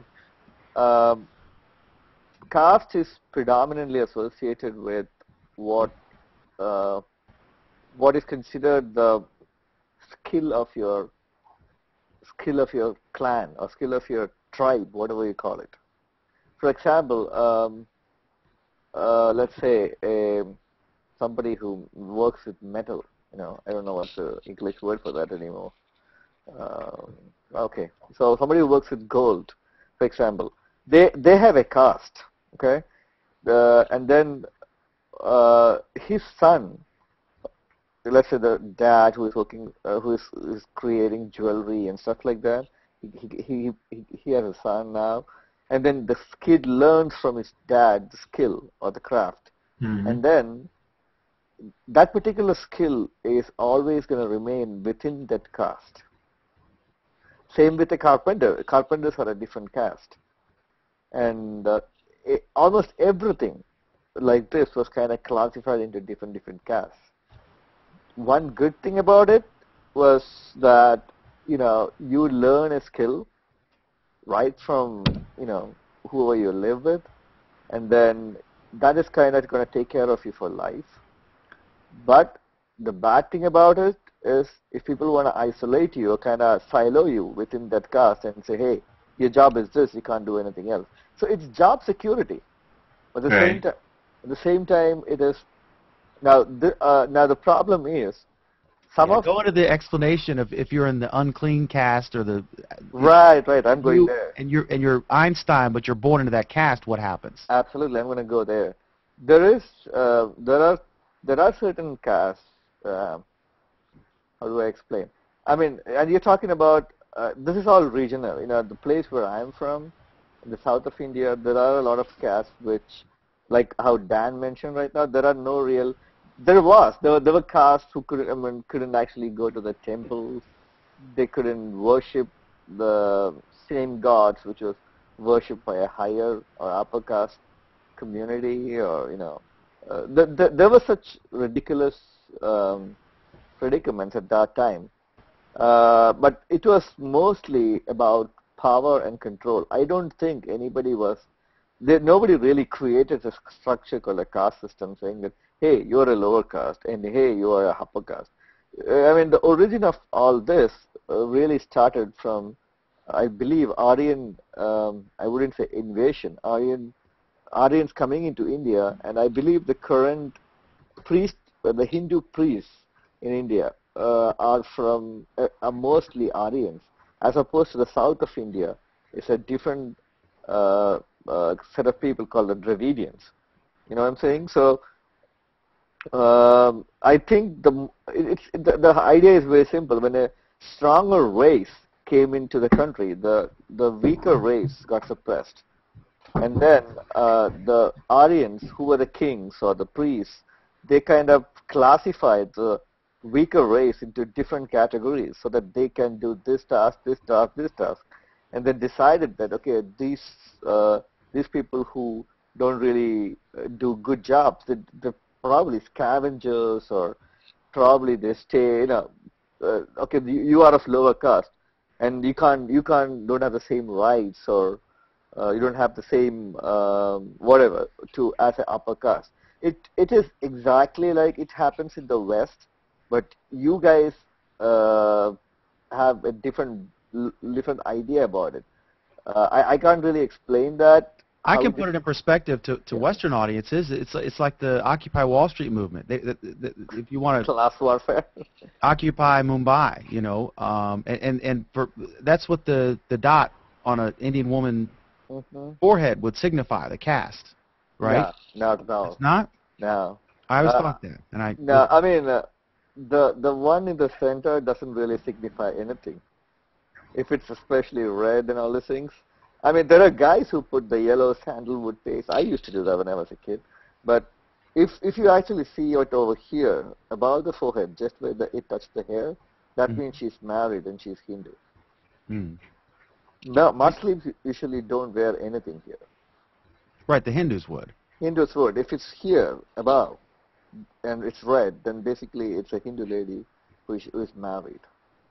And the is it the Sikhs that have the wonderful bracelets and the? I'm sorry. What's the religion that is it the Sikh bracelets that they have? Wear on the hand? Yeah, the ivory bracelets. And then the turban. There's one religion they always have to have a knife on them, and they usually. Oh, that's the Sikhs. That's the Sikhs. Sikhs. They have to have a knife on their person all the times. Right. And so it's not actually a knife. I don't know what it's called. There's a name for it. That's how they used to tie their turban, and they are mostly misunderstood as Taliban or something in the United States, right? I know a lot of Sikhs who are beaten up by a lot of Americans or even Westerners in Europe, but they are far from Muslims. They are like a very peaceful community. I'll tell you a funny story, Sariq. Am I pronouncing that right, Sariq? Yeah, I mean that's not my full name, but I don't want to put you in trouble. My real name is really big. Okay. Go ahead. Well, I had a summer camp, and one of the kids was a Hindu, and he had a turban, and so they have to wear it, and I guess they never cut their hair, right? They just put it up in the turban. That's the purpose of the turban, and it signifies your religion. And so we're in the line, and the serving lady had no clue what a turban was, and she just told the kid, "Oh, you can't wear a hat in the dining hall." And I said, no, it's not a hat. It's religious garb. It's because he's from India, and it's a turban. And she just rolled her eyes and said, "Oh, great! Next week they'll all be Hindus. They'll all have a hat." Well, I find it so funny because not just this. I'm saying, the amount of cultural confusion we have, especially when an Indian comes to U.S. I remember this guy who long back, 8 to 10 years back, he came to Orlando, I think, and he wanted to eat something, and he has never heard about Panera Bread in his life before. So, he just walks into Panera Bread and asks for a bread, That was his first day in America. And then that lady's like, "What?" No, I'm not kidding. This happened in Orlando. And he came back and said, "I saw this bread shop out there, and they don't have bread. What do I do?" So what I'm trying to say is, it is so confusing, and also the fact that the people out there, we see Westerners who come to India also getting so confused. They do stuff. I believe, I'm not saying that Westerners are more simple or but gullible. I'm just saying that I mean, I've seen so much from different areas, from here, from India and other countries. I can actually look at it from a totalitarian, or I wouldn't say totalitarian, total view. And I know how America is. I know how New York is. At the same time, I know how different parts of India is. It's totally different. I cannot compare that. I've lived in Florida. I can't compare. I can easily compare Florida with New York. At the end of the day, there are a lot of things which are common, but in India, it's completely different.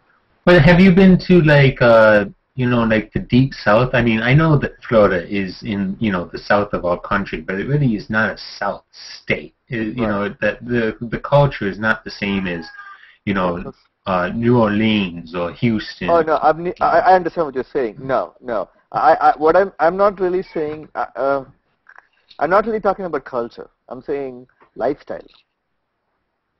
You know what I'm saying? End of the day, food. Look at food. Of course, I understand that there will be always some local cuisine which people like, but still, end of the day, you still have a Longhorn steakhouse out there. But that's very different from India. The Let me. I mean, I'm from a state called Kerala. Do you know? You can Google it out. Kerala, if you want.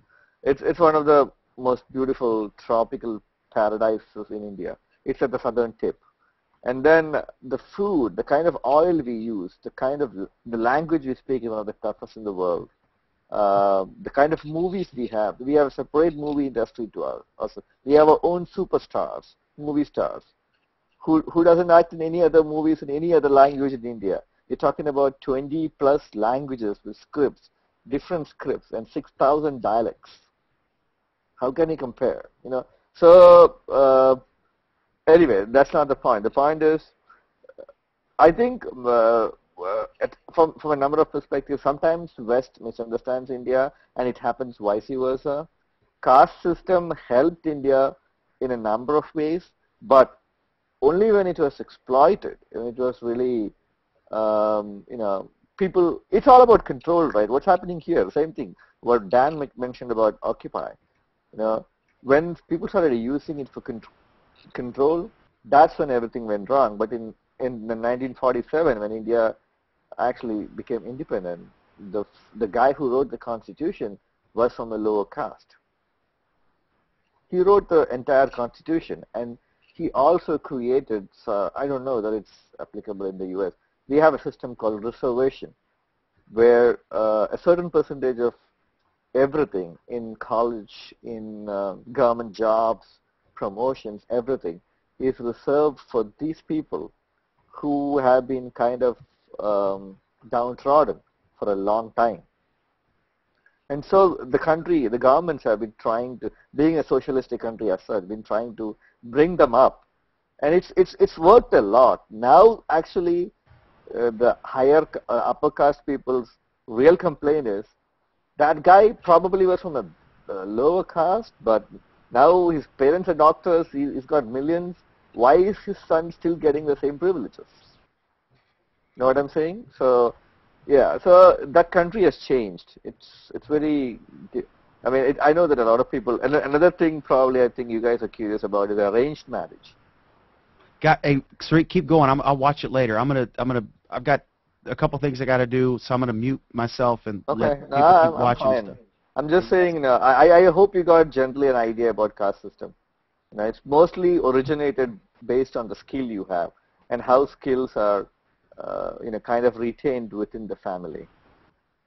But later it was misused, and that's why it got a bad name. And the lower caste, upper caste thing was all based on how people wanted to control each other. Right.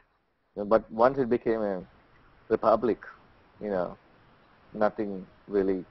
I mean, I'm pretty sure there are even now in areas which are very remote or not really under the control of, not really very civilized, the people are still controlling poor and lower caste people, still abusing them. I'm pretty sure. It's a big country, but it's getting better. So, talking very briefly on arranged marriages, which you just brought up, do you guys have divorce? I mean, or is that just like completely shunned on? I mean, I would suspect it is. Divorce in India. I mean, we shun on it too, but I think the divorce rates in the U.S. right now is like 50%. Yeah, that sounds about right. Right. We have not reached there, but the more developed we are becoming. Okay. Well, let me put it in a different way. I've thought about this, and I wondered why was divorce not a big thing in India before, even though 70% to 80% of marriages in India a couple of decades back was arranged. Right. The reason would be that in the last couple of maybe a decade, not even a couple of decades, there was a time in India when it was considered that it is not really necessary for women to become a professional or have to study and take care of themselves, and it was kind of assumed that it's the job of the guy to get the money and take care of the family. That was the old India before economic liberalization.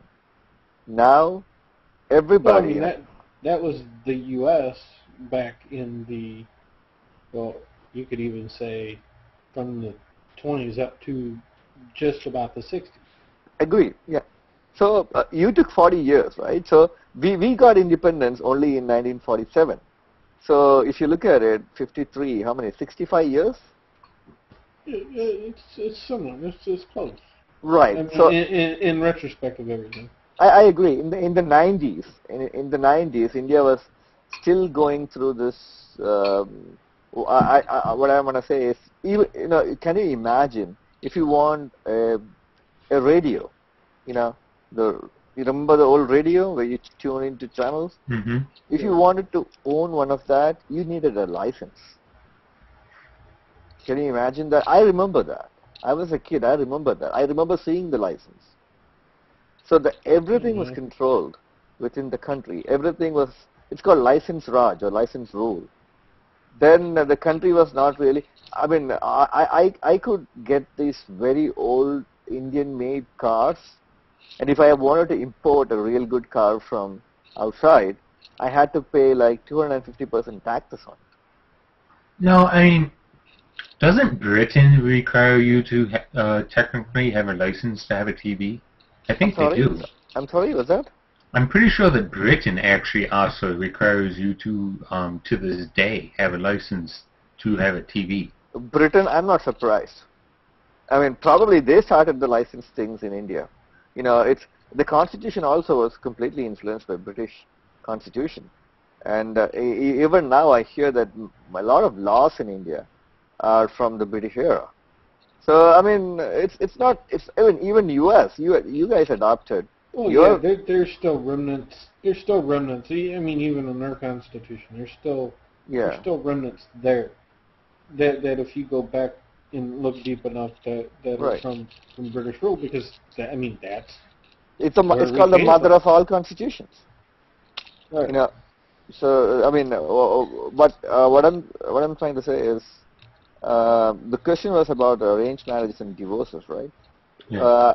Over a period of time, in the last 10, 15 years or so, when the country became more liberalized, a lot of foreign capital started flowing in. Companies started creating research centers, offshoring centers. People are educated. The number of engineers India produces is amazing.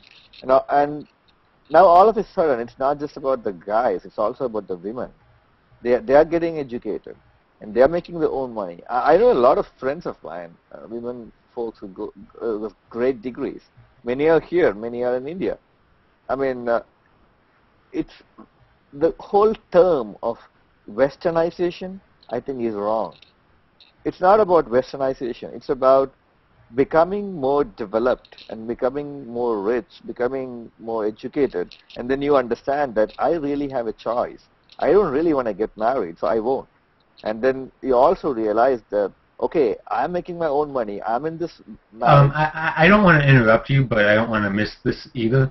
As far as arranged marriages go, if you don't want to get married in, like, let's say 40 years ago, that way, a time period would, whatever. Did you have to get married if you didn't want to be married?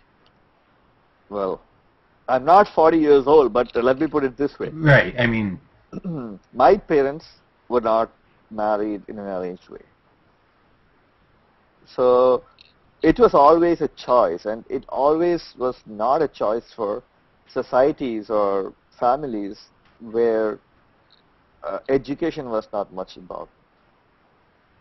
So it was more of a cultural thing. It wasn't like a legal No, not at all. Even, I mean, it's funny when I hear that, because my parents were colleagues and they got married. I mean, they were from highly educated families. I mean, everybody in their families were highly educated. The parents were highly educated. So, but at the same time, it doesn't really mean that there could be a family out there.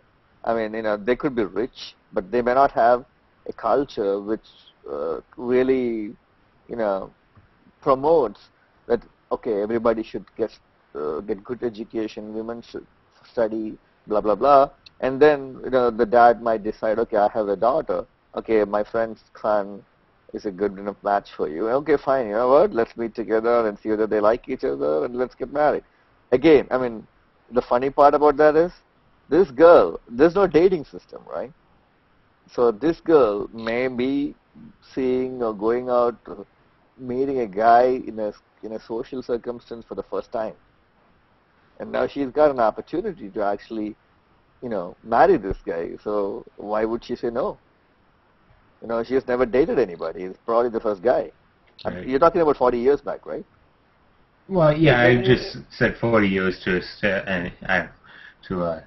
I know that what you're saying. And I guess, and this goes back to, I guess, us as a country too. Just our nature has always been to sensationalize things, especially things that back then we hadn't seen a lot, or wasn't around a lot, and it's a stigmatism almost, because like 40 years ago we saw arranged marriage like, oh, okay, well, the whole thing is, yeah. Oh, really? I didn't know that. Well, I'm saying like 40 years ago, view of somebody from the U.S. about arranged marriages in India and the culture and everything is going to be a lot more skewed than it is today. Especially with, So basically, because of the flow of information, you understand these things better. What you say about information is people's awareness. Right. Education and awareness, right? So that is, I was trying to understand what Tim was saying. What I'm saying is, over a period of time, when people are more educated, they're more aware of what's happening, they are aware of the fact that they can take care of themselves, they have a job, they have money, they understand choices. They realize that, I don't really have to listen to anybody. I don't really have to get married to anybody. All of my cousins, my wife's cousins, they married whom they want. Many have married Americans. So the whole idea... I'm saying from, not necessarily my standpoint, but I get what you're saying. And yeah, the more aware, the more choices, and you have options. But just this country, America, 40 years ago, I'm trying to think of the best way to say it. Okay, 40 years ago, if I were to look 40 years ago at India, and I had seen something about arranged marriages, the stigmatism back then was, that's the only way it was, because it was something new. If you're talking about India, 40 years back, if that was the only way it works, then my parents wouldn't have got married. No, I'm talking about the way we see it. Oh, okay. From 40 years ago versus the way it is. No, that's not true. Because I know 40 years back, in my family itself, a lot of relationship that ended up in marriage, which was not even arranged. You know what I'm saying? Right. And my parents is a classic example. Well, no, I agree with that. I'm saying like, okay. But you're right about the majority. Like Anthony having the questions about the arranged marriages and things like that. I'm saying the U.S. as a country, it's been so much of a stigmatism from earlier on that people don't know these things like you're explaining.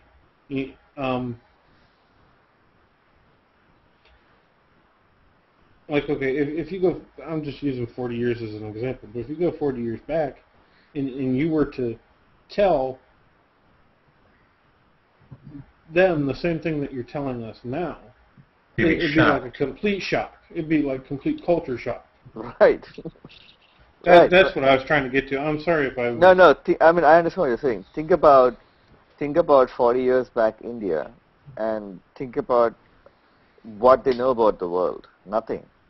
Right? They are living within their own rules. Right. So they don't really care. Now, I would say Indians are in almost all the countries.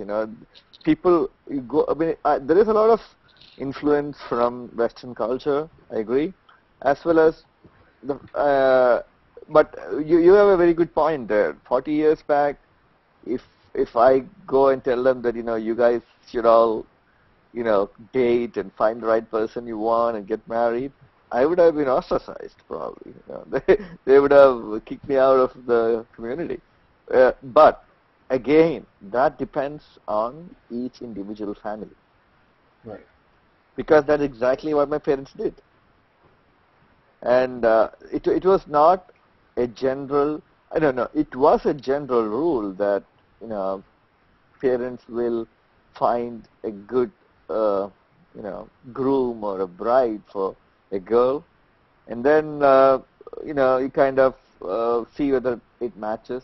But there's a lot of skepticism about the system as well, which is not true. My real point, what I'm trying to make is, how the West understands arranged marriage is not really true.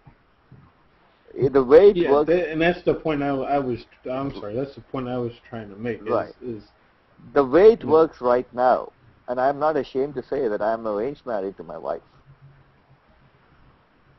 And we are very happy. The way it works right now is, I've been dating since I was like 17 or 16 or whatever.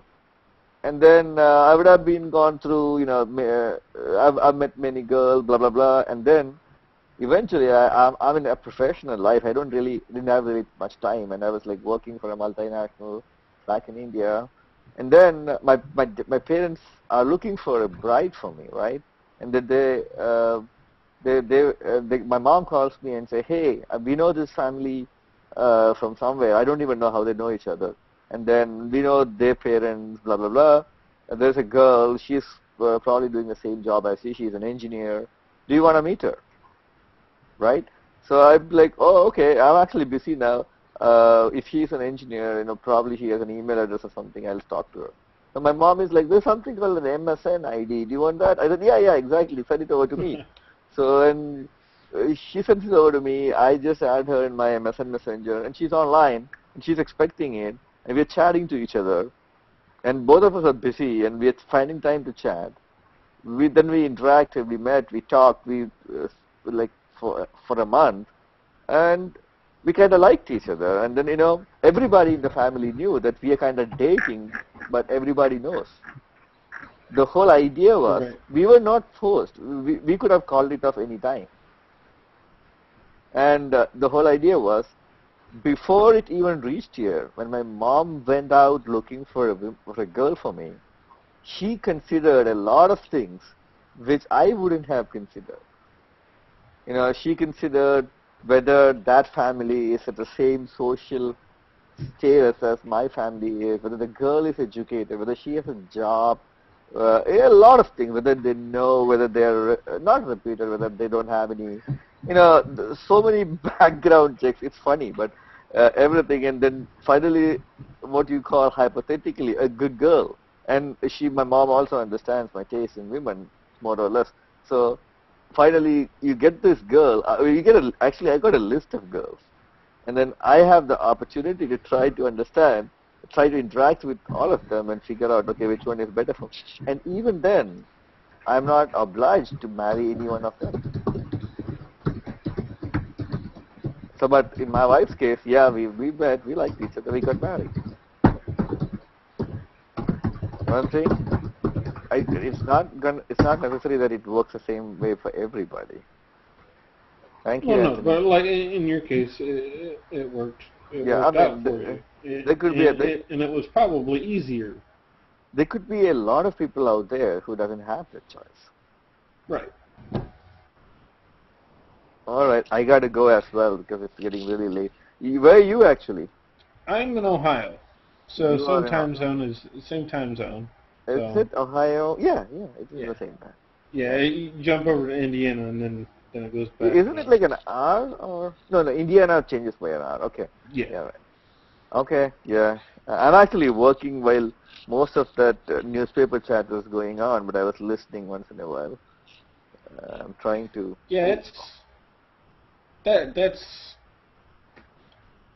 I think it goes back real quick before I let you go. I think it even goes back to what Anthony was saying. it's almost like the piracy issue in a way, because it's like you need one to support the other, regardless if it's good for it or not. And that's the only way that things change gets pushed. You know, it might not necessarily be a good thing, but in order to push things forward, it's a necessary evil. Well, I can only, I mean, I am somebody who would enjoy watching a movie. Well, for example, I have Netflix subscription, okay? But that doesn't mean that there are, I mean, there are so many movies from the past 15, 20 years which I like to watch. And then it's not necessary that it's available on Netflix all the time, right? Oh, no. And it's not necessary that there is no real way I can just go and get it. And it's not necessary that all these movies are available on demand either. How are you going to really watch? Let's say I want to watch Casablanca tonight. How am I going to really watch it, right? So the only choice is to go online and search for it. So all these streaming websites which pirated this and put it over there. So my point is, while I don't mind going and see, I'm not going to probably watch the whole movie. Probably I'll just watch like half an hour of it or a few scenes of it. You know, so, some of the situations in the movie. For example, yesterday I was watching, I don't know, Star Trek or something. Anyway, it's fun if it's out on the web. But my point is, while I don't like SOPA, I think it's too harsh on innovation, and it's very crudely written. At the same time, I also think that what Alan was saying, it is really harsh on a small timer. You know, somebody who's got its own original content, and a book, music, and if it's pirated. Oh, yeah. So I'm never going to support piracy. Right, I don't either. But the penalty's far, for a small person that... Absolutely. Just say that you, for all intents and purposes, want to back up your stuff. Have you watched Louis C.K.? No. Have you heard of Louis C.K.? I've heard of it. I haven't watched it. Okay, he is a stand-up comedian. That's his name. He did a very innovative and new model of marketing. Few months back, I think 2 months back or something, he recorded this 1-hour comedy act in, I think it's a Bacon Auditorium or something in, I forgot the name of the auditorium, in New York City. And then he did the production. He completely cut out the middlemen, companies, marketing companies, production houses, completely cut out. He spent probably like 100,000 or 200,000 on producing the whole show, right? And then he went online, he published it online, and he said, okay, he explained the whole thing. I made this is my own content. I'm selling this to you directly. Give me $5 per download. Okay? $5, that's all I'm asking for. Right. And I'm told by a lot of my friends that if somebody's going to make a torrent out of this and put it out there, I'm going to lose a lot of money. I'm aware of that.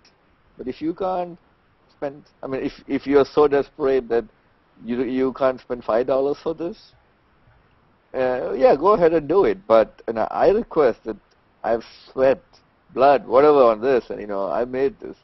Just $5, that's it. And I downloaded it. I spent $5 on PayPal or something, and I got it. Right. It was great. He made $1 million out of it. Oh yeah, and that reminds me. Minecraft. The game. Yeah. The developer did basically the same thing. He said, "Hey, yeah. And if you have something that's quality, it'll sell. It'll sell." And what I'm just stressing on one point Alan said. What is the right cost if you know that the production? Okay, if you are still paying $2.50 to $2.50 to a 20-year-old movie, right?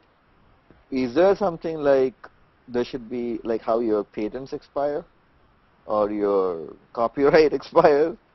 Well, then it goes back to who owns the rights. What's that? Just like it goes back to who owns the rights. Oh no, I agree. Yeah, I agree. And that's where you get nailed. Like when No, Michael I Jackson agree, bought but the rights to the Beatles. My beef with patent or copyright is you spend, let's say, it's a movie. Let's say you spend $200,000 20 years back to make this movie, and you probably made 10 times the money or 100 times the money, right? Right.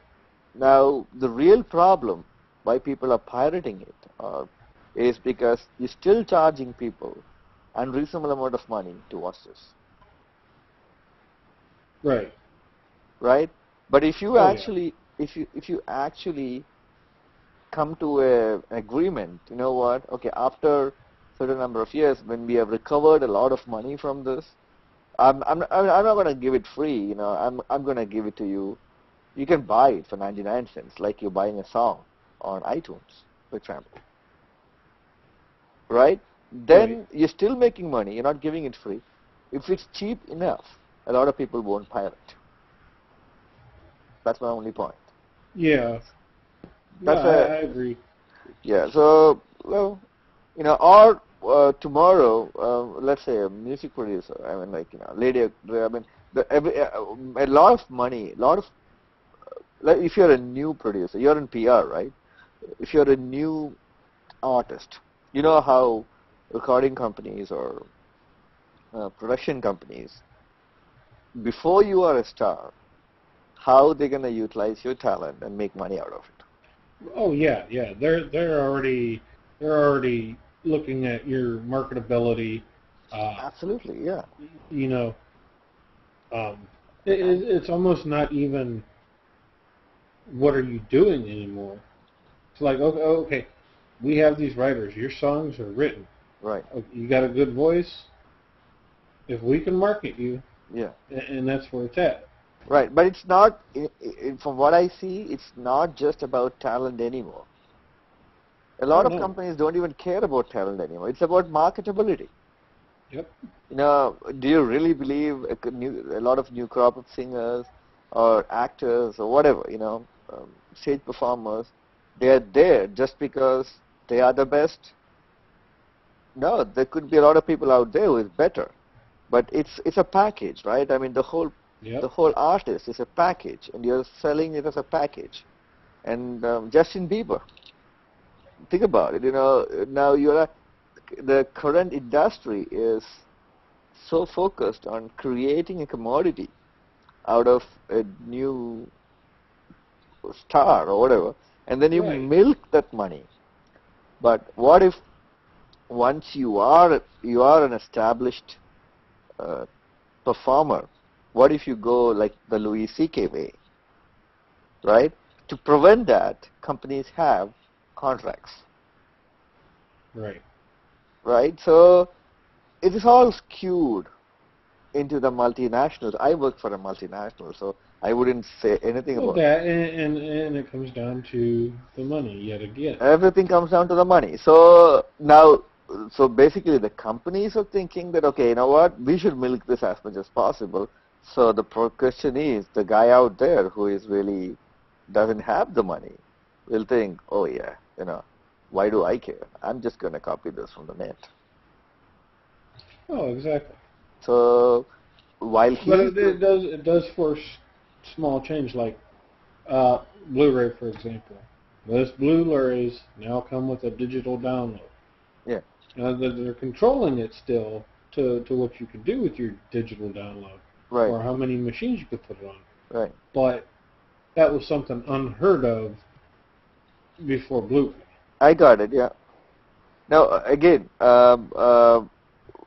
Blu-ray may not be a good example because the Blu-ray hardware, the disc still costs a lot more than, you know, DVDs. Well, right, but I mean, even more recently, I mean, in the mobile aspects of things, you've got 99-cent rentals now. You've got iTunes and Google, you know, the Google Marketplace now, where you have that ability because technology is exploding at a huge rate. But you know, the torrent sites and where you could get the files, and the people figuring out how to compress them, and you know, it's all driven. It's all a big circle. As long as the internet is an open standard, it's going to be really difficult to control piracy. It's just going to be a continuous war, and you know, finding different ways to control.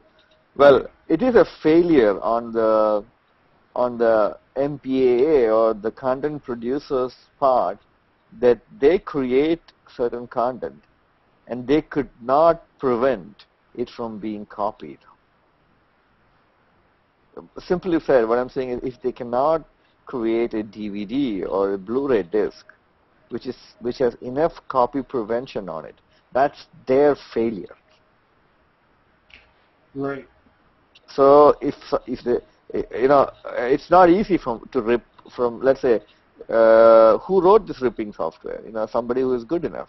But does that mean that you cannot create a disk at all which cannot be ripped? Who knows? Tomorrow somebody might come up with that. Well, yeah. And I mean, it perpetuates innovation. They find a new way to do that. The ability to make money, right? Even though it's harmful. But like Anthony was talking about, The Social Network, the movie. That's a movie I never thought I would have watched. It finally came on. It was a pretty well made movie, and I decided to watch it. But when he was talking with the guy from Napster, Sean Parker. Yeah, Sean Parker. And the one lady said, "Well, didn't you fail though?" And he's like, "Well, no, because even though it looks like I failed, he basically changed the face of the music industry and how things are done." True. He created a niche market out of it. Exactly, which has blossomed into a huge moneymaker. Yeah, I mean, as much as I don't appreciate most of the policies of Facebook, be it privacy, be the fact that it doesn't allow us to delete our own content, and there are a ton of other Facebookian policies which I don't appreciate, and that's why I don't interact on Facebook much. I have 500 friends on Facebook. I do check it, but I interact much more on Google Plus because what's that? I do too. I probably roughly have about 12 people on my Facebook since Facebook's even started. So one of them is my wife. And just so I can see the pictures she uploads of the kids and stuff, and it's just something easy for me to do. I had a Facebook profile since when it became popular, from the very beginnings. Then I kind of left it at that, and I later changed it completely over. I created a new profile when everybody in my friend circle and family was on that. Now, yes, I get family updates, pictures, cousins' kids, blah, blah, blah on Facebook. But the amount of time I spend on Facebook is like half an hour. You know, I just quit there. It's minimal. It's minimal. And for some serious reading, I don't really subscribe to anybody on Facebook. For some serious reading, great content, I go to Google+. I have a great bunch of people who have circles. And, you know, I just wrote a comment to Linda Lowry today. I'm saying that, okay, you know what, I don't even really have to go check news anymore. I just come into Google+, and my mainstream has everything I'm looking for. Right. And so I heard something. Because you can tailor it to your interests. So everything that's important to you, you have at your fingertips. Yeah, and the power of Google search to actually search through the public stream is amazing, right? I mean, you just search and you get everything. You know, anything you want to look for, you don't really have to go to Google search. You can just search there. And then I think it's kind of almost reminiscent of their actual search page in a way. Yeah. If you look, because it takes the most relevant stuff. Won't it be wonderful if you actually can? I asked this to what's his name, Jonathan Sunger, the guy who is the chief architect of Google Plus. I asked him, why is that in your search Google Plus search you can only search within Google Plus? You know, why don't you make it ubiquitous and, you know, be able to search the entire Google as well as Google Plus inside Google Plus? So you search and you get, currently you get only a Google Plus search result. Instead of that, depending on what you choose, you can choose everywhere or on Google Plus. You get a bunch of search results. You should be able to share that right from there. Why, if you want to, you know what I'm saying? It's a design. That actually makes very good sense. Because not only, I mean, the convenience of it would be unparalleled. Yeah, I mean, there are a lot of things. Another thing, I think earlier, before you joined, I think, which was mentioned is, why would, you if you have a bunch of people you're following, you're going down the stream and you're at the bottom, and then you want to actually click on another stream or, chat with somebody, you have to scroll all the way up, if you really have a long stream. I have it, and I don't really want to go up because I've passed through like 200 posts, and I don't really know where I stopped. If I go back, then I forget. So one of the solutions Google has provided is that if you click on the gray bar on the top, it will automatically scroll up. Yep. But I don't really appreciate that. I think the chat as well as the messengers on the site should be floating. I mean, as you scroll down, it should move down with you. Yeah. Not in a very. I don't know. I don't know if it. No, not in a very animatic way. I don't know if it's a limitation because they're doing it like on desktops and laptops and mobile. I'm not sure because. Right, but in mobile it's an entirely different website, and the application is. I mean, the mobile apps are also working entirely different way. I'm saying if you look at your stream right now, you can see that you don't realize after you go down a lot that you kind of, if you have to send somebody a message, you have to go up again, right? But if yeah, on the computer, yes, and now see, you always have the ability just to go send a message from the mobile app. It's that doesn't move. No, on the laptop, no. No, on the laptop it doesn't, but on the mobile. Right. I agree. On the mobile, I agree. Well, so that kind of limits your ability to. I'm like, where did I stop in the stream? So I have to go again and find out. But if you go down and you're only watching the stream, both sides are just empty. If you look at your browser, right? Yeah. How do you use that? That's a good question. Yeah, so I'm saying waste of resources in space. Another thing which came up in the discussion was why should, let's say you put a link out there. I gave an example about the President's Hangout. Okay. I know there was a Hangout. I was watching it live, and then another half an hour, maybe immediately after the Hangout was over, there were like 100 posts in my stream sharing the same thing. Okay, so I'm like scrolling from the top, and I saw, I watched this thing. I don't want to see this anymore in my stream, right? So I'm just going down. In between, I see something different, so I take a look, and then I go down. Okay, the President's Hangout. My point is, it's a waste of resources and waste of time and energy to act for the users as well as the person who posted. What you should do, I don't know that you have been on a website called Reddit. Yeah. Okay, I'm a Redditor, so Reddit does it in a beautiful way. It's a small site, but it does it in a very beautiful way. You try to post a public link. If it's already posted by somebody, okay, everything is public, by the way. If you sign up and just post a link, you get a link from somewhere, it's a news article or a YouTube video, you try to post it. Reddit senses that it's already posted. So it says, okay, you know what, this is posted in this community already. Do you want to piggyback to it? So if I say yes, so it'll say, okay, this is the one. So fine, nobody is posting it. Google may not want to do it because Google want to encourage more posts. I'm not saying it should not. I'm just saying, okay, if somebody else is already going to post the Hangout, it says, okay, this was posted by this guy publicly. Okay, so automatically share it. So if you saw the new Facebook UI, if multiple people are sharing the same content, it kind of aggregates it into one thing and shows all the comments. So that is something I'm pretty sure it's going to come in Google Plus sooner or later. Yeah. Just, I would think from a sheer, like just a sheer bandwidth issue, sooner or later you would almost. It couldn't be that difficult originally to do because every post you originally post in Google has to go to some database. And it's not very difficult to make it unique.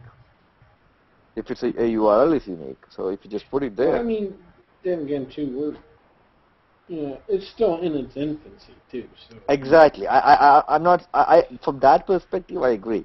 They have a long way to go, but as they get better, it's a good thing. Google always makes things better, and But as rapidly as they're growing, yeah, I definitely agree. I do think there's going to have to be something similar to that. Yeah, aggregation of content is important. I mean, Twitter does it a different way with their trending topics and stuff like that, with their hashtags and stuff. But yeah, sooner or later, I would probably foresee that getting integrated. Yeah, or even integrating it into, in like you said, if they integrate the search and Google Plus, because I mean they integrate that with the most relevant stuff. You know what I mean? Right. If you want to go search for a particular thing out of the most relevant. But my point is, it's probably easy for us to sit in the app about it and say, hey, they should do it like that, they should do like this. But from their perspective, we don't even have an idea what they're dealing with here. Oh yeah, it could be a logistical and coding nightmare. I'm a technology architect, so I'm dealing with much smaller applications in real time, and I know how complicated that is. You're talking about a nascent application with 100 million users right now. It's not going to be easy. No. Anyway, what time is it? It's past 1. Nice talking to you. I'm going to add you in my circle. All right. Well, thank you. We'll catch up some other time. I usually get into dance. I don't usually do that because Friday evening is sometime dance hangout sessions are at an odd time. Friday evenings. Right. You probably I just kind of happened upon this using Hangout Canopy. Oh, is it? Okay, it's very interesting. Dan interviews kind of well-known people from different areas. You know Mike Elgin? No. Mike. I mainly just stay like tech-focused around. Yeah. No. My area, but Mike is one of the most popular Google Plus users. I think he's got more than 1 million followers or something. So all this, great content providers on Google Plus is interviewed by Dan on Google Plus Week every Friday evening. Okay. So if you circle Dan and then you can see that. And I step in once in a while into this, and then it's actually interesting conversation. Oleg and there is Alan Fitzgerald is also good. So I mean the topics we kind of discuss everything. There will be a 1 hour kind of a show which Dan is televising live. So whatever you're discussing is televised live. I mean, I kind of liked it because it was like normally not televised actually on the web. Yeah. I'm usually if I post something on Google Plus, it's just something quick, just even meaningless. But there's other times it may be tech related, but it's just kind of nice to step away from it in a sense, just to talk about something else. You know what I mean? Yeah, I know what you're saying, but this I mean, somebody who actually talks tech the whole day, yeah, it could be a big change, you know. But anyway, so okay, I see you. This says Akron. What's that? It's Akron. Do you know where Cleveland is at all? I am an iPhone user. Sorry. Trying to think. Probably about an hour away from the Great Lakes, like Lake Erie. No, your question was whether I know where a place. I'm sorry. You're talking about Akron. Yeah. We're just random normal sized city up in the northeast part of Ohio.